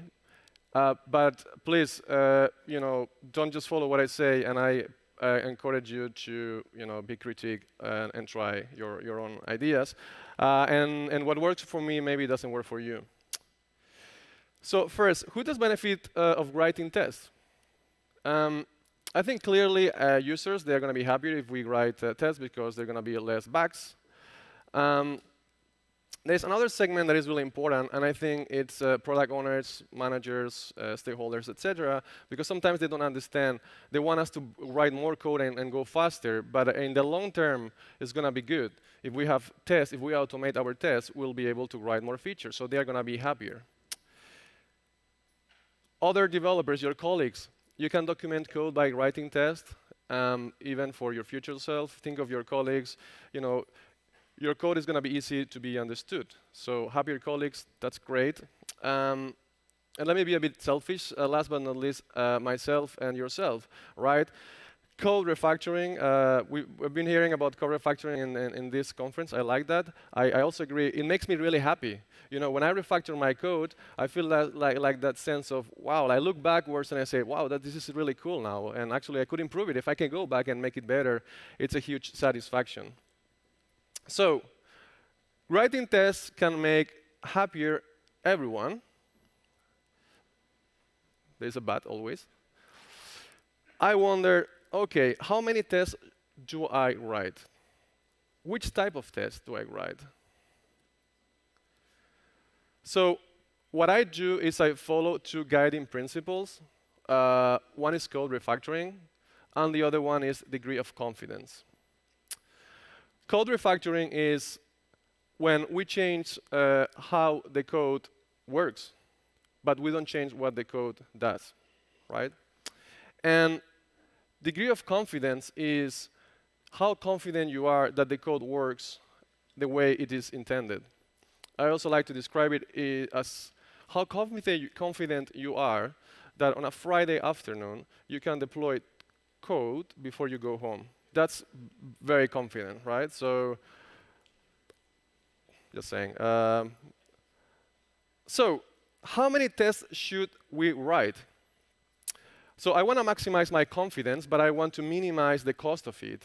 And I've seen some talks and read articles about that sweet spot. Is that place that maximizes that? Is that sweet spot? And I've been looking for it. And I couldn't find it, so sorry, I don't have the answer. I even wonder, is there a sweet spot? Code coverage, does code coverage measure that? You could also say, when I ask this question, I get back like, yeah, we do like 90% code coverage, so it's good. And is that number enough? Like, first thing is like the right metric? Does it measure refactoring with code coverage? I'm not sure about it.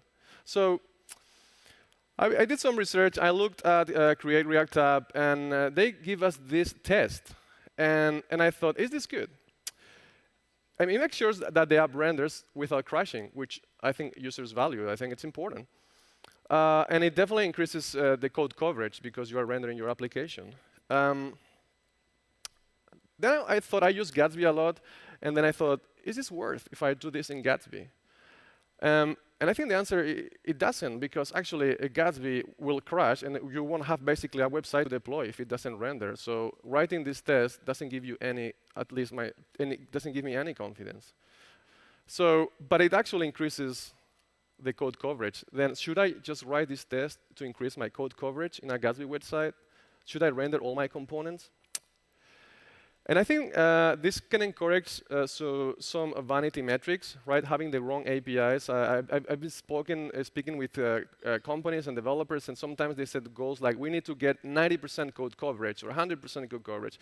And we developers, we like challenges. If you tell me you need to get 100% code coverage, I'll make it. But I can also find ways to just get it without adding much value.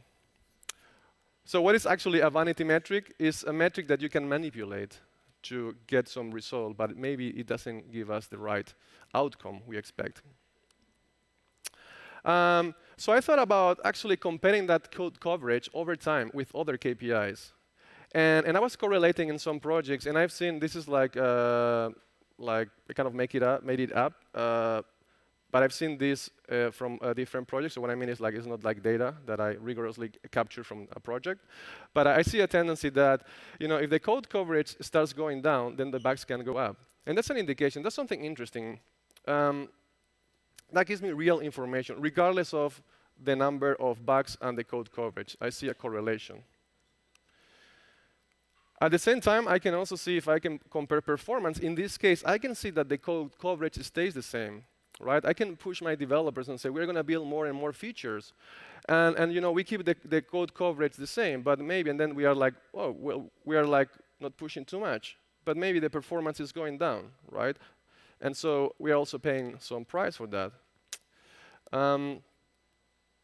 By the way, there are tools that you can use to automate these things. Is something that was just released a week ago, and I think it's really, really cool.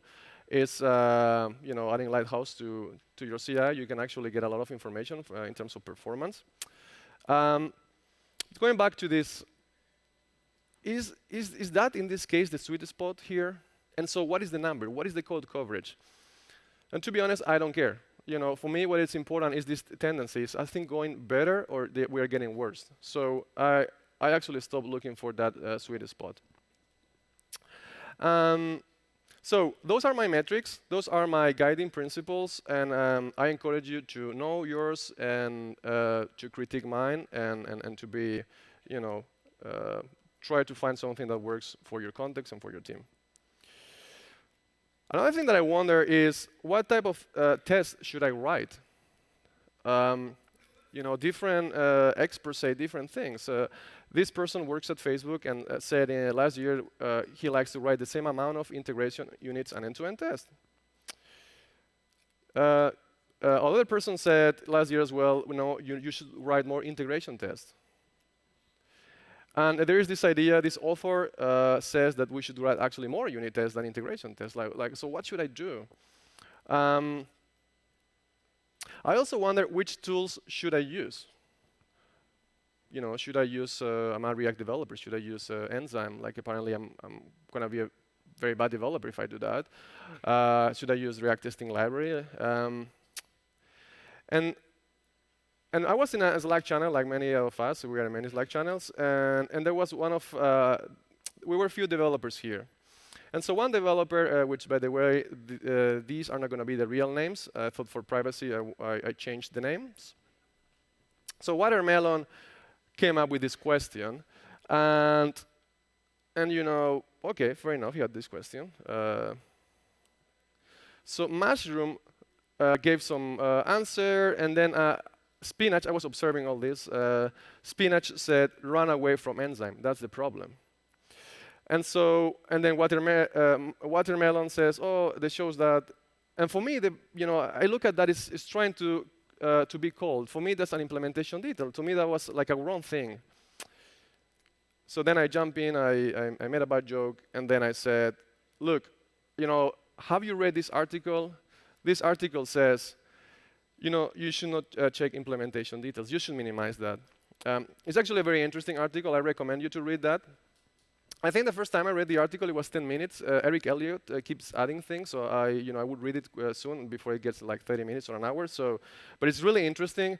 But long story short, it says mocking is a code smell. It doesn't say it's bad. It's a code smell. Why? Because by definition, when you mock something, you know something, right? So, and then every time you know something, then you are looking at an implementation detail. So we know our applications have side effects, and we need to talk to APIs, and we need those things, and we'll need to mock those things. But probably too much is an indication that we are not doing something good, and we should try, therefore, to minimize that. So, talk is cheap. Show me some code. So, how much time do I have? Yeah, I have a lot of time. So I'm going to show you an application. Let's first run the application.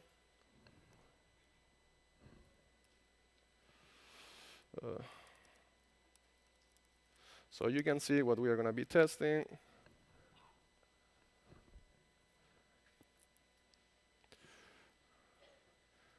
So this is actually an application I use in my training. When we teach React, we thought like, I don't know, building Facebook Messenger, kind of to be in the context. And so one feature that I thought could be interesting to test is the ability to send a message. So in this application, I don't have many friends, but actually I have one friend. I think this is the person you want to have on a stage with you if you're talking about testing. So actually, I asked him a few questions before, and I was not sure about doing some live coding. He gave me some advice, maybe. Not sure. Anyway, I'm going to go for that. I think he's... are you still there? I think he's not, probably because he's in the States, the time difference, and maybe the local host also has something to do with that. But I was able to send a message according to the UI. So I'm happy. I sent a message. In my mind, he's sleeping. So let's test that. So what can I do? I have some tests here I'm running. Yep. So the first test is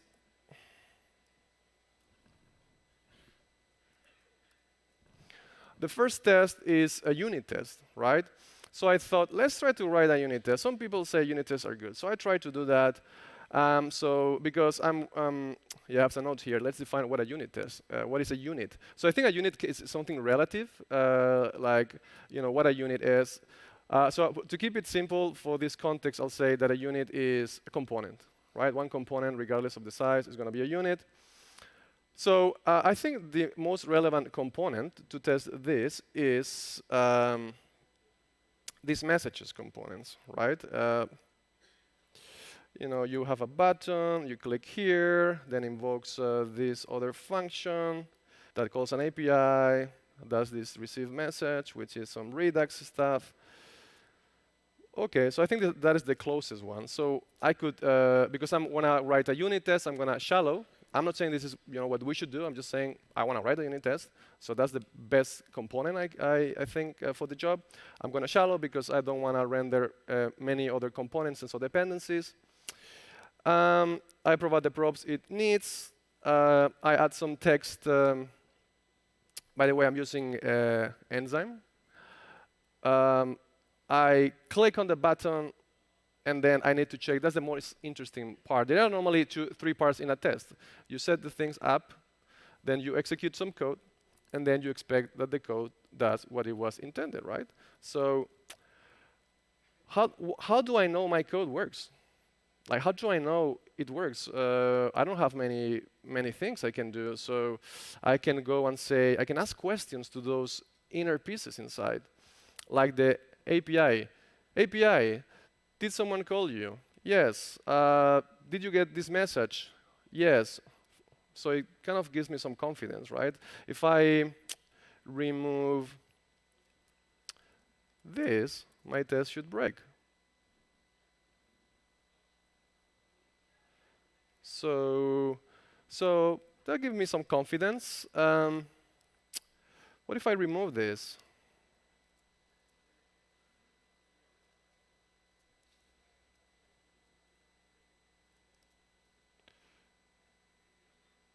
It gives me some error. So, okay, it gives me certain confidence. Let's get this back.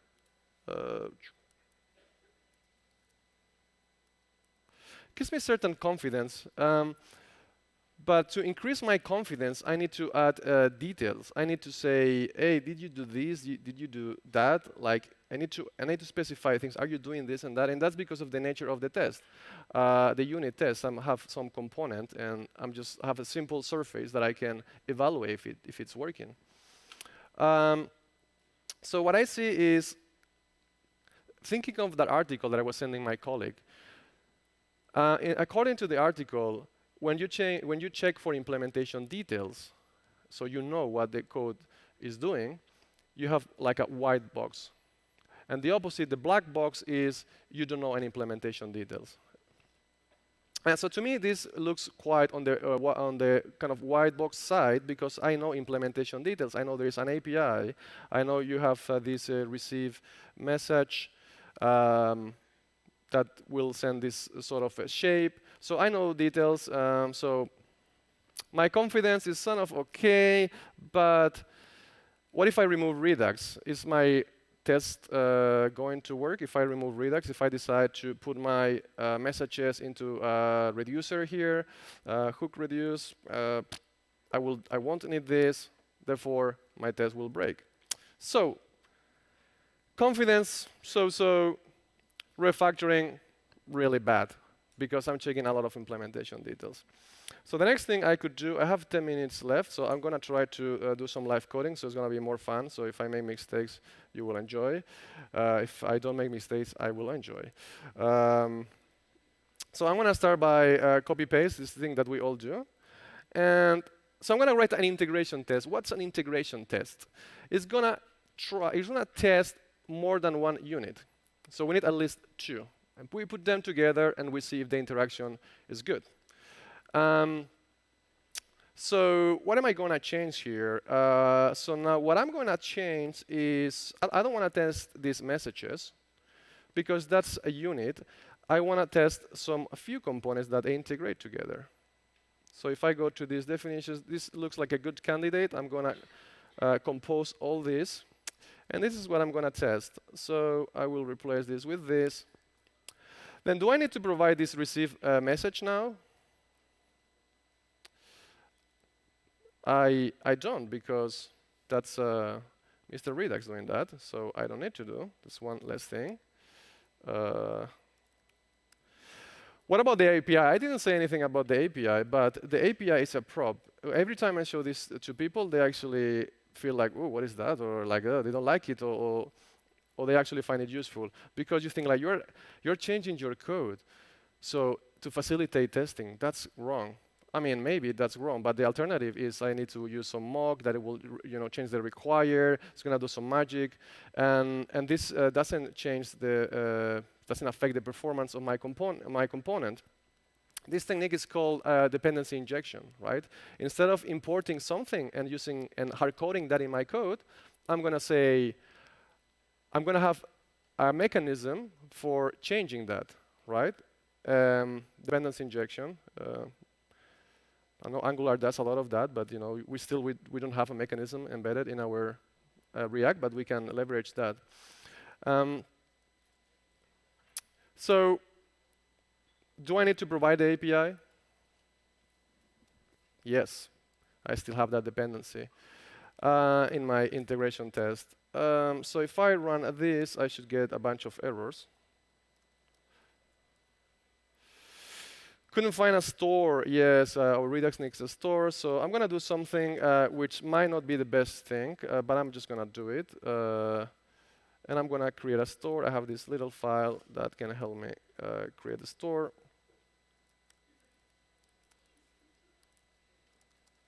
So bear with me. I'm doing things that I don't mean that's what I would do. We're just building up to evaluate and compare some approaches. So now I need to provide my store. Are you happy? Simulate, didn't work. Okay, we are going to use the input. Actually, I'm going to mount. Why do I mount? Because I want to test different components, not only one. Otherwise, I would only be rendering this, connect. So let's see, I got a new error, this act, which is going to help us apparently. So the message is actually quite nice. Are you changing some state? Wrap it with an act. Let's do that. Where am I changing the state? Here. I'm also changing it here.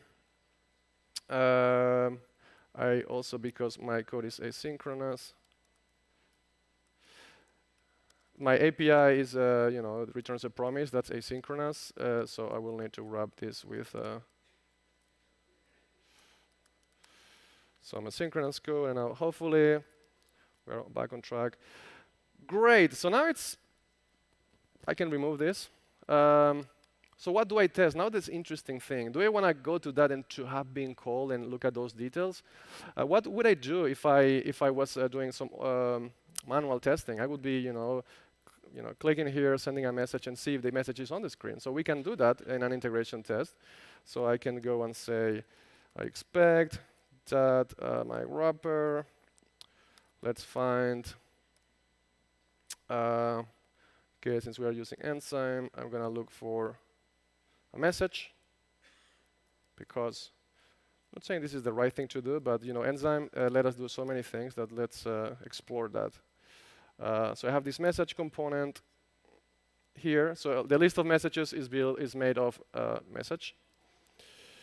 So what I'm going to do now is I'm going to look for those, and I could say that the length actually should be 1 at some point.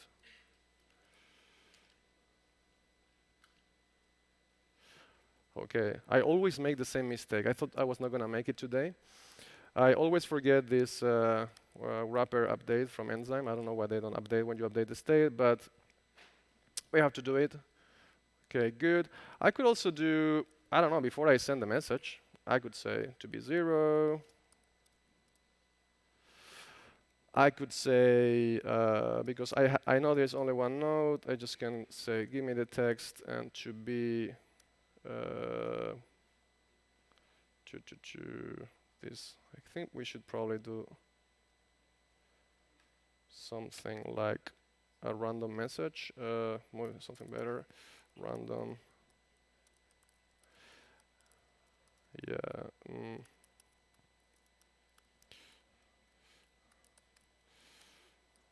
Let's get a random message. to make it a little bit more robust, maybe, predictable. So I expect that this will be this random message. Coolio. So now let's compare. Does it feel, if I remove Redux, is this more black box or white box? Is this actually a black box?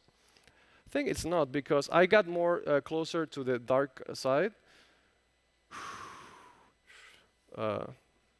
We should try to be on the dark side. And it's not completely black because there are implementation details that I know. I still know there is an API, I know this Redux, but I know less details. And what if I remove Redux from my application? Will my test break? I have Redux here. Yes, it will break. So before I do some refactoring, let's go and compare it to an actual similar test with Enzyme, with React Testing Library, which I'm going to copy from some snippet that I have here.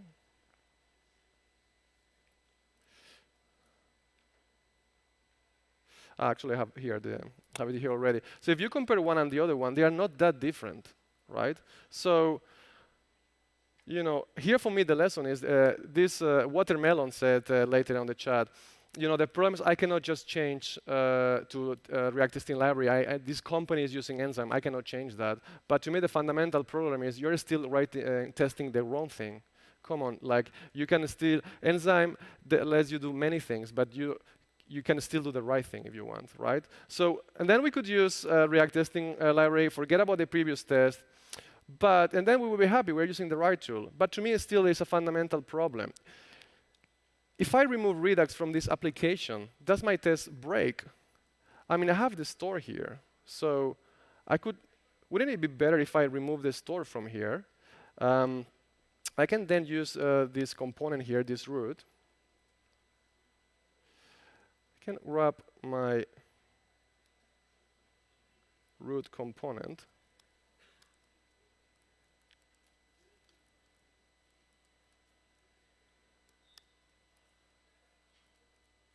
So my test is working, and this is better.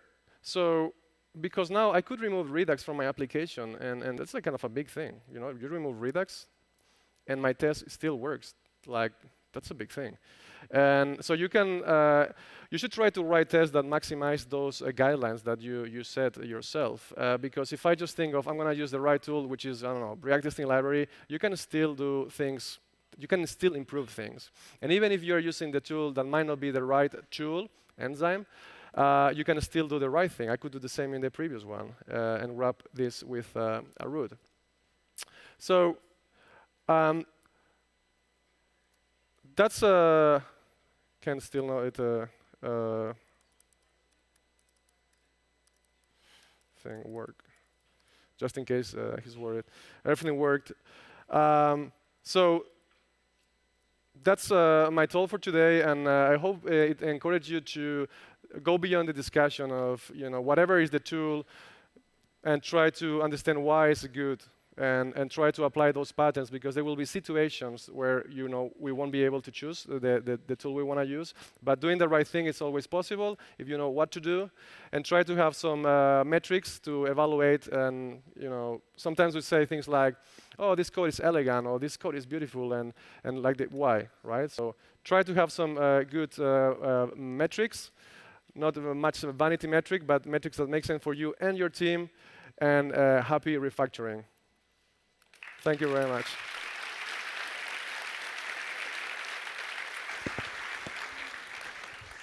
Thank you very much for that, Alex. That's great.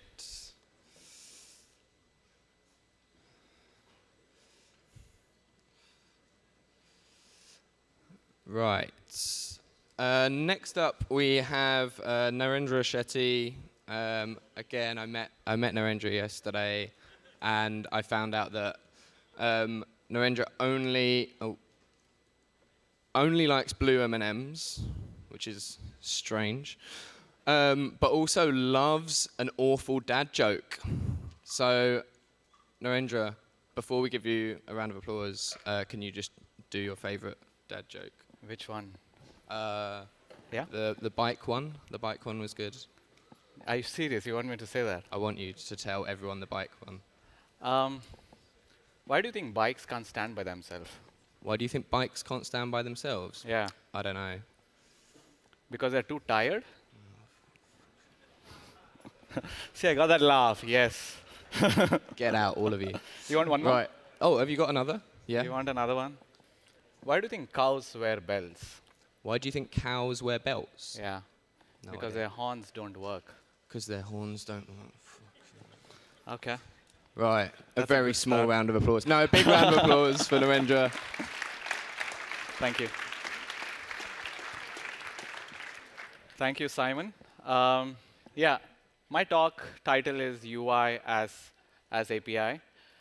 This is basically a case study or something which we did at Twilio, and I'm going to talk about what our problem statement was and why we had to pick this approach. Before I start, I like to introduce myself. I am Narendra. I work for Twilio as a senior software engineer in London. It's been a little over a year since I worked for Twilio. Before that, I used to work for Booking in Amsterdam, and before that, I was in India. Basically, I started off as a 3D developer, or Maya and 3D Max and all of that.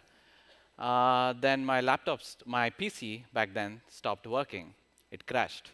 And the only tool which could work was Notepad. And because only Notepad could work, I became a web developer. It's funny, you're laughing, but that's fact. I mean, that's how I became a web developer. Yeah, before I start my talk, I'd like to explain what is an API. So like every software developer, what I did first is I Googled what is an API. And this is what I got, which is a set of functions and procedures allowing the creation of application that accesses the feature or data of an operating system, application, or other service. I'm not smart enough to understand what this means, so I Googled again, and this time, what exactly is an API? And now I landed on the Stack Overflow answer, which, according to the person who asked the question, is not the right answer. But I think from my understanding, this is correct. An API is an interface through which you access someone else's code, or through which someone else's code accesses yours. In effect, the public method and properties. To give an example, if you're a library developer, if you're building some libraries, you have your code base, and this customer somewhere who wants to use your library. And they don't want to understand how you have written your code base. Instead, what you would do is you would create one layer on top of your code base, which is an API layer, an interface, through which the consumers can access your code, and your code understands those and computes based on what the request is coming and gives the data back. For example, Movement.js. We all might have used Movement.js sometime in our career, and we also decided not to use it for various reasons. Like in Movement.js, .format is an API. What it does is it just formats the date or the time which you want. You just say that .format, and you pass how you want it to be formatted, and you get the output. You don't care about how Movement is doing that part, right? So that's an example for an API. And we developers are building softwares, and we use a lot of libraries, a lot of packages, and you can treat each of them as like a Lego block. And all of them, you use some of the APIs or interface to access their code, and you use them and you build your own product, right? So this is kind of an analogy which you can associate with multiple APIs combining together, forming your own product, which is, and you could probably expose an interface or an API, and someone else can use it. So at Twilio, it's a little over 11 years now. And we've been building a lot of products which is mostly backend specific and a lot of APIs. You might have heard Twilio or used Twilio for sending SMSs or making calls and building softwares which does that. And a little over 2 years ago almost, we decided to launch our first UI-based product, and that is called Twilio Flex. To give you a brief introduction about what Twilio Flex is, it's a contact center application. By that I mean anytime you call up an agent, any customer service, agent on the other side probably would be having a UI which looks something like this, where your call, your SMSs, anything comes to, it routes through various systems, it comes to an agent answers that and responds to your query. So Twilio Flex is something which I work on at Twilio, and our main focus at building this product was that we wanted something which works out of the box. That is, if customers who, like for various B2B customers who wants to use Twilio Flex for their contact center, they should get it up and running quickly. And also, if they want to change any aspect of this from the UI point or from the business logic point, that should be possible. To bring the scope smaller and to understand, I'm going to reduce the perspective. And this is a chat which is part of Twilio Flex. Every time you make a chat query, an agent would probably have this screen where you have the header, which has the controls for the chat, and you have the list of chat messages, which is going on the either side, and then there's an input. So if you are a developer and you're looking to build this product, broadly on top level, it gets classified into three components: header, message list, and message input. And what would you do is that, OK, if you want to use this chat application, just use this component. And this component would render this entire chat, and it'll just work, right? It works fine. You have one customer, you have another one, and the next customer who's coming in would probably say, oh, you know what? I would pass the message list to the component, and you tell me when the message has been typed. So I want to handle the business logic part of it, and you just be the UI. So like, fine, I'll give you 2 props, list of messages. It's an array. You set the messages, and I will render it accordingly. And also, whenever the message is typed, I will execute this callback. And this props is an API. It's an interface which you are actually providing to the customer, and they don't have to worry about what this prop does. All they have to care is that I know what I need from this prop, and it does this job. And then there are a few other customers who tell, OK, I want to render the message differently. Then you're like, fine, I'll give you 3 more props. Render message, and if it's render message text or images differently, just use these props, and you can render. The control is on your side. But this can easily get out of your hand, and it can become a page full of props with various things. Yes, you want to style, you want to pass the props to nested components in there for the image and for the video props. And this is something which we didn't want to do, because this is just a small application which we are talking about. And on the top level, on the Flex, if I want to change something in the deep, I don't want to pass the props from the top level. So another approach is compound components. How many of you have heard what compound components is? Yeah. So just to give a brief idea about what compound components are, it is a type. It's a way of structuring your code base or exposing the API of a component so that you separate the feature and the business logic and the UI, and you let the user control how the UI would be done. And you don't have to worry about what the props it would get, the children. It would, they call it, I think, secretively passed props. That is, you don't have to worry what the chat would be sending to an header and everything. And if I want to change the bubble from compound component structure, it would be somewhere nested inside message list, and I would change the message bubble. Now, this works for chat, but on the Flex level, this may not work, because it would become really deep. And if I want to change something really small somewhere inside Flex, I'll have to restructure the entire tree, and I have to tell that this component has to change. So that's, again, it didn't work for us.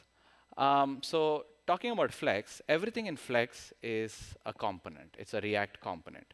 And every time we want customers to change, we allow customers to change, we make them as programmable components. We call them as programmable components. And by programmable components, what I mean is that it has 3 main properties, or we want customers to have 3 main properties, which is adding a custom children. By that, what I mean is that at any given hierarchy, any given part in the component structure, customers should be able to add their own component, and it should act as if it's part of the application. It should get its props, what its other siblings are getting, and everything. And they should be able to replace the existing native component with a custom components. Let's say they want to change the entire messaging list or the messaging canvas, the chat application. They can just replace the chat and dot replace and their own chat, and it would get the props what the original chat was getting. And also, if they don't want any of those component structure in the application, they should be able to remove it. So these are the three main principles what we want to have for programmable components. To go into detail about what programmable components are and how it solves our problem, I'm going to take one component from our application, the smallest one, which is Message Bubble. And Message Bubble's job is straightforward. It's supposed to render the message with the name of the person who sent the message, the time when the message was sent, and the text, the actual message itself. And this text can be an image, a video, and anything. But for now, let's keep it a simple text message bubble. And you can say that broadly on top level, it could have two children, which is the header and the body. And every time, if you want to add a children into message bubble, we have this API, a static property on all the programmable components .add, and you got to pass the component to it. So I'm going to explain how internally this works. But on the top level, all the customer needs to do is that whenever they want to change something in the message bubble, they have to do message bubble.add, the component they need to pass. And when the message bubble decides to be rendering, it picks up from what was added already, and it renders that component. And there could also be a scenario where you would want the component to be rendered at a particular position in the hierarchy. And we have this property which you pass, which is sort order -1, and all it does is it arranges itself. And even if you want to render something in the between, you just have to pass the sort order accordingly. Same thing, for removing a children, we need to know the key, the child which needs to be removed. So pass the key to .remove. .remove is another static property on the message bubble. And every time the component decides to be rendered, it looks at the list of components, list of children need to be removed, and it removes that.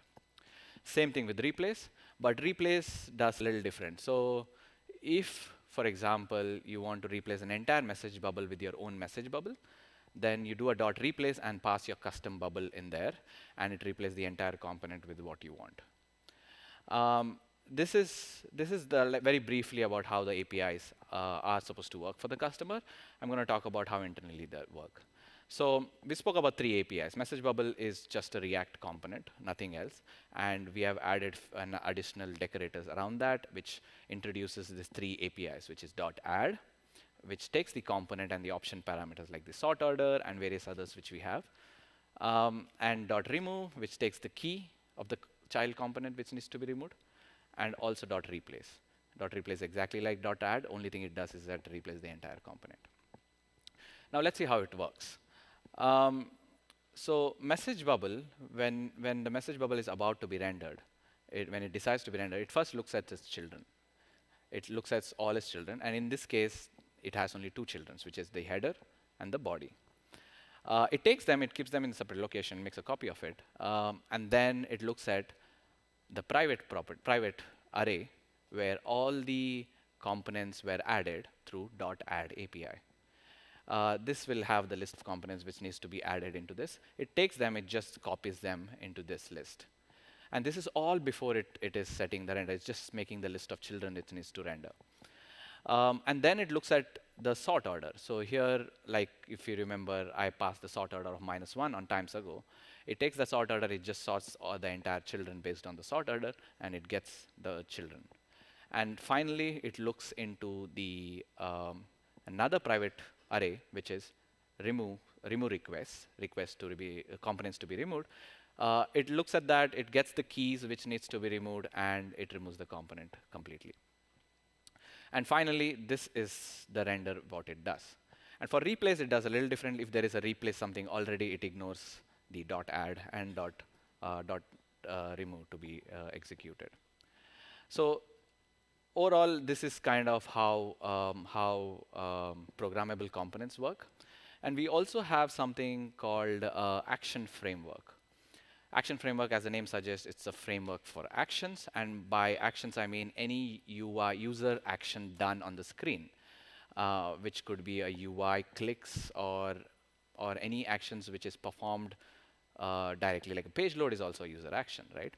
So to give an example, this is the call canvas, which an agent sees when they're answering a call from a customer. And it has 4 actions, right? One is hold customer, mute yourself, mute an agent, open directory to transfer the call, and so and so, and then hang up this call. So when Flex initializes, what it does is it registers all these actions with a listener, which gets executed every time this action is triggered. For example, something like this. And what our customers wanted was they wanted something that they could hook before the actual handler is going to be executed, and something afterwards. Like, for example, if an agent is trying to disconnect a call, and before the disconnection happens, we want to check, or the customer want to check, whether the agent has done all the steps needed for the customer, or if it's a VIP customer, there's so many different processes, and we want to be sure before disconnecting the customer that all the processes have been done. So customers wanted something like this, and they wanted to perform some operations just before certain actions are executed. And we introduced this API for them called, it's just a listener on the action, and any action, whichever actions you want, add a prefix called before, and it would get the payload, which the handler, the original action, is supposed to get, and also an abort function.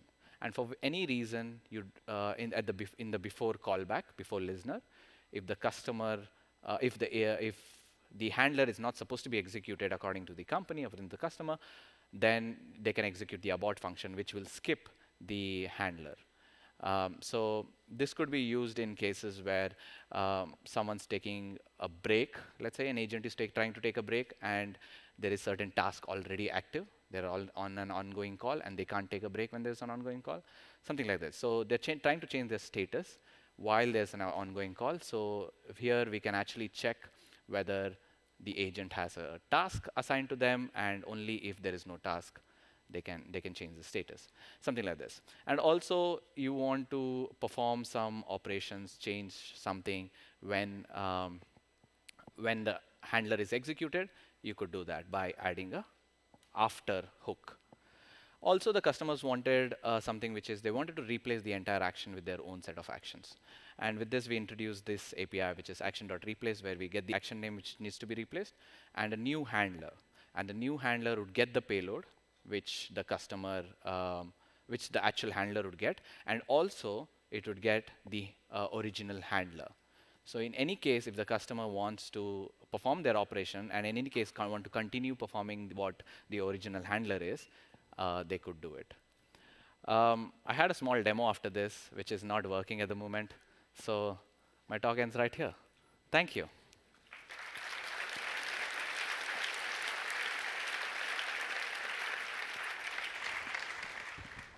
I can just disconnect. Thank you so much. Thank you. Yeah, I think that can just pull out, and that's fine. Yeah? Yeah, great. We shortly have a break, but before you all run off, there are prizes that need to be announced. That's right, thank you very much. So, are you the best racing driver? Are you the winner?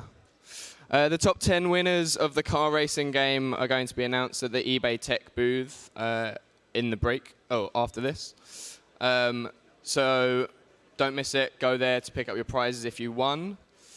And we have people from SumUp, someone from SumUp, to announce their winners.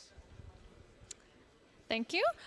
We do have a winner for the Raspberry Pi Smart Robot Car, and that winner is Kostiantin Netkov. I hope I'm pronouncing that right. If not, I'm sorry. If you are in this room, hopefully you are, please come to our booth to pick up your prize. Thank you. Konstantin Netkov. Kostiantin Netkov. Go to the SumUp booth at the break. It's possible they're in the other room, so I think it's being announced on Slack as well. The winners. Would you put the winners on the Slack? Yeah? Great, thank you. And next up, we have Wayfair. Thank you. As Wayfair, we had a raffle for a gift card for 150 euros. And the winner of that is Moritz Giller. Are you in the room, Moritz? Yeah, there. Perfect. Congratulations. Thank you. Thank you very much. Congratulations. Oh, this is awkward. I guess just follow him. Right, and Focus Reactive. Oh, sorry, we have one more, which is Focus Reactive, who have a prize to give out as well. Hey guys, so we are raffling this amazing mechanical keyboard everyone wants, but it's only one. Could you please drag one random card, please? I know it's a stress. It's a big responsibility. Okay, we have Zakan Nahapetian. Zakar Nakapetian. Zahar? No. Okay, so Zahar, please, come to us. Great. Also, can you just put that on Slack as well? Can you just put the winners on Slack as well, in case they're not in the room? Sure. Great. Thank you very much. Right, we have the break now. We're running a little bit over. Actually, we're not too bad. It's 4:05 now. Talks are going to start on time at 4:30 in either here or in the East Hall. Have a great break.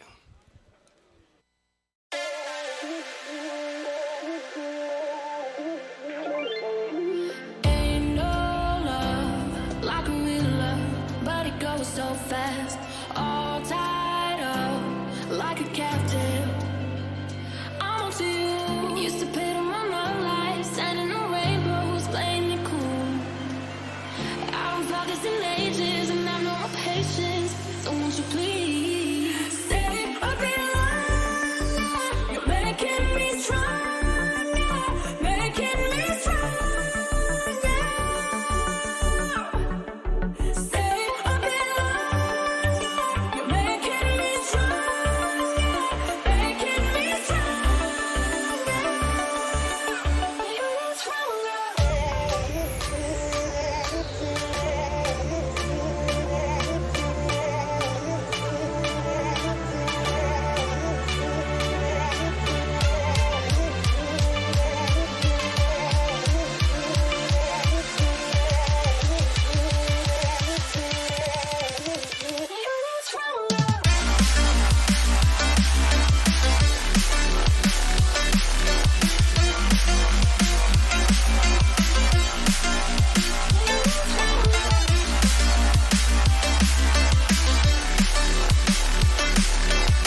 too generous. Now I've learned to never help you out.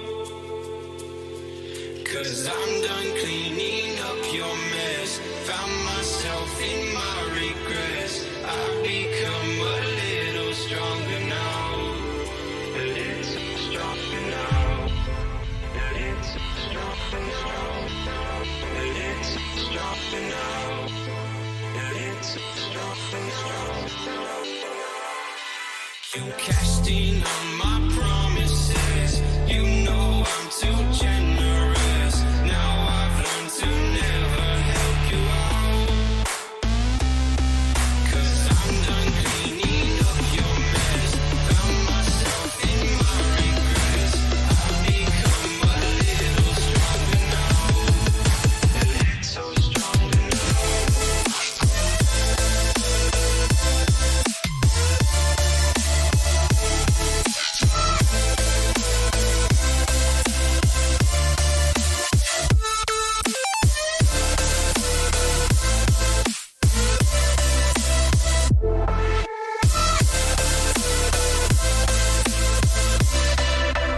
Casting on my promises. You know I'm too generous. Now I've learned to never help you out. 'Cause I'm done cleaning up your mess. Found myself in my regret. I've become a little stronger now. A little stronger now. Open eye, feel the waves cut through me. Hypnotized by the sounds I'm breathing in. Hold tight, chemicals collide. Hold tight, hold tight, hold tight. Dripping lights paint the skies, all because of you. Dripping lights paint the skies, only you can make me move. Can make me move. Can make me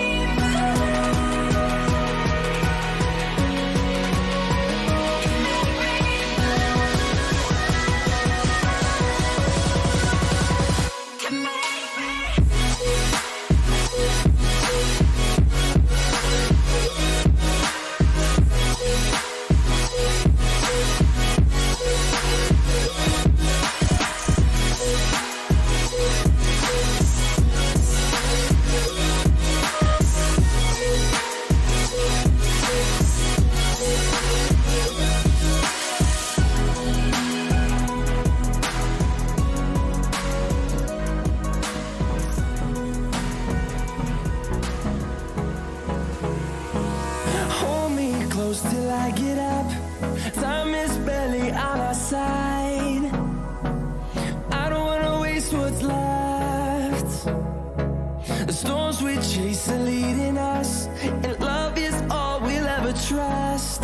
Yeah, no, I don't wanna waste what's left. And on we'll go, through the wastelands, through the highways, till my shadow turns to sun rays. And on we'll go, through the wastelands, through the highways, and on we'll go.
broken alone. I feel the rain crashing down all around this empty town.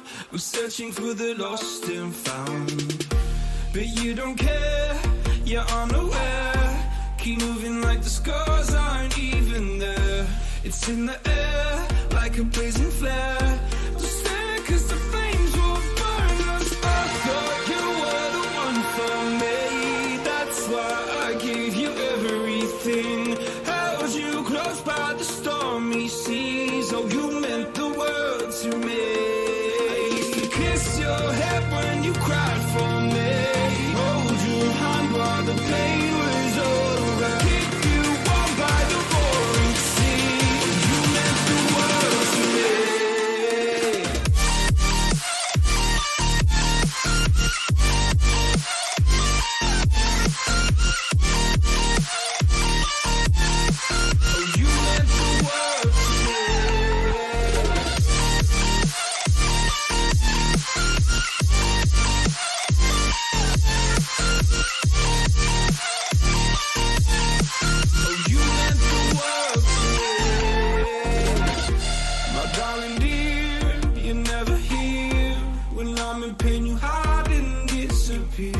Like shadows in the atmosphere, charting the stratosphere. Yeah. I prayed for you and kept you near in hopes you'd chase away my fears.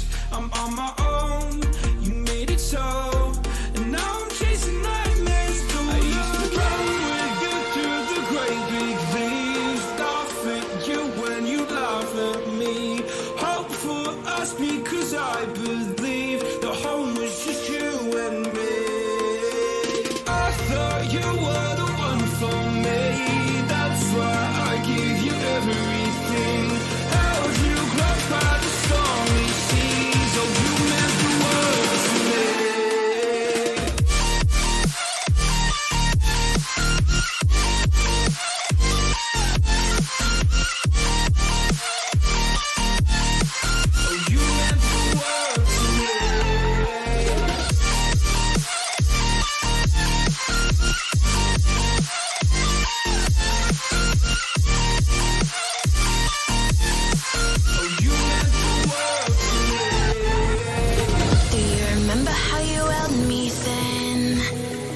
Got me reaching out,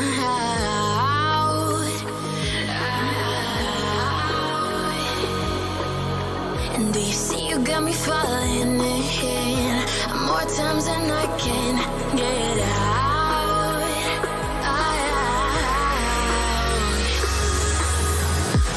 Down in the deep of my mind, I crawl for you and you're always inside.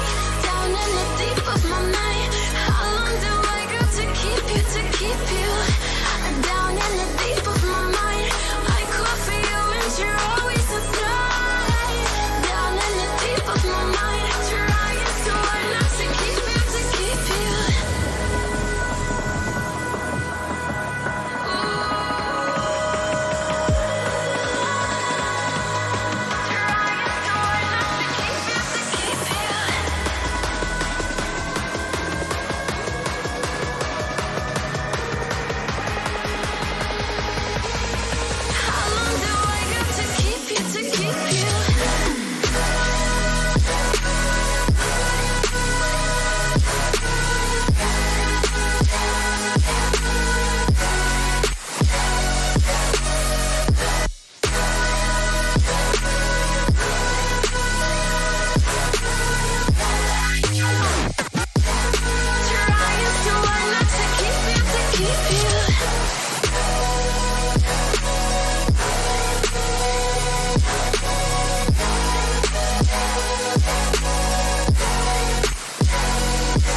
Oh, you make me wanna talk back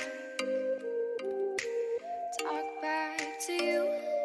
Say it like that.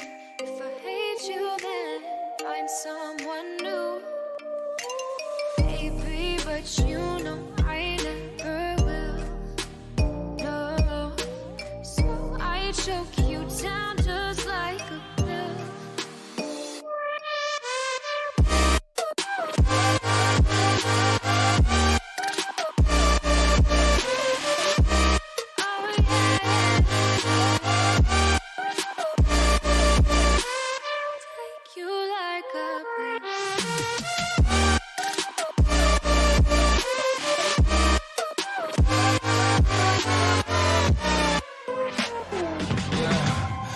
Never ever find the right words, and there's no way this is real life. There's no telling you're the right girl, so I can only say that it feels right. It feels right. It feels right. Yeah, I can only say that it feels right. It feels right. It feels right. Yeah, I can only say that it feels right.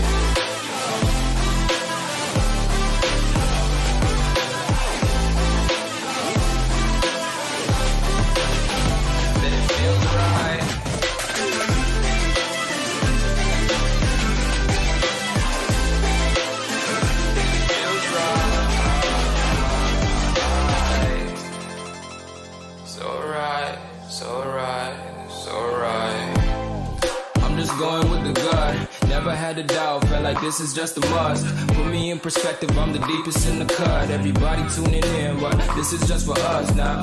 We know I ain't ballin' yet, hoes wanna holler, oh no, I don't call them back. Girl, let me see you hold it down, we gon' have a blast. Cause I just wanna know what you gonna do with all of that. Ain't gotta say a word, I know what's up. You can have it all, watch me rip it off. I'll admit it, you got me feeling hella love. Even when it's going down, know that we gon' live it up. Young shot caller, always been a baller. Know that you the one, I can feel it in my heart, yeah. I won't stop charging, we go and come harder. I can see you and I, way beyond the stars, girl. I can never ever find the right words, and there's no way this is real life. There's no telling you're the right girl, so I can only say that it feels right. It feels right. It feels right. It feels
Starts to breathe when I would lay in silence, the voice inside of me.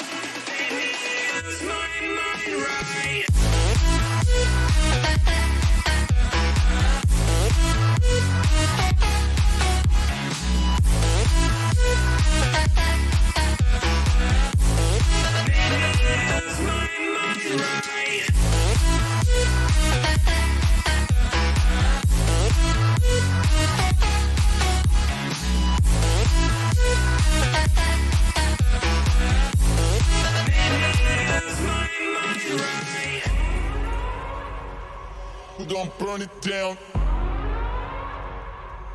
Burn it down.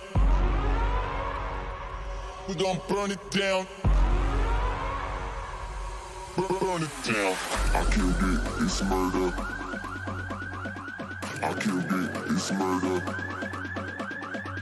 I killed it, it's murder. I killed it, it's murder. I killed it, it's murder, go crazy, berserker. I killed it, it's murder, go crazy, berserker. I killed it, it's murder, go crazy, berserker. I killed it, it's murder, go crazy, berserker.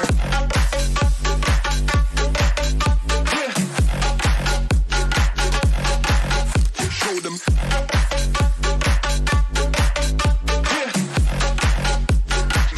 Clad in Firebase clothing, we're going to do some sponsoroonies.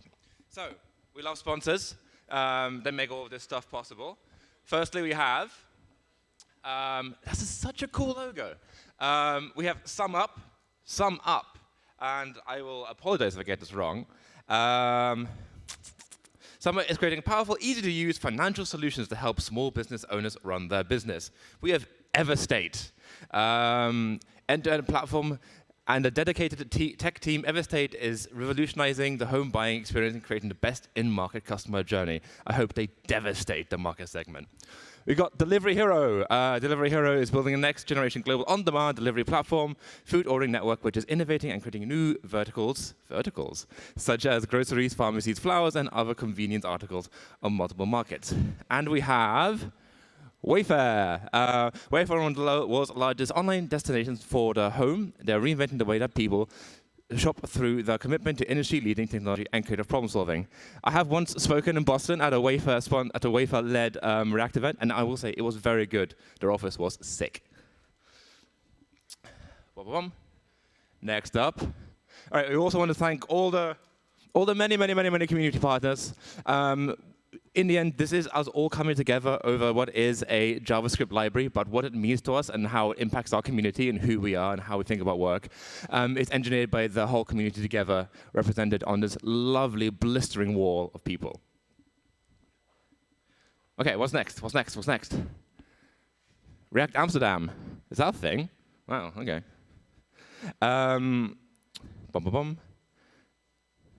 Amsterdam. Announced the React Summit after that. April 17, same organizers. Obviously, when I said, is this a thing? I'm joking. This is one of the biggest events in React space. You should definitely go. It's always very, very, very good. And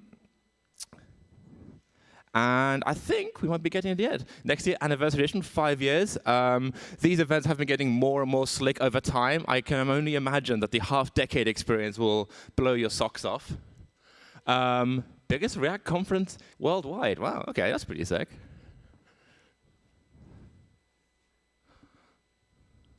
He pushes the button. He waits for the slide. And there will be open source awards. Excellent. Have I done all the announcements? Mention open source awards happening at React Summit. Wouldn't that be cool? I wonder if we get trophies just like that. All right, I pushed the button. How close are we to talks? Yes, absolutely killing it.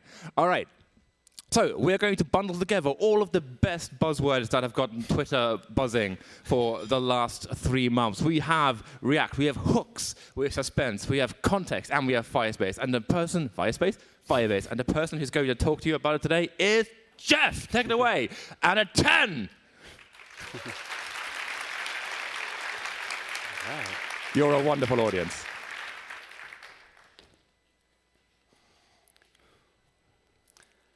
I have a problem. I have this giant graveyard of side projects that I never finish. And I keep making new ones, too.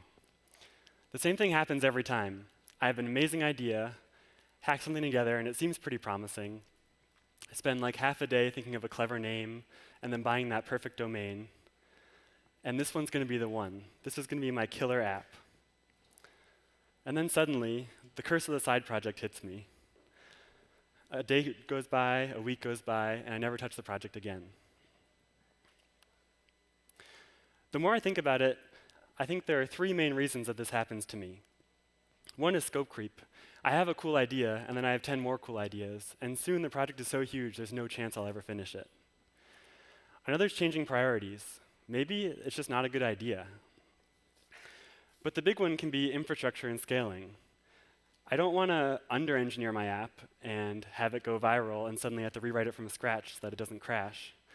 But I also don't want to spend a ton of time making that perfect architecture that nobody's ever going to use. And the more I think about it, this doesn't just happen for side projects. It happens at work too. So really, I think this is a problem with projects in general. But I'm talking today because I finally finished a project, and I want to show you.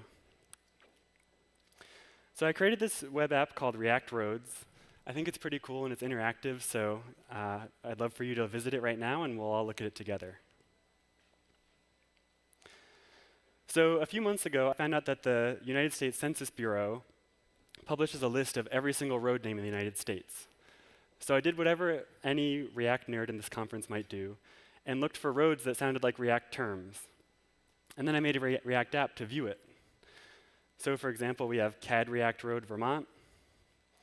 Turns out JavaScript wasn't that interesting. There are no roads named JavaScript in the United States. But Cache was pretty promising. It has a ton of results.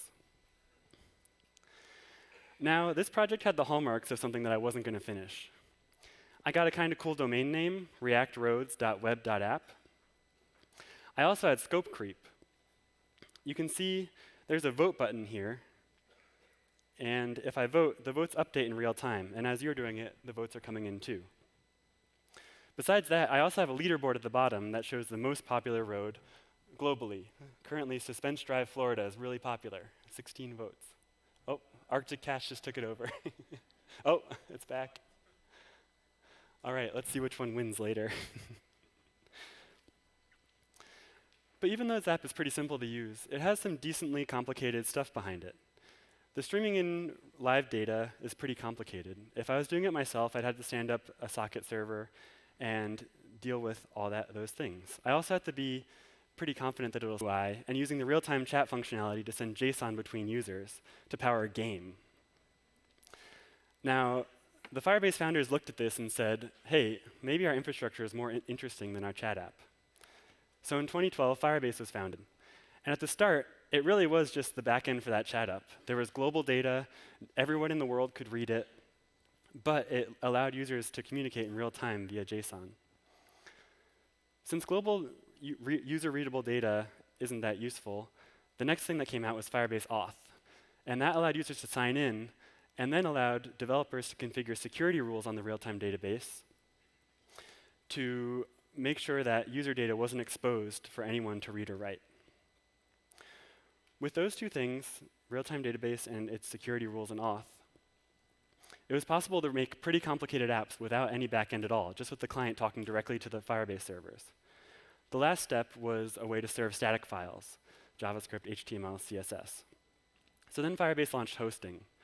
And with those products, you could build a pretty complicated web app with pretty decent infrastructure doing real-time things, all without managing your own servers. And it started to become a pretty viable platform. With that in mind, Google bought Firebase in 2014, and in 2016 relaunched it with a ton of new features. So real-time database, auth, and hosting are still there, but now we have a ton of new stuff. Machine learning features, cloud functions, and then also things for the lifecycle of your app, like performance monitoring, analytics, and A/B testing. Also, Firebase wasn't this insecure thing anymore. Some of the biggest apps out there trust it now. But this is all really abstract. Let's get back to my Roads app. For my Roads app, I use Cloud Firestore, which is Firebase's next-generation database. And like any database, you issue a query and it sends some data back. But it does a bit more than that. It can handle spotty internet connections really easily, since it maintains a local cache. It also pushes updates in real time back to the app, so that over time, as values change, like our vote counts earlier, the app updates seamlessly. It also scales without me thinking about anything.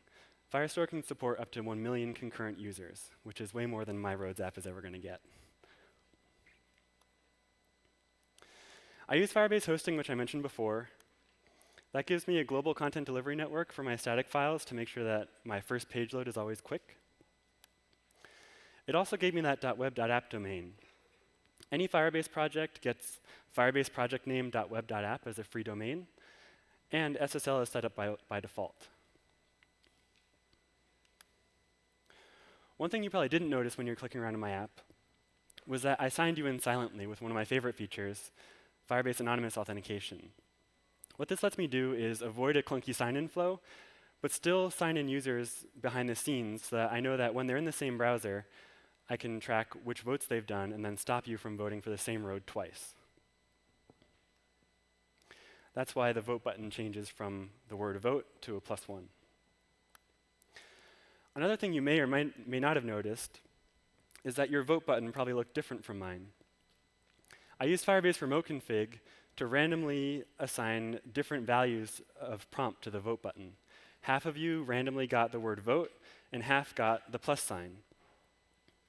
Now that's all good, but I want to know which vote button actually prompts people to vote more. And for that, I'll use Remote Config along with Google Analytics for Firebase. This gives me all the nerdy stats I need to know which button was most successful so that I can roll it out to all the users. All right, that was a lot of Firebase talk, but this is a React conference. So where's the React and where's the code? I've been working on a library called ReactFire that makes it really easy to integrate React apps with Firebase. It uses all the latest stuff, hooks, context providers, components, suspense. And that means that it's still kind of experimental since suspense for data fetching hasn't landed in stable React builds yet with concurrent mode. But I want to show it off anyway because I'm really excited about it. So I have about 20 minutes left. Let's see how much of React roads we can rebuild right now from scratch.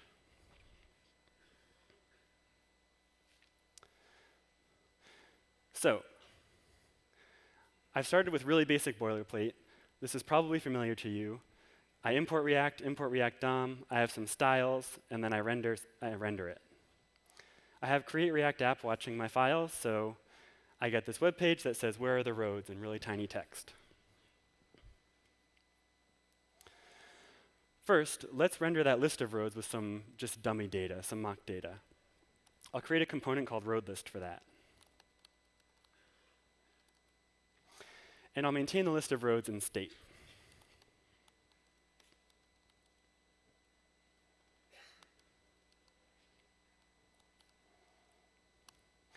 Each road will have an ID,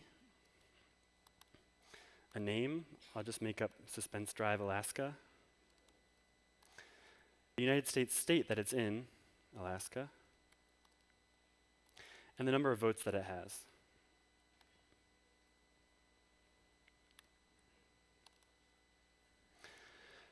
Then I'll just map over the list and render it.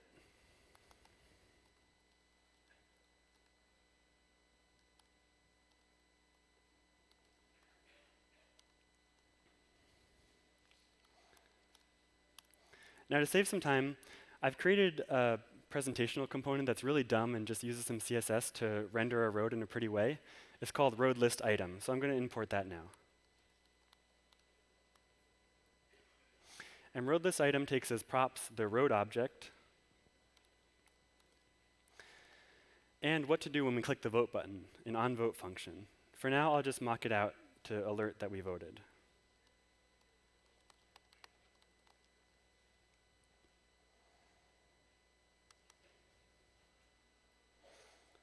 All right, looks like my auto importer has taken the day off, so I'm just going to import some stuff real quick.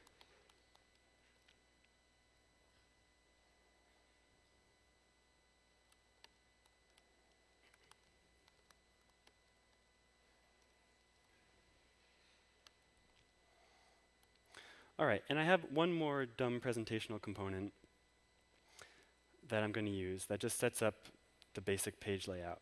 It's called page layout. And I'll render my new road list component in there.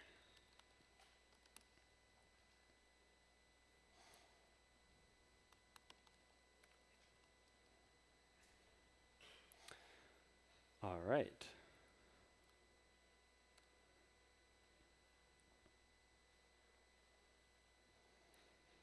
And we failed to compile.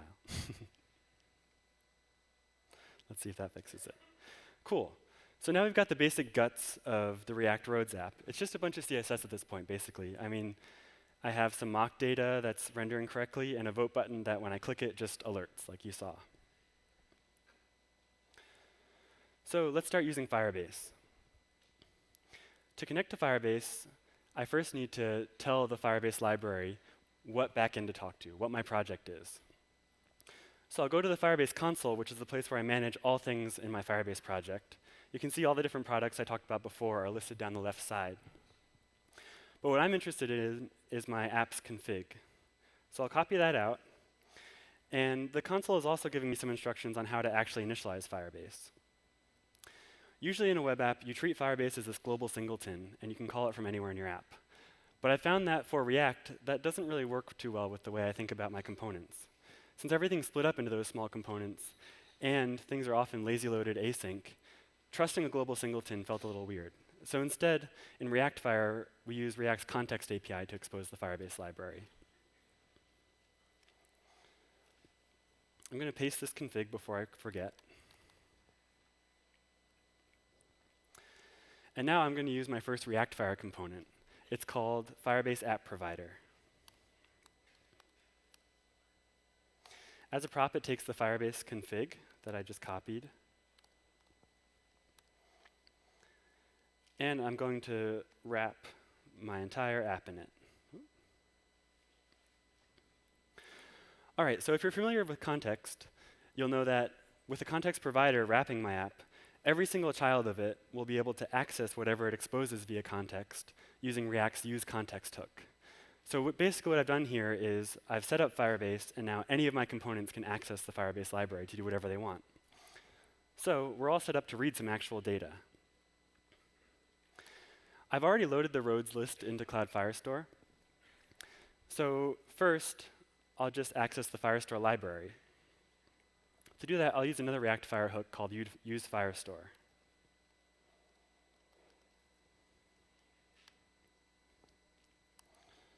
All right. See if I can get it to auto-import instead. Great.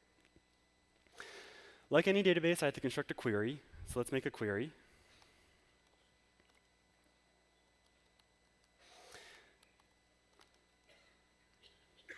I'm using this term collection because Firestore is a NoSQL database, and its data structure is documents that contain collections of other documents that contain documents that contain collections that contain documents. And I know that I've stored my roads in a collection. All right. And now, the way I'd usually load async data and deal with real-time updates in React would be to use something like a useEffect hook.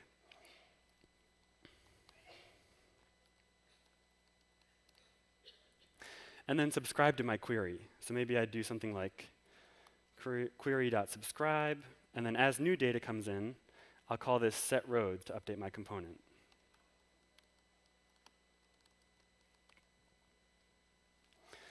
This is basically how you would subscribe to Firestore, but since it's such a common pattern, with ReactFire, we've abstracted it away into a single hook. So that means I can take away this useEffect, and I can actually take away this useState because ReactFire's hook also handles the state updates and the re-renders. So instead, I'll just write const roads, and I'll use a ReactFire hook called use Firestore collection data. And I'll pass it the query. All right. And that's about all I need to subscribe to real-time updates from Firestore. But something might look kind of weird to you. I'm not doing any kind of async handling. There's no state here tracking whether we're loaded or not. And that's actually on purpose. If we go to my live app, we can see that it crashed. And it crashed in a really helpful way. React says, error, road list suspended while rendering, but no fallback UI was specified. Add a suspense fallback component. So, like I mentioned a little earlier, ReactFire is ready for concurrent mode. And that means that in this use Firestore collection data hook, we actually tell React, wait, we're not ready, don't render this component until we hear back from Firestore and get our data. To tell React what to render while it's waiting to render us, we need to supply a suspense fallback. To do that, I'll use suspense, and I'll provide a simple fallback that's just some text that says loading.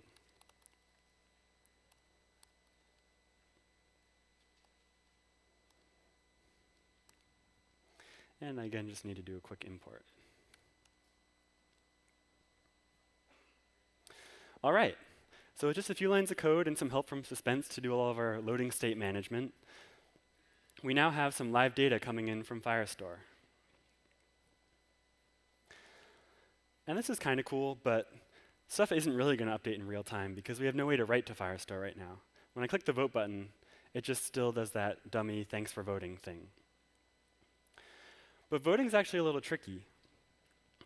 Like tracking financial transactions, tracking a vote count is subject to race conditions. And so with a database, you need some kind of transactional handler to make sure that you don't have a race condition that messes up your vote count.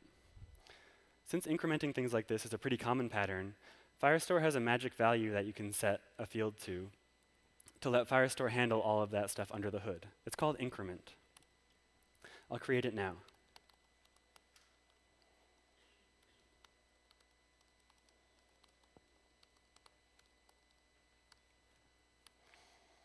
Now that we have this magic increment value, we can actually update a road document when we click the vote button. I'll access that same Firestore collection roads.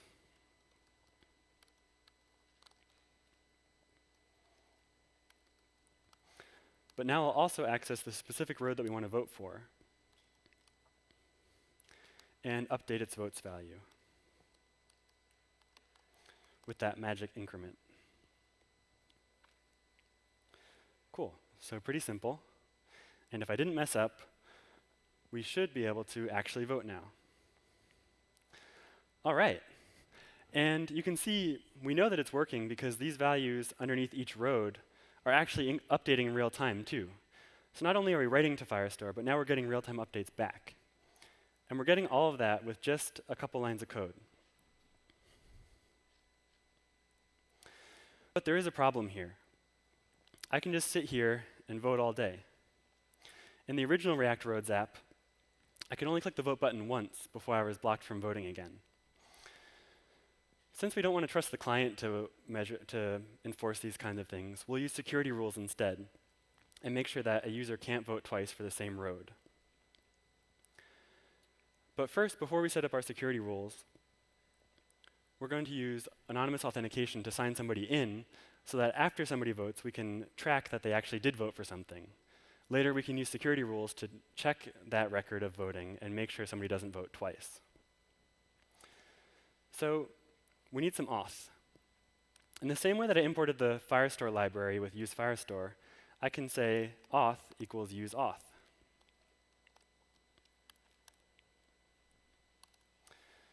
Also, in the same way I can subscribe to updates from Firestore, I can subscribe to updates from the current auth state, whether or not somebody's logged in, by calling useUser.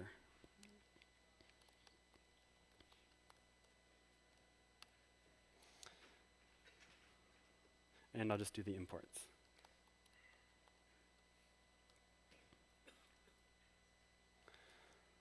All right. So I basically want to silently sign somebody in whenever the roadless component is rendered to the page. To do that, I'll use a useEffect hook.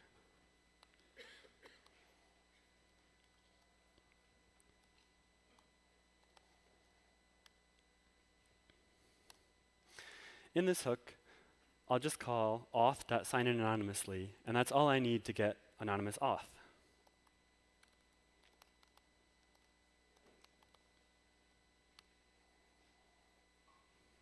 All right, and looks like we're missing a useEffect import here too.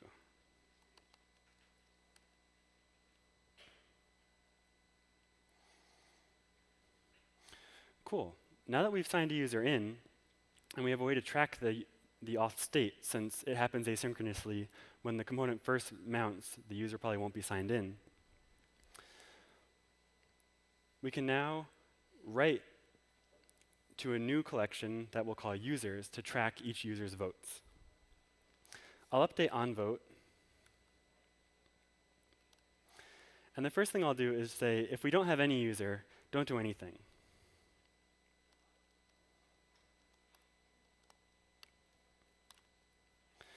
All right. And now I want to say, when we've successfully voted for something,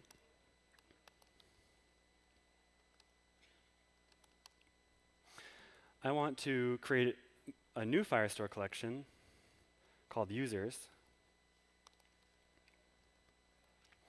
I want to access one user's document, which I'll key off the user's user ID, something I get from Firebase Auth. And I'll maintain a collection of which roads the user has voted for by creating another collection, a sub-collection, called votes that has a document with the road ID. And I'll set just kind of a dummy value. All right, so just to recap, what I've done is, after we've successfully incremented the vote on a road, we then go into a new users collection, find the user ID, and then in that user's document, update a votes collection to make sure that we've recorded that the user has voted for a certain road.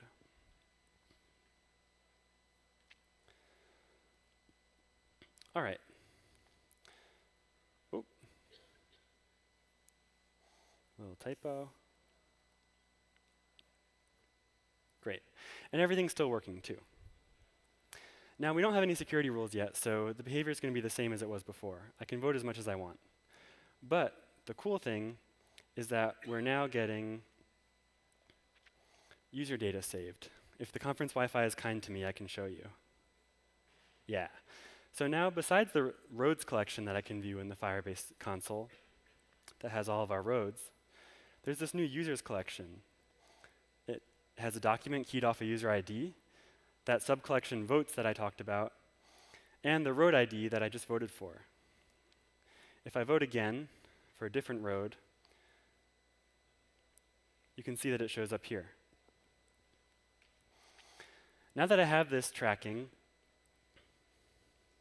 I can set up my security rules. So right now, my security rules for Firestore are set up to read true, write true.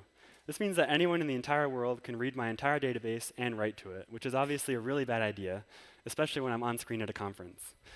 So let's fix that. Since rules is a different language than JavaScript, I won't subject you to me sitting here writing it. I'm just going to copy-paste some rules that I've already written, and I'll explain them to you.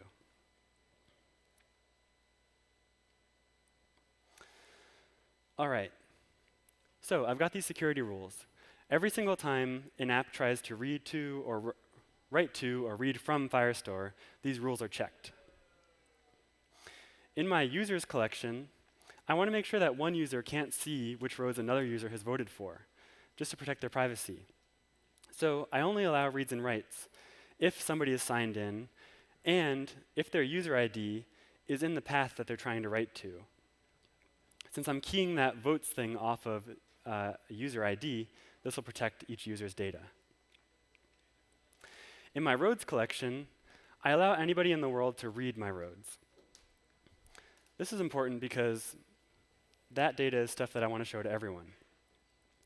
However, for update, I do some more stuff. I only allow a client to update a road if the user is signed in, and if I check that user's document and the votes that they've made, and they haven't voted for this road that they're trying to update yet. So that's what protects me from voting twice. Another thing I did was I made sure that the votes value, resource.data.votes, for a road can only ever be incremented by 1. That way, somebody can't be signed in, have not voted for a road before, and somehow find a way to increment a road by 70 or something. And now that my security rules are deployed, if I come back here and try and vote again, I should get rejected. And there we go. You might have seen the votes number flash up for a second from 61 to 62 and then back down again. That's Firestore optimistically updating its local cache, but then checking security rules and saying, oop, no, we failed the write, roll back. So I can still come down here and vote for roads I've never voted before, like Suspense Drive, Florida, or Cass Street, Alaska. But I can't vote for them twice. Now, obviously in Roads React, I had some nicer UI that actually hid the vote button also, but that's just more of like a nicety and user experience feature than it is actually enforcing the vote. Firestore security rules are what really powered that. All right. Well, we can do some other cool stuff with Firestore that you can do with other databases. You can order. So for example, if we order by name. And you can do limits. So we'll limit to 25 maybe. And if we reload, we can see everything's in alphabetical order now, and limit to 25. So in not that much time, I think about 18 minutes, we've re-implemented most of the functionality of that React Roads project that I showed you. We've fetched the data, we're updating in real time, we can vote securely, only once per road per user, and we can deploy it. I'm using Create React App, so I'll just build my static files. And then once it's ready, I'll run Firebase deploy to deploy to Firebase hosting. This might take a little while to do conference Wi-Fi, but we'll see if we can make it. All right, so I was working in the Firebase project called reactfire-berlin. So that means that I get the free domain reactfire-berlin.web.app. If we all visit that, we can see that the thing that I just deployed is there. And there we go. Woo!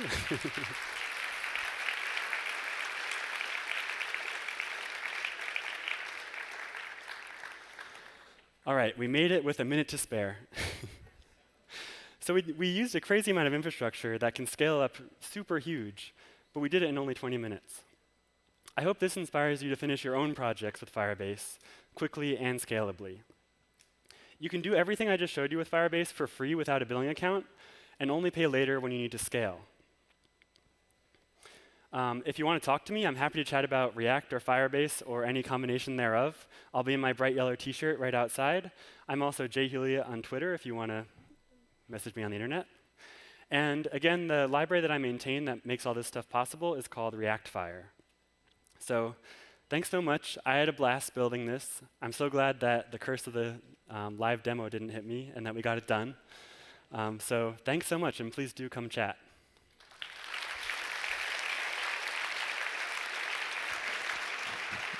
That was a very wonderful talk. Can we recognize the level of bravery of this man who did a 20-minute live demo and didn't even blink? Wow. I also want to give one more special shout out to Firebase. They're one of our key sponsors, but also put a lot of effort into the diversity opportunities that we could offer for this event. So thank you again to our speaker and to Firebase. Thank you. All right, thank you. Awesome. So our next speaker is going to be talking about error handling and how many ways he can say sorry. I asked the conference organizers if, while he's getting set up, I can sing karaoke style "Sorry" by Justin Bieber, and he said he'd promise to pay me twice as much if I didn't. So instead, we're going to have to, just deal with a bit of comfortable silence.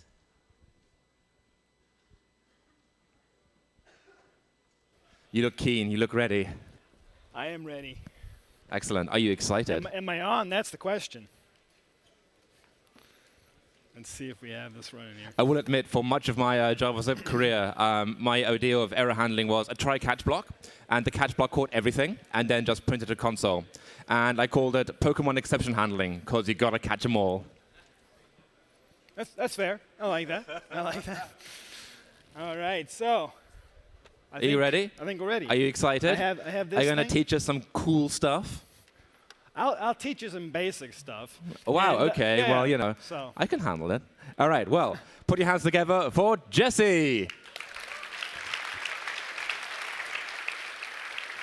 So I am well aware that I am like the second to last talk and like standing between you and an awesome after party. So I will try to make this worth your time and hopefully get some laughs in there. But what we're talking about today is something that's not on the screen, so let's see if we can fix that real quick. I need a mirror, or how do I actually get my slides on there? They're not showing, right? Do I need a mirror here? Is that probably what's going to happen? I see it elsewhere. Moment. Air handling, it's strange, you know, as soon as you, it extends beyond the actual need. So, what do we got here? Somebody can see far away there. What do you actually see? Arrangement, do we got mirroring? Strong mirroring? Do we have it? Do we have it? We have now the wrong screen, it's mirroring. Hey, all right, we have slides. Very good. So, yeah, error handling is basically a core tenet in everything that we know of with building robust software, building tools and programs that actually help our customers and our users experience what we intended them to experience across the web. I want to give you a quick intro about me to get this out of the way. Wrong direction, there we go. Okay, now we're all running. Okay, developer advocate at GraphCMS. So GraphCMS is a headless CMS, trying to be the world's most developer-friendly CMS. If you need a new CMS, or if you don't desperately love your current one, you can find me afterwards, and I'm happy to help you fix that. And I'm also a husband and father, which means that the jokes will be terrible. I do apologize, but like I said, I think you'll enjoy them anyways. And the reason why I'm qualified to give this talk is that I can say confidently that I write more errors in my code than anybody I know. Doesn't matter which language, React, it could be JavaScript, it could be Python, doesn't matter. They are full of errors, and so I know how to handle errors. So error handling is ultimately a better experience. That's what we're talking about here. We're not talking about simply just not crashing. We're talking about giving our customers something that they can actually to live with, something they can actually be able to say, I'm in a moment of vulnerability, or I'm frustrated, I'm at an airport and this program is crashing, and I need to pull up my boarding pass. Whatever the context or the story may be, we're talking about a better experience. About a year ago, GraphCMS, the company I worked for, this was the screen that you would get if you had an error. It's handled. I mean, it's not the default Chrome, belly up icon, but like, it could be better. So if we pushed a tiny little bug to production, or if you had perhaps an exception in your network connectivity, you would get this, and then all of a sudden we would light up on our customer service channels with these questions like, hey, something happened, and can you fix it? Zero context, zero understanding of what actually was occurring. We implemented error handling in React, and we were able to turn it into something that looks a little bit more like this. And chances are, off first pass, you wouldn't even notice that there's actually an error up there in the corner. And if you didn't actually need that particular widget, you potentially didn't even see there is an error. And now, if you did happen to need that widget and you asked for help, we would have a lot more context into what's actually happening and be able to help the customer.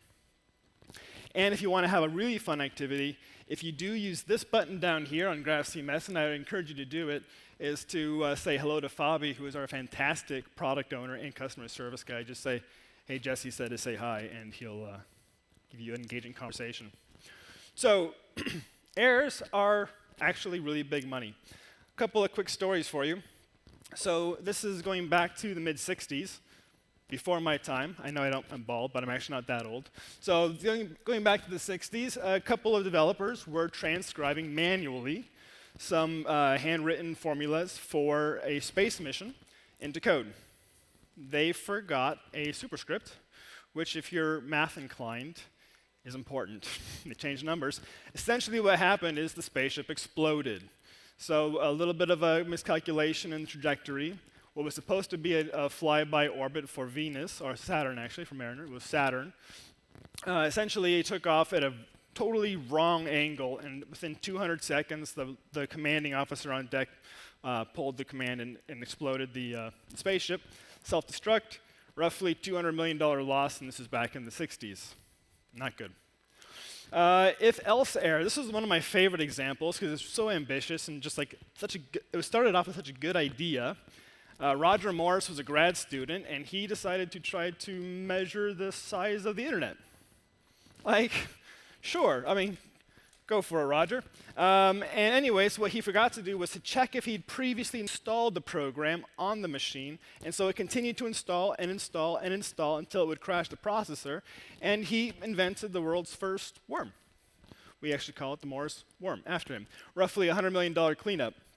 The most expensive example for errors that are in current history would be the bad code practice, wrong code, bad error handling, cacophony of errors, which happened when local test code that was not even being used ended up being copied into production, was then manually deployed to some of the servers, and also happened to reuse conditional gates and flags, so that essentially what happened was that the Knight Capital stock software bought high and sold low in production on some servers, and other servers continued to do the traditional, creating a feedback loop that essentially wiped out $400 million in 30 minutes. That's actually not half as bad as it was, because what really happened is it bought so many stocks, they were $3 billion short and $3 billion long simultaneously in different stocks, so that basically a very friendly and compassionate bank came by and said, hey, we'll buy the whole lot off you and help work it back into the system, but it's going to cost you $400 million a bath. So yeah, errors are really expensive. This one is probably the most well-known example. Essentially, low-flying clouds in Russia triggered off a incoming missile strike threat. And we had near nuclear war between the US and Russia. And frankly, the loss of millions of lives, the end of society as we know it, no hope for humanity is basically just priceless. So I would say that fortunately that one did not happen, but yeah, errors can cause problems.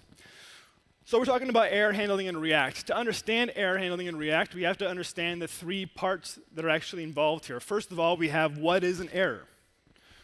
We have what is an error in React. And then we want to talk about what is error handling. I'm going to go back to a lot of basics on some of this about errors and error handling, because as a community, we have a lot of people that come into the software and into the framework, and React is so good at being approachable and intuitive and being really easy to learn and get started with, that a lot of people forget to actually start with the basics, and they miss some of the really core pieces. So we're going to do a little bit of history, a little bit of foundational work, and then work our way back up to error handling today in React. So errors. Errors are on a scale. You have little errors, you have big errors. Errors in statistics are technically the definition of the correct value minus the actual result. You can actually scale it. It's a value, it's a scalar.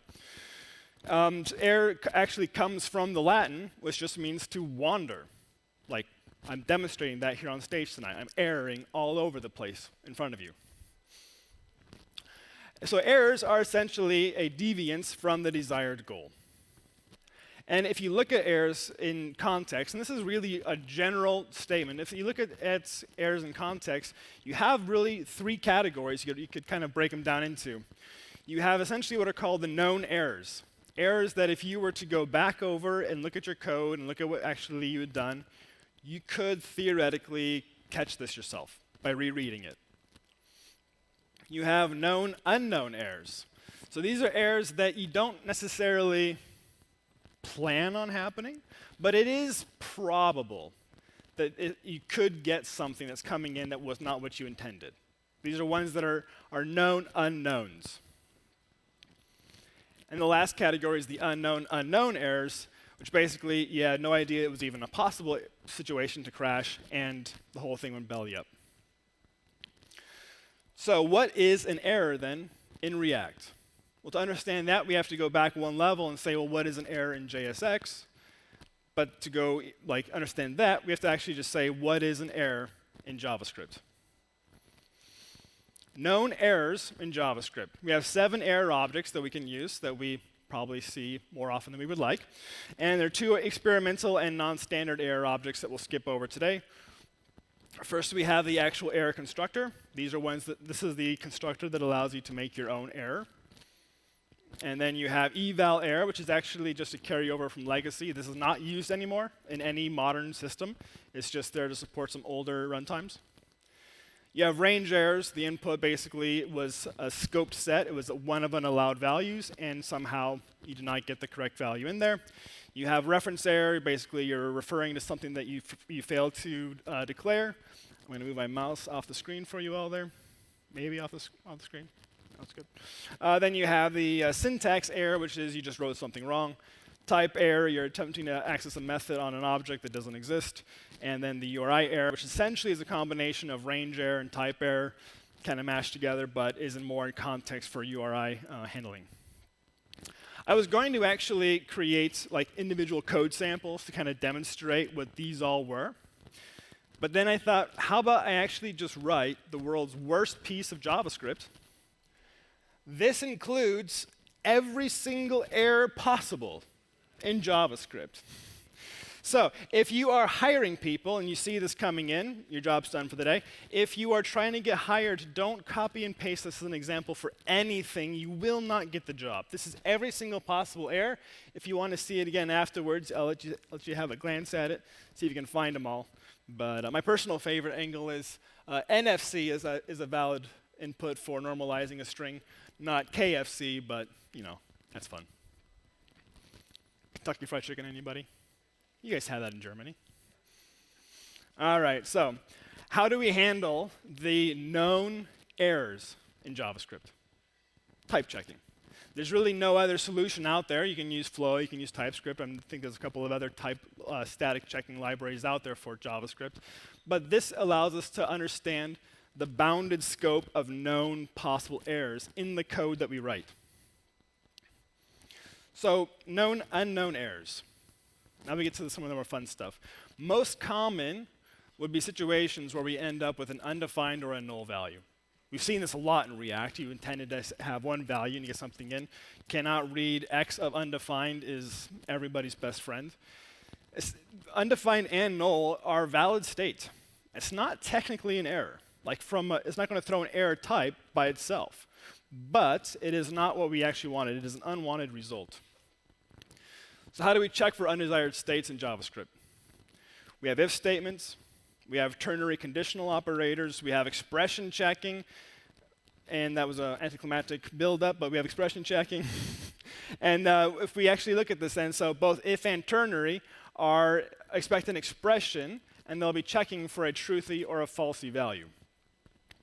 What an expression is it's any code that can actually evaluate to a singular value free of a side effect. That's jargony, but a side effect is when you assign a value to a variable. That's a side effect. Calling the variable itself is not a side effect. It evaluates to a singular value. And what are expressions? Expressions then are these examples. These are the individual statements. So a Boolean value, arithmetic, or even a comparison operator.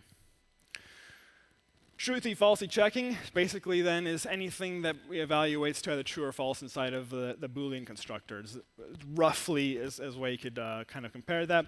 True, obviously. Objects are true. Tricky, and we're going to come back to it. Boolean of 0 is false, and you'll see why this is actually problematic in a little bit. Ternaries, then, we can actually use some of these expressions. So you pass in, say, next action. Status.isThere would be that Boolean check. So is that true or is that false? And you would have, your fallback. So the first value of a ternary is the true condition, and the second value of a ternary is your false condition. This is, again, quite basic for probably half the room, but I'm hoping that some of you are still needing the refresher here. And the if statements, we have the ability to run scoped code inside of an if block, which is a little bit more expressive than a ternary. Essentially, it runs the same one. So if it's true, run it. If not, so fairly basic JavaScript things here. And then you have the advanced expression comparison, so false or true. You have false and true, which results to false. And then here's the one we get really tricky with, and we have some cool stuff coming up.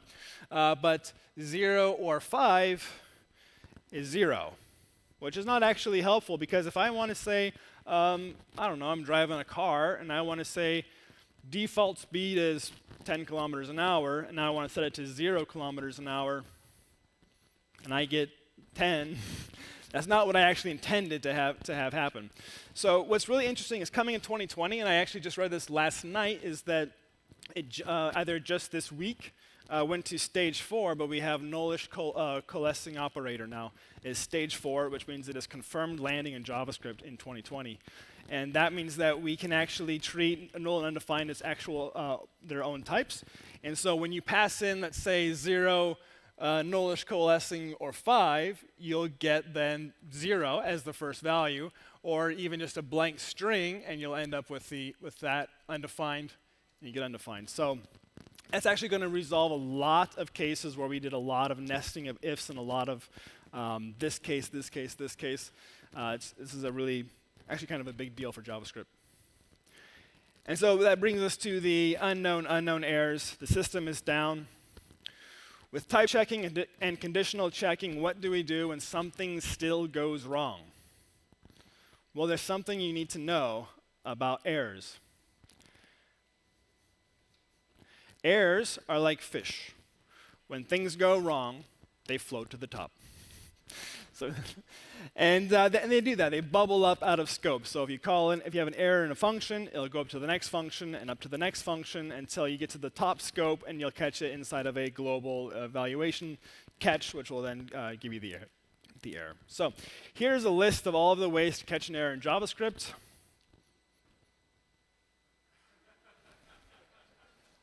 Yeah, that's all we got. So that's not so great, but we do have, I mean, it catches everything. So you have the ability to measure the size of the internet, and then when that doesn't work out, you can say sorry. So we do have a few variances of try-catch. We have try-catch. We have then promise.catch. Essentially, it is just the same thing for async code. And then coming as well, not probably this coming year, but essentially landing, I think, next year, will be the Streams API for browsers, and that will have a on-error method. So if we were to look at all these parts of JavaScript, and we're moving on to the React part now, so it's going to get good. So the 3 rules that I would say if you wanted to try to think conceptually about errors and error handling in our code is use type checking for the errors you write, use conditional checks for the errors you expect, and use try-catch for the ones you don't. So this is a React conference. Let's look at some actual examples of how this actually maps as a corollary to React. So React is very error conscious. I don't know if you've noticed. They have a lot of very warning level sounding language. Unsafe component will mount. Dangerously set inner HTML. And there's one that I was pointing to yesterday. It's internal. I forget the exact phrasing of it, but it's something to the effect of do not use this or you will be fired. It's in there. I mean, Facebook loves their explicit function naming, which I think has a lot of value to it. But I mean, Jesse, if you use this, it's above your pay grade method. It's okay, I'll stay away from that one. Yeah.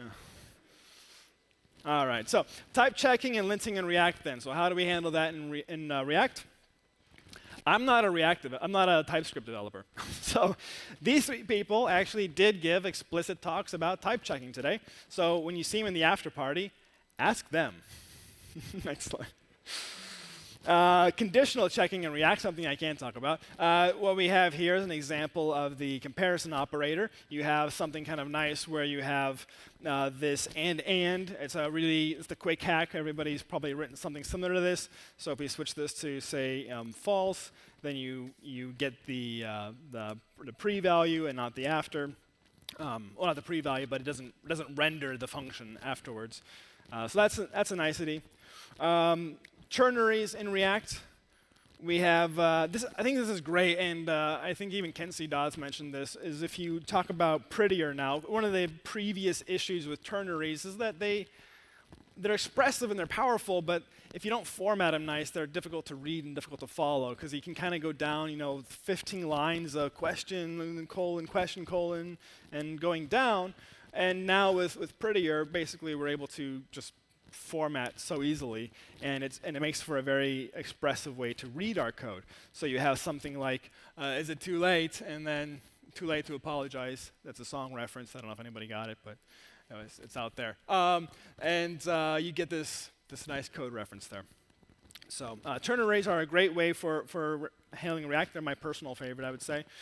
Nullish coalescing coming in React is going to be great. So now, actually, if you pass in a blank string, that's actually what we're rendering is a blank string. We're not actually getting the fake. We can kind of test this here by removing the values and actually get the response. So I think nullish coalescing is really great. There's also a similarly related, at least because they share the question mark, we're going to have optional chaining, which is really cool too. But that allows you to access properties off of the objects on multiple levels deep, and it'll just return undefined if it doesn't find something. No more this of undefined, so it's pretty cool. Try catch in React. So how do we handle try catch in React? This is where we start to get to the modern stuff. React boundaries. How many people, by show of hands, actually are using React boundaries in their code today? I'd say 30%. That's good. There's a lot of power to it, and it adds for a lot of benefit here. So this is roughly, pull out the laser pointer here. Got it. So we have two methods here. So this is just a class constructor. It's just a component. It's nothing fancy. And what makes it a error boundary is by adding in these two methods that we're going to look at in the next slide here. But essentially, all you need to have for a React boundary is just static get derived state from error or component did catch. The main difference here is that component did catch occurs during the commit phase, and commit is only on the client. Whereas get derived state from error is a render runtime, and that actually we can use on the server as well to catch errors that potentially would happen on the server. That's the really important difference. That's why they often recommend only use get derived state from error for state management, and component did catch would be the place that you'd want to fire off to Sentry or to roll cage. I don't use those tools, but yeah, that's where you would fire off your error logging service would be in component did catch. So the gotchas then for that, before we go on to a more complex code example, they don't work in event handlers, so you have to use traditional JavaScript error handling. It's partly why we covered it today. They don't work in asynchronous code. They have server-side rendering issues. They get the derived state from errors is where we handle that. Only catches errors in children, right? So inside of the child scope, if you try to access the error, the same scope level that's producing it, it won't catch it. So if you have, let's say, a value you're trying to access the method on, you need to wrap that inside of its own component and then put the error boundary around that. And I'll show you an example here in a minute, but I got to speed up a little bit. So is catching enough? A catch is an opportunity. Like I talked about at the beginning of the talk, you take the client who's at the airport trying to log in, he's running a little bit late for whatever reason, and the app is crashing or whatever else, or there's any hundreds of different contexts and stories where a customer or a user is feeling vulnerable or frustrated or irritated. A catch is an opportunity to actually offer a better experience, and we capture them in context of when this error occurred. We can tell them, we can say, okay, I'm really sorry this happened. We're listening. We're on our way. We're trying to help. Can you push this button and let us know what happened? It's an opportunity. We talk a lot about this idea of fallback UIs, but I think we should kind of change the vocabulary a little bit and maybe refer to it as more of proactive UIs with React, where we have this opportunity to say, it's not about a fallback, it's about how do we actually use this as an opportunity to gain a fan of our product and not just something when they see something crashing over and over, but make them feel empowered. So let's see if this conference Wi-Fi, everybody's testing it today. I'm going to potentially just skip this because I do have it running locally because this is taking a while. Okay, we'll just cheat. So I have a couple of error boundaries here created. I have a little simple beer library because I wanted to remind you that good times are coming for this evening. I have a little beer library. This is a project of mine. You can find me this evening and get a beer selfie with me, and you'll end up in a future demo if you like that kind of thing. And I'm pulling data from GraphCMS. And over here on the side, is that big enough? Should I boost that size or higher, more, bigger? Bigger? Better? Okay. So essentially what we have here is inside of our error boundary, we have the class constructor that simply declares then the get derived state from error. We declare state from that, and so we have the has error is true if we end up encountering an error.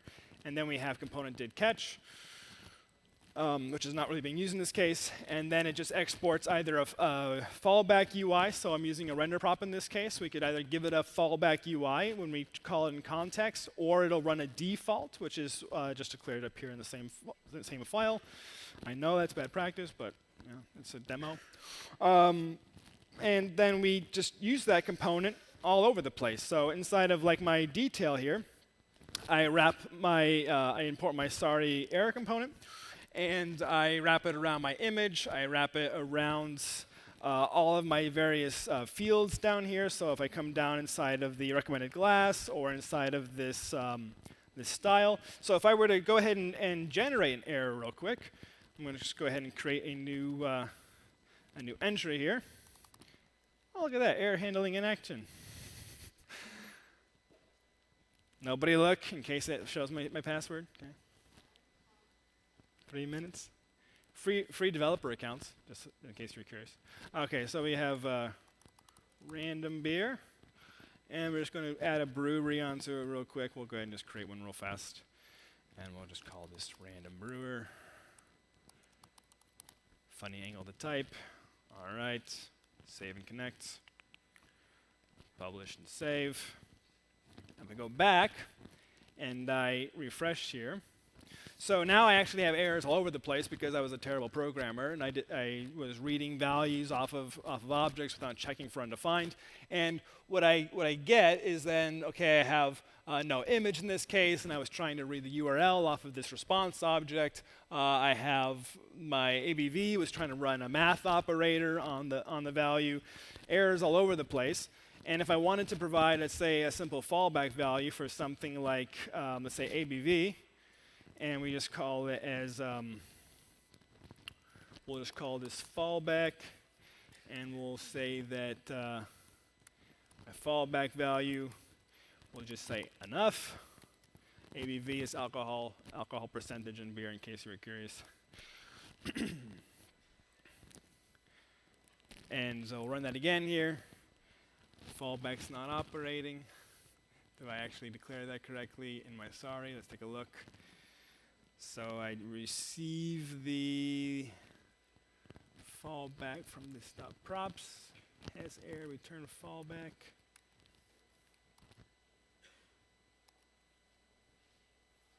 So it looks like my demo. The demo gods were happier with the previous guy than with me.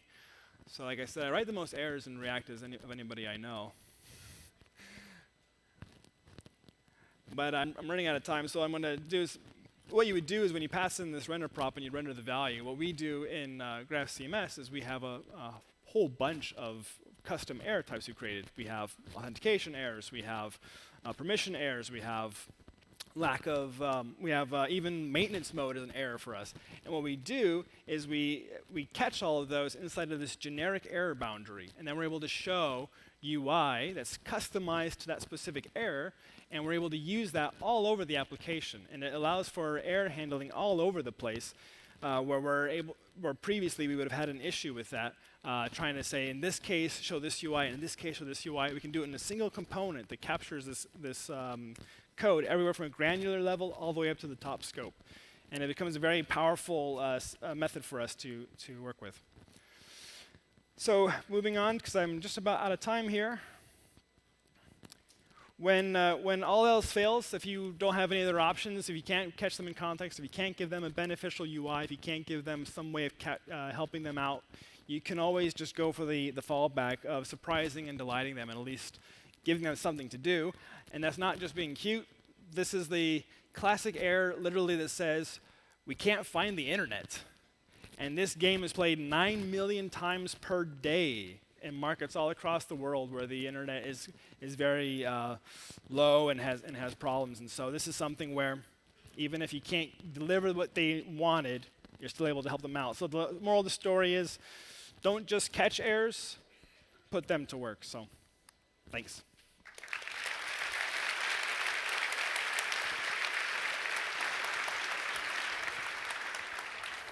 Wonderful, wonderful, wonderful talk. The slide game this year has been exceptional. The aesthetics of the chart. I love the sort of gradient blur on the titles. They're very nice.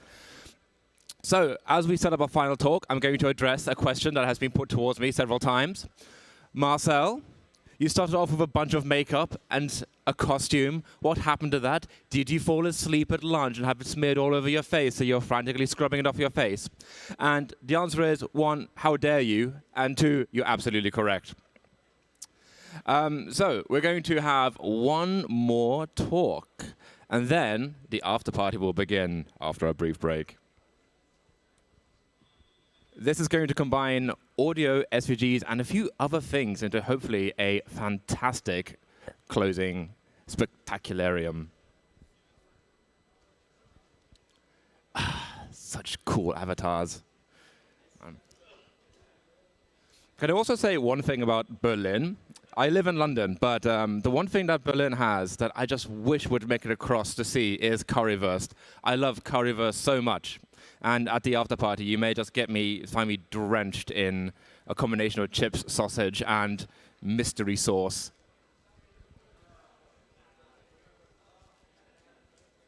Bum, bum, bum, bum, bum, bum, bum. I really like the giant Twitter screens with big faces.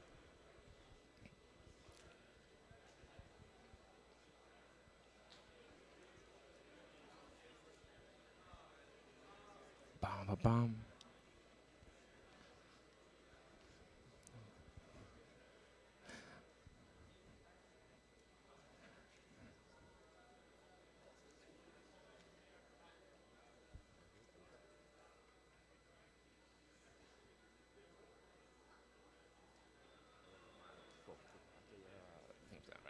All right, so we have done this marathon together.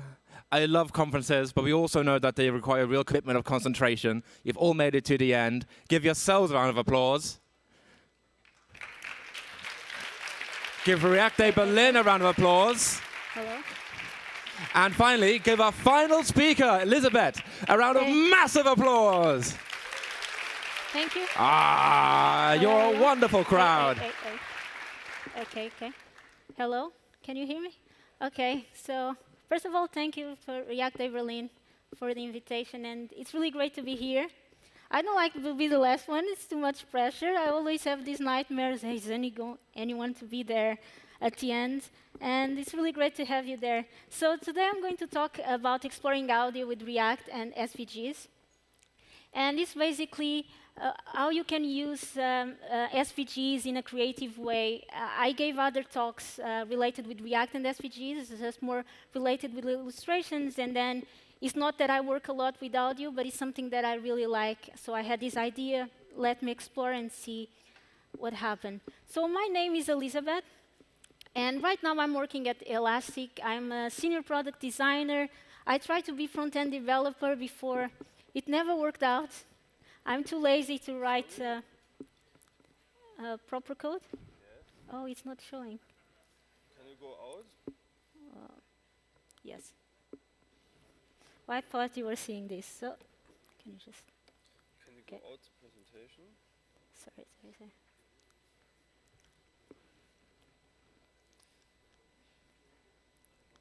the mouse? Yeah. Oh, okay. It's not on the screen.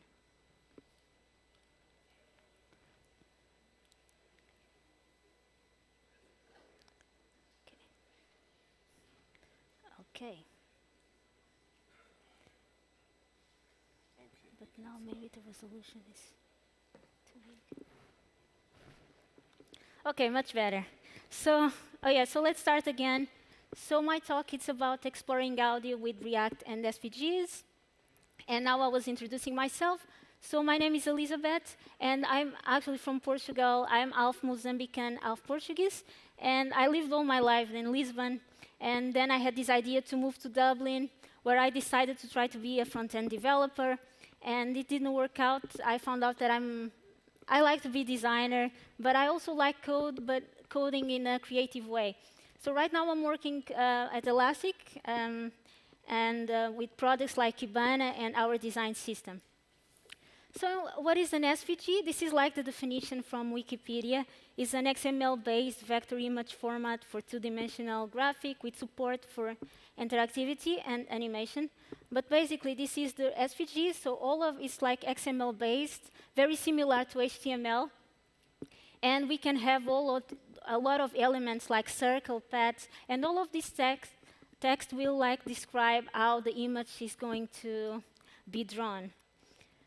So a good thing about SVGs when we compare to other images like GIFs and JPEGs, it's first of all, it's because it's scalable. So if you have like a very small logo and they put like a very large logo, it will scale without loss any quality.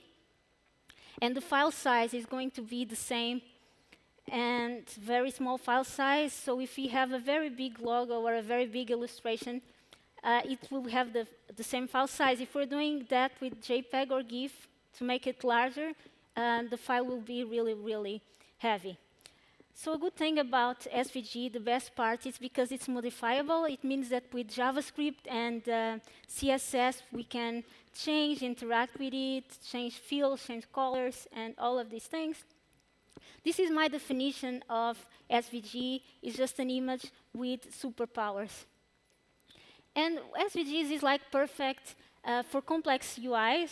So instead of losing a lot of time, imagine that you want to create like something very unique. If you try to do that with CSS, will be you have to know really proper CSS and position left, position right, and all of these things to put the UI the way you want.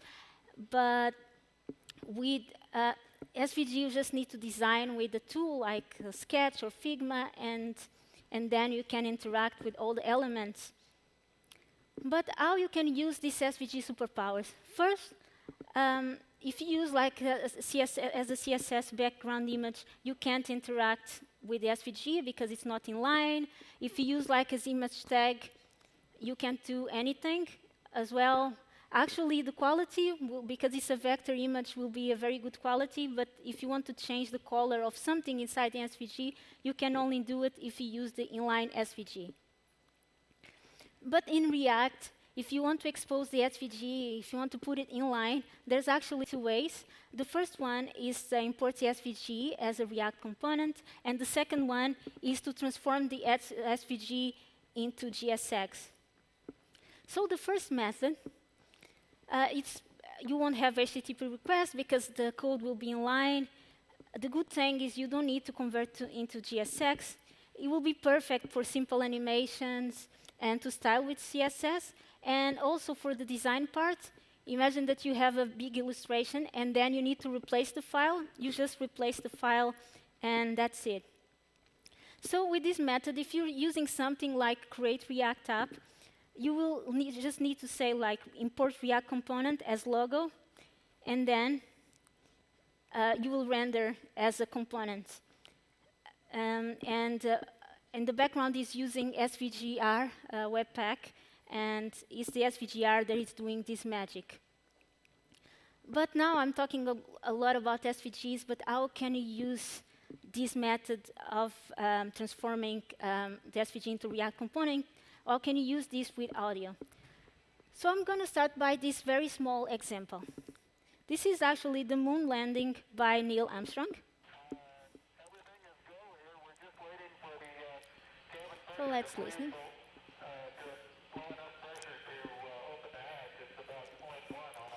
This is actually things that when we think about audio, normally we just think about music and crazy stuff, but this is like a very example of a player that you can create for your website. If you do podcasts, you have in your podcast website. And I'm using this method of import the React component as SVG, and this is a SVG, this can be an SVG.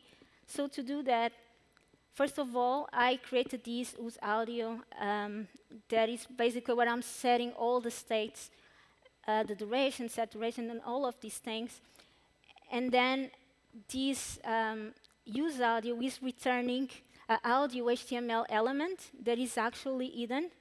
And then I have this reference where I can connect with my props. So then I'm passing then, I just need on my audio player to use the audio. And then I can use the audio element that will be here, but actually is hidden because I want to use my own customized audio player. And then I can make use of the audio props. So this is a dead play pause button. And I'm passing to the component play pause button the audio props toggle playback. So this is my play pause button component. And here I'm importing the SVG as a component. Actually, I'm not using the create React app, so I don't need to say import as. I just need, I have the SVGR webpack, and so I just need to say pause icon from the SVG, and then I will have here, I can render as a component. So it's really simple. And then this is actually the CSS that I'm using. And if you can see, I have this fill here. If I was importing the SVG as an image or as a CSS background, I couldn't like change a color like the fill. I just can because the SVG is there in line. And then I just have this on over effect that I'm just scaling up the icon. As you can see again, so I'm just doing this very basic. I can do this. But now you think, oh, it's so boring. Really, the dead play is really, really boring. So we can improve a little bit. So to improve it a little bit, so I'm using is the same code, but I just decided instead of using that circle in the time bar, I decided to use a different illustration. And because it's the moon landing by Neil Armstrong, I decided, okay, let me use this cute moon. And I basically can do the same.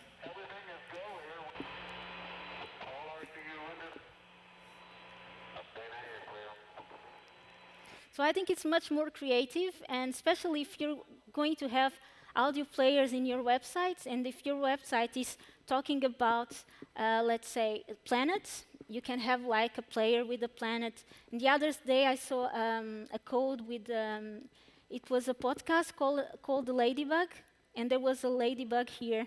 So every time you were hovering, the ladybug was some kind of flying. And I think we can create all of these creative things. So the only thing from the other player to this one that I changed was basically I just imported the moon icon as an SVG, as a React component.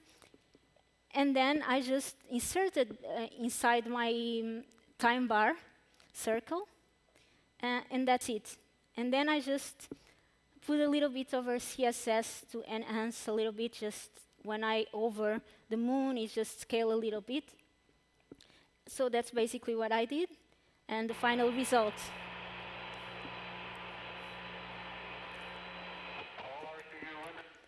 And that's it. And now I talk about this first method of importing the SVGs as React components, and then we have this way of transforming into JSX.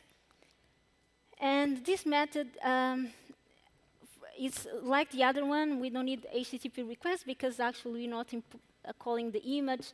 The SVG is there in line.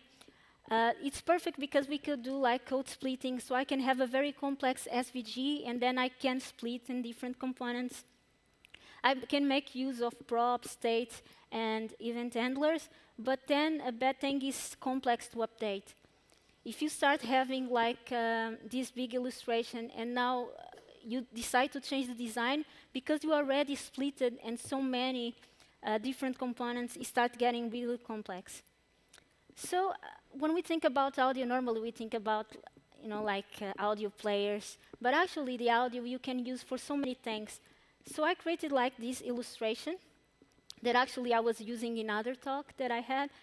And with this illustration, I had this idea, okay, I can give an example of, for instance, like application that you can do for kids, like an app where the kids can interact, like a novel or something up, and then if you click, this happens. So this is in this method. So I created the illustration, and then the thing that I did was with the design tool. You can use also Illustrator. I think for me it's too complex. I like Sketch or Figma. And actually, I saw a talk of Sarah Drasner where she says if you want to use SVGs, actually you don't need to have design skills because you have so many libraries and that you can use for free. Actually, I have a library called React Kawaii, and there's a lot of SVG there, and you can use to create your own things. So the first thing when you have this kind of illustration is you export from the tool, and then you have to transform into GSX.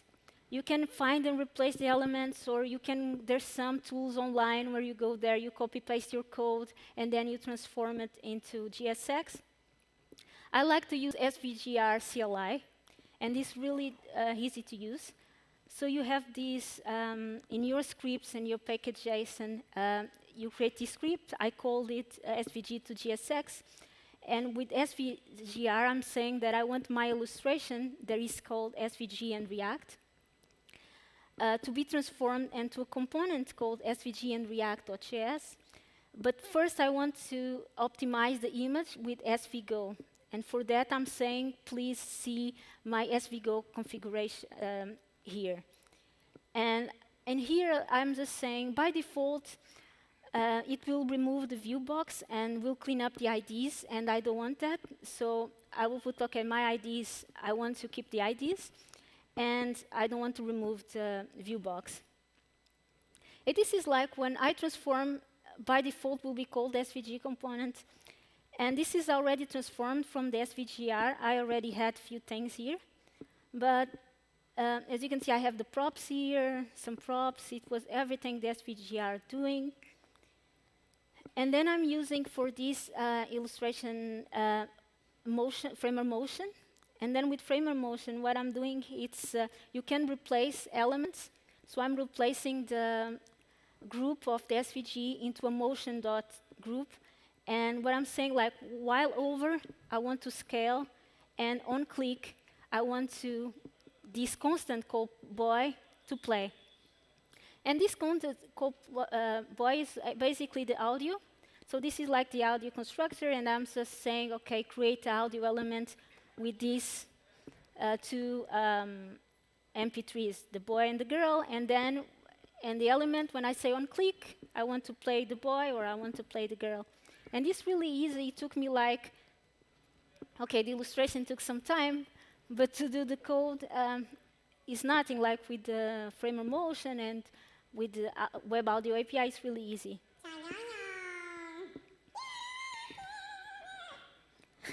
And that's it. And then we have another, and this is like the last example, and this is called the cassette tape. And it's much more complex. So basically, I can tell a little bit about the story of this cassette tape. So back in the days when I was younger, I was living in Lisbon, and I decided that I wanted to take iOS course. And I went to the course, and at the end of the course, we all had to create like an iOS app.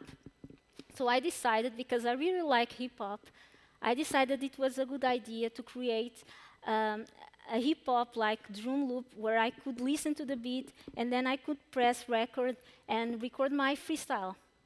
So at the end of the course, things didn't go well, and actually the most difficult part was to achieve the layout at that time with Xcode and auto layout.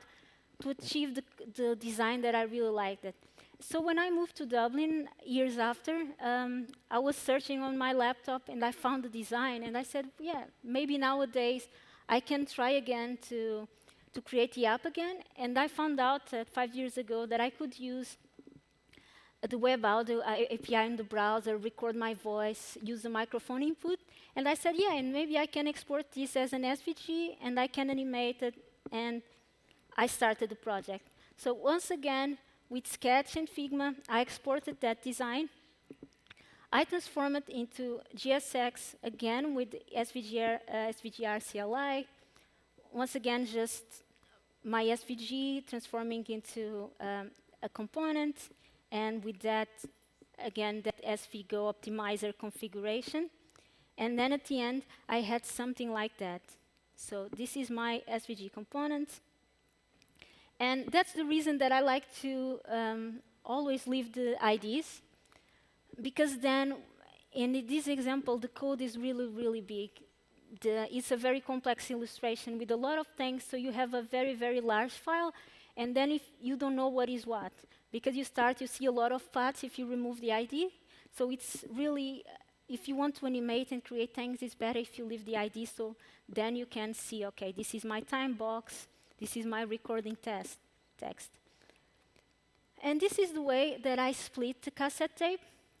So basically, I have the big cassette tape and then small components. So that SVG became all of this. So one part is the background. There's one part with the buttons. Other part that I'm not too creative giving names, so it's the center. And then I have the time box and the track title. And then this is what I'm doing like the cassette tape, because this is, I did this long ago. So I'm using the old way of using state with React. And basically, what I have here is like just defining if it's recording, is playing, what is my current track, and then my playlist and recording URLs. And then I created some methods. Basically, I'm just checking my state. Is it playing? Is it not playing? If it's playing, and if I click play, it will pause or play. And then also, I have a record. Actually, the code of the part that is recording is not. I'm using a npm package, and then I have the prep tracks and next track, basically doing the same. I'm just seeing the state, where is the current track, and going to the next one or to the previous one. And then this is so in the main cassette where I'm importing the smaller components. And I'm passing the props to the smaller components. So for the center, I'm saying if it's playing or if it's recording. The time box, I don't need anything. The track title, background. And then really important in the buttons, where I'm passing all the methods, if display, this record, stop recording, and all of this. And then this is in my center.js component. It's where the wheels live. So I'm using Pop Motion for the animations. So if it's playing, I want the wheel to rotate, or if it's not playing, so it stops the wheel animation. And then this is what is happening in the buttons. So as you can see, if we have the SVG transform into GSX, you can make use of these things like on click, all these event handlers. So on clicks, I'm receiving the play props. That is actually the play method. And so I say on click, I just wanted to play. Same here. And then this is what I've achieved. And I actually improved a little bit. And I have this background. And this background, actually, I'm using Canvas. So that's why I'm not explaining the way I did. But actually, these slides are done like with Spectacle, so then I can share and you can see all the code, and you can improve it, or just learn with it, or even just use it and do whatever you want with it. It's open source. And so just to give an example what I can do here. So I can play. I have different loops. I can start recording. And then if I stop recording, actually I'm using the microphone input. It's not ideal because the quality, see, the quality of the sound is not the best. But now that I show you this, I will need your help. So because I want to, I said that I really like hip hop, and I created that app in the past to do freestyles. So I really want to do, like with my cassette tape, I want to do a hip hop. One part maybe is going to be a freestyle, but I have a lyric. I'm not sure if I'm going to remember all the lyrics, but I will need your help. So something I will just sing the chorus, and then you just need, you see where you see this fire? Is the parts that you have to say. So let's try it. So it's like, I'm coding like a criminal, designing like a miracle. They say I'm invisible, and then for this, I'm original. Let's go again. I'm coding like a criminal, designing like a miracle. They say I'm invisible. For this, I'm original. Again, I'm coding like a criminal, designing like a miracle. They say I'm invisible. For this, I'm original. Okay. Now let's see with the beat.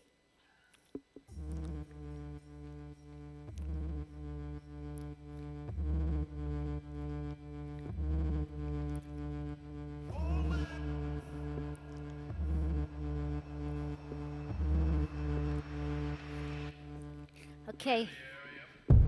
I've been designing with Sketch, calling all these APIs fetch, server-side rendering next. You can call me Explorer Edge, struggling with life cycles React. You can call me lightweight Preact. I'm a way too complicated TypeScript, but I'm still in this class. Type this, learning from mistakes. Microsoft, more than 1 million skills. Lara Croft, I'm a way too complicated TypeScript, but I'm still in this class. Type this, animating SVGs, original. Let me kill you one time, terminal. Watch me giving a talk, Netflix. I'm gonna keep it short, here 6. Come on, I'm coding like a criminal, designing like a miracle. They say I'm invisible. For this, I'm original. Okay, I'm coding like a criminal, designing like a miracle. They say I'm invisible. For this, I'm original. Now I'm going to do a freestyle in Portuguese, because I can do freestyles in English. And then we do the chorus again, and I will end up. Okay? Let's see how it goes. Does anyone here understand Portuguese? Okay. Oh, I'm in trouble. Yeah, agora eu canto em português. Tu podes não saber, mas isto parece chinês, porque eu faço um freestyle e sabes bem que é a tua. Ontem eu estou em Berlim, ontem eu estava em Lisboa. É mesmo assim, sabes que aqui ninguém compete. Meu nome verdadeiro sabes que é Elizabeth. E antes no passado conheciam por Damabete. Agora eu faço esta cena, sabes bem que isto é rap. A cena vai seguindo, eu até faço tipo bling bling. Sabem muito bem que eu estou no React em Berlim. E vou fazendo isto mesmo até ao fim. Eu vou precisar de ajuda porque não ri de mim. Vamos lá fazer a cena porque aqui já não importa. Sabem como é que é, quem aqui abre e fecha a porta. Ok, sem respiração, agora o refrão. Let's go. I'm coding like a criminal, designing like a miracle. They say I'm invisible. Let's go. For this, I'm original.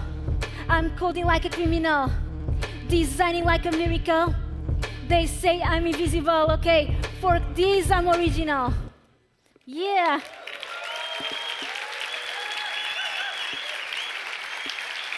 Okay.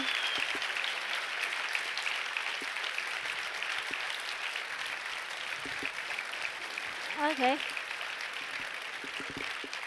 Really? So that's the way that I will end up my talk, and it was really great to be here. And I just want to finish by saying, well, let's make the web fun again. I have this that I always say, and one day I realized it looked like, let's make America great again. And I was like, oh my God, this may be a little bit too much, but I'm not sure. So what I want to say is just use SVGs in a creative way to create your unique UIs and your unique ideas. And that's it. Thank you.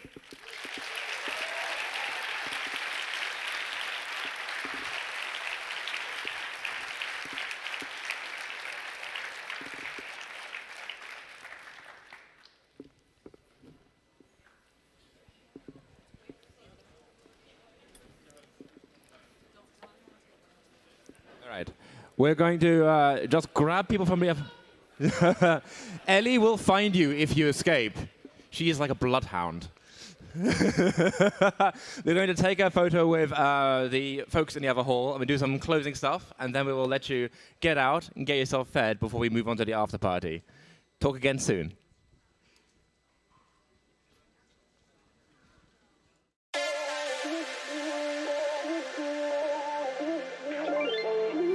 Ain't no love like a real love, but it goes so fast. All tied up like a captive. I'm on to you. Used to pay to run my life, sending no rainbows, playing it cool. I haven't felt this in ages, and I've no more patience. So won't you please stay a bit longer? You're making me stronger, making me. To thank them for all their hard work. We're also still waiting, I think, maybe for the sidetrack to be finished. This is no longer happening. Oh, no? No, I mean, this is, but we're not waiting for the other sidetrack. So we can yeah. proceed. Screw the sidetrack. Yeah. All Miss out. I need everybody to wave your hands up because we're going to take a photo of you. If you could not leave, maybe. You want to be in it? You want to prove that you were here with the cool kids? It's true. Come here. Scoot over. Come Closer. Lift your butts. Walk down. All the door people, all the standing in the back, I'm too cool for school people. Just like find a seat like right here. We're going to do a little arm waving. You know how in the Oscars when they fill the seats at the front so that it looks like it was a good event and nobody peed ever? Let's do that. That's a very specific reference. I like pop culture, okay? I'm going to just say that. Sit, come, let's hang out. Can we like get a low-key tune in the background? Like a thing? I'm just really hype after that talk. How amazing was that? Can we have some more light? This is way too much power for me to have. It's like light. Right? It's like, can we practice like a wave? You know, like a football wave? Like starting from over there, like a woo. That's actually pretty good. This really is way too much power. Nobody should give me a microphone ever. What are you going to make me do next? I want to just make them start from over there. Can we start the wave from over there? Woo! Yes! So good! All right, ready for a photo? What do we want them to do? Okay, I'm going to count to 3. And when I get to 3, I want you all to like smile, make sure your eyes are open, maybe do like a little like cool photo pose. Ready? 1, 2, 3. Cute! Woo! Yeah! 1, 2, 3, say react. React. Say hooked. Like that level of energy. Woo! Woo! Do they look good? Of course they look good, obviously. Yeah. Perfect. Okay, All thank right, you. great. I want to do a couple of thank yous to the wonderful staff. Can we do the next one? Is the next one staff? The wonderful volunteers, the wonderful staff that have been here yesterday, have been here from so early today, have helped us out. All of the orange t-shirts over here, our organizers over here, our AV crew over here, who's been killing it all day today.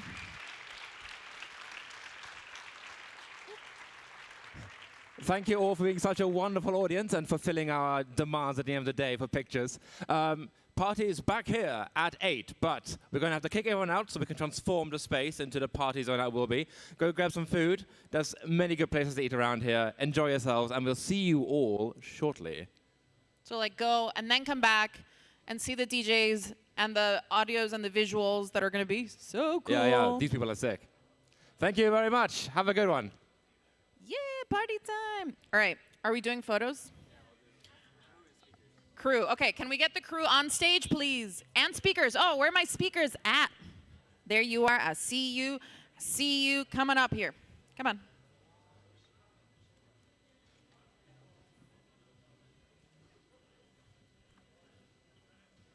Come.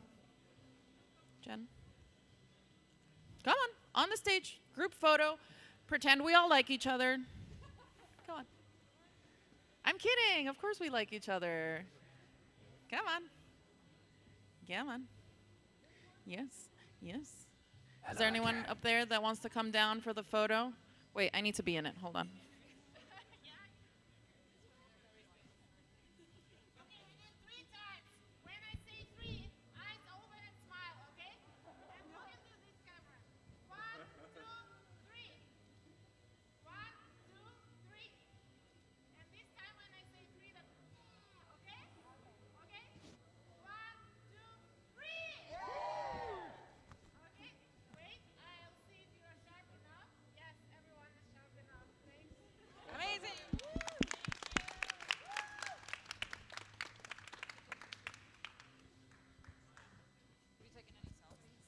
sorry about the confusion at the end. It's fine, it's fine. It's really hard to control the crowd at the end because It is. if you Yeah. just, if Thanks, you don't, if you team, lose for them at the end, everything. it's just over. Yeah. It's really For like some a reason, break or anything. the idea got put in my head. I was supposed to wait for like the other hall to come over. I was like, I'm sure they probably won't. Because They're they just will gonna just go. leave. Yeah, like, they yeah. will just leave. Maybe a few people would just Okay. share from the other hall. That's fine. It's All fine. right. We have t-shirts from last year anyways. Excellent. Yeah, thanks Okay. again. Thanks a lot. The ever continuing way of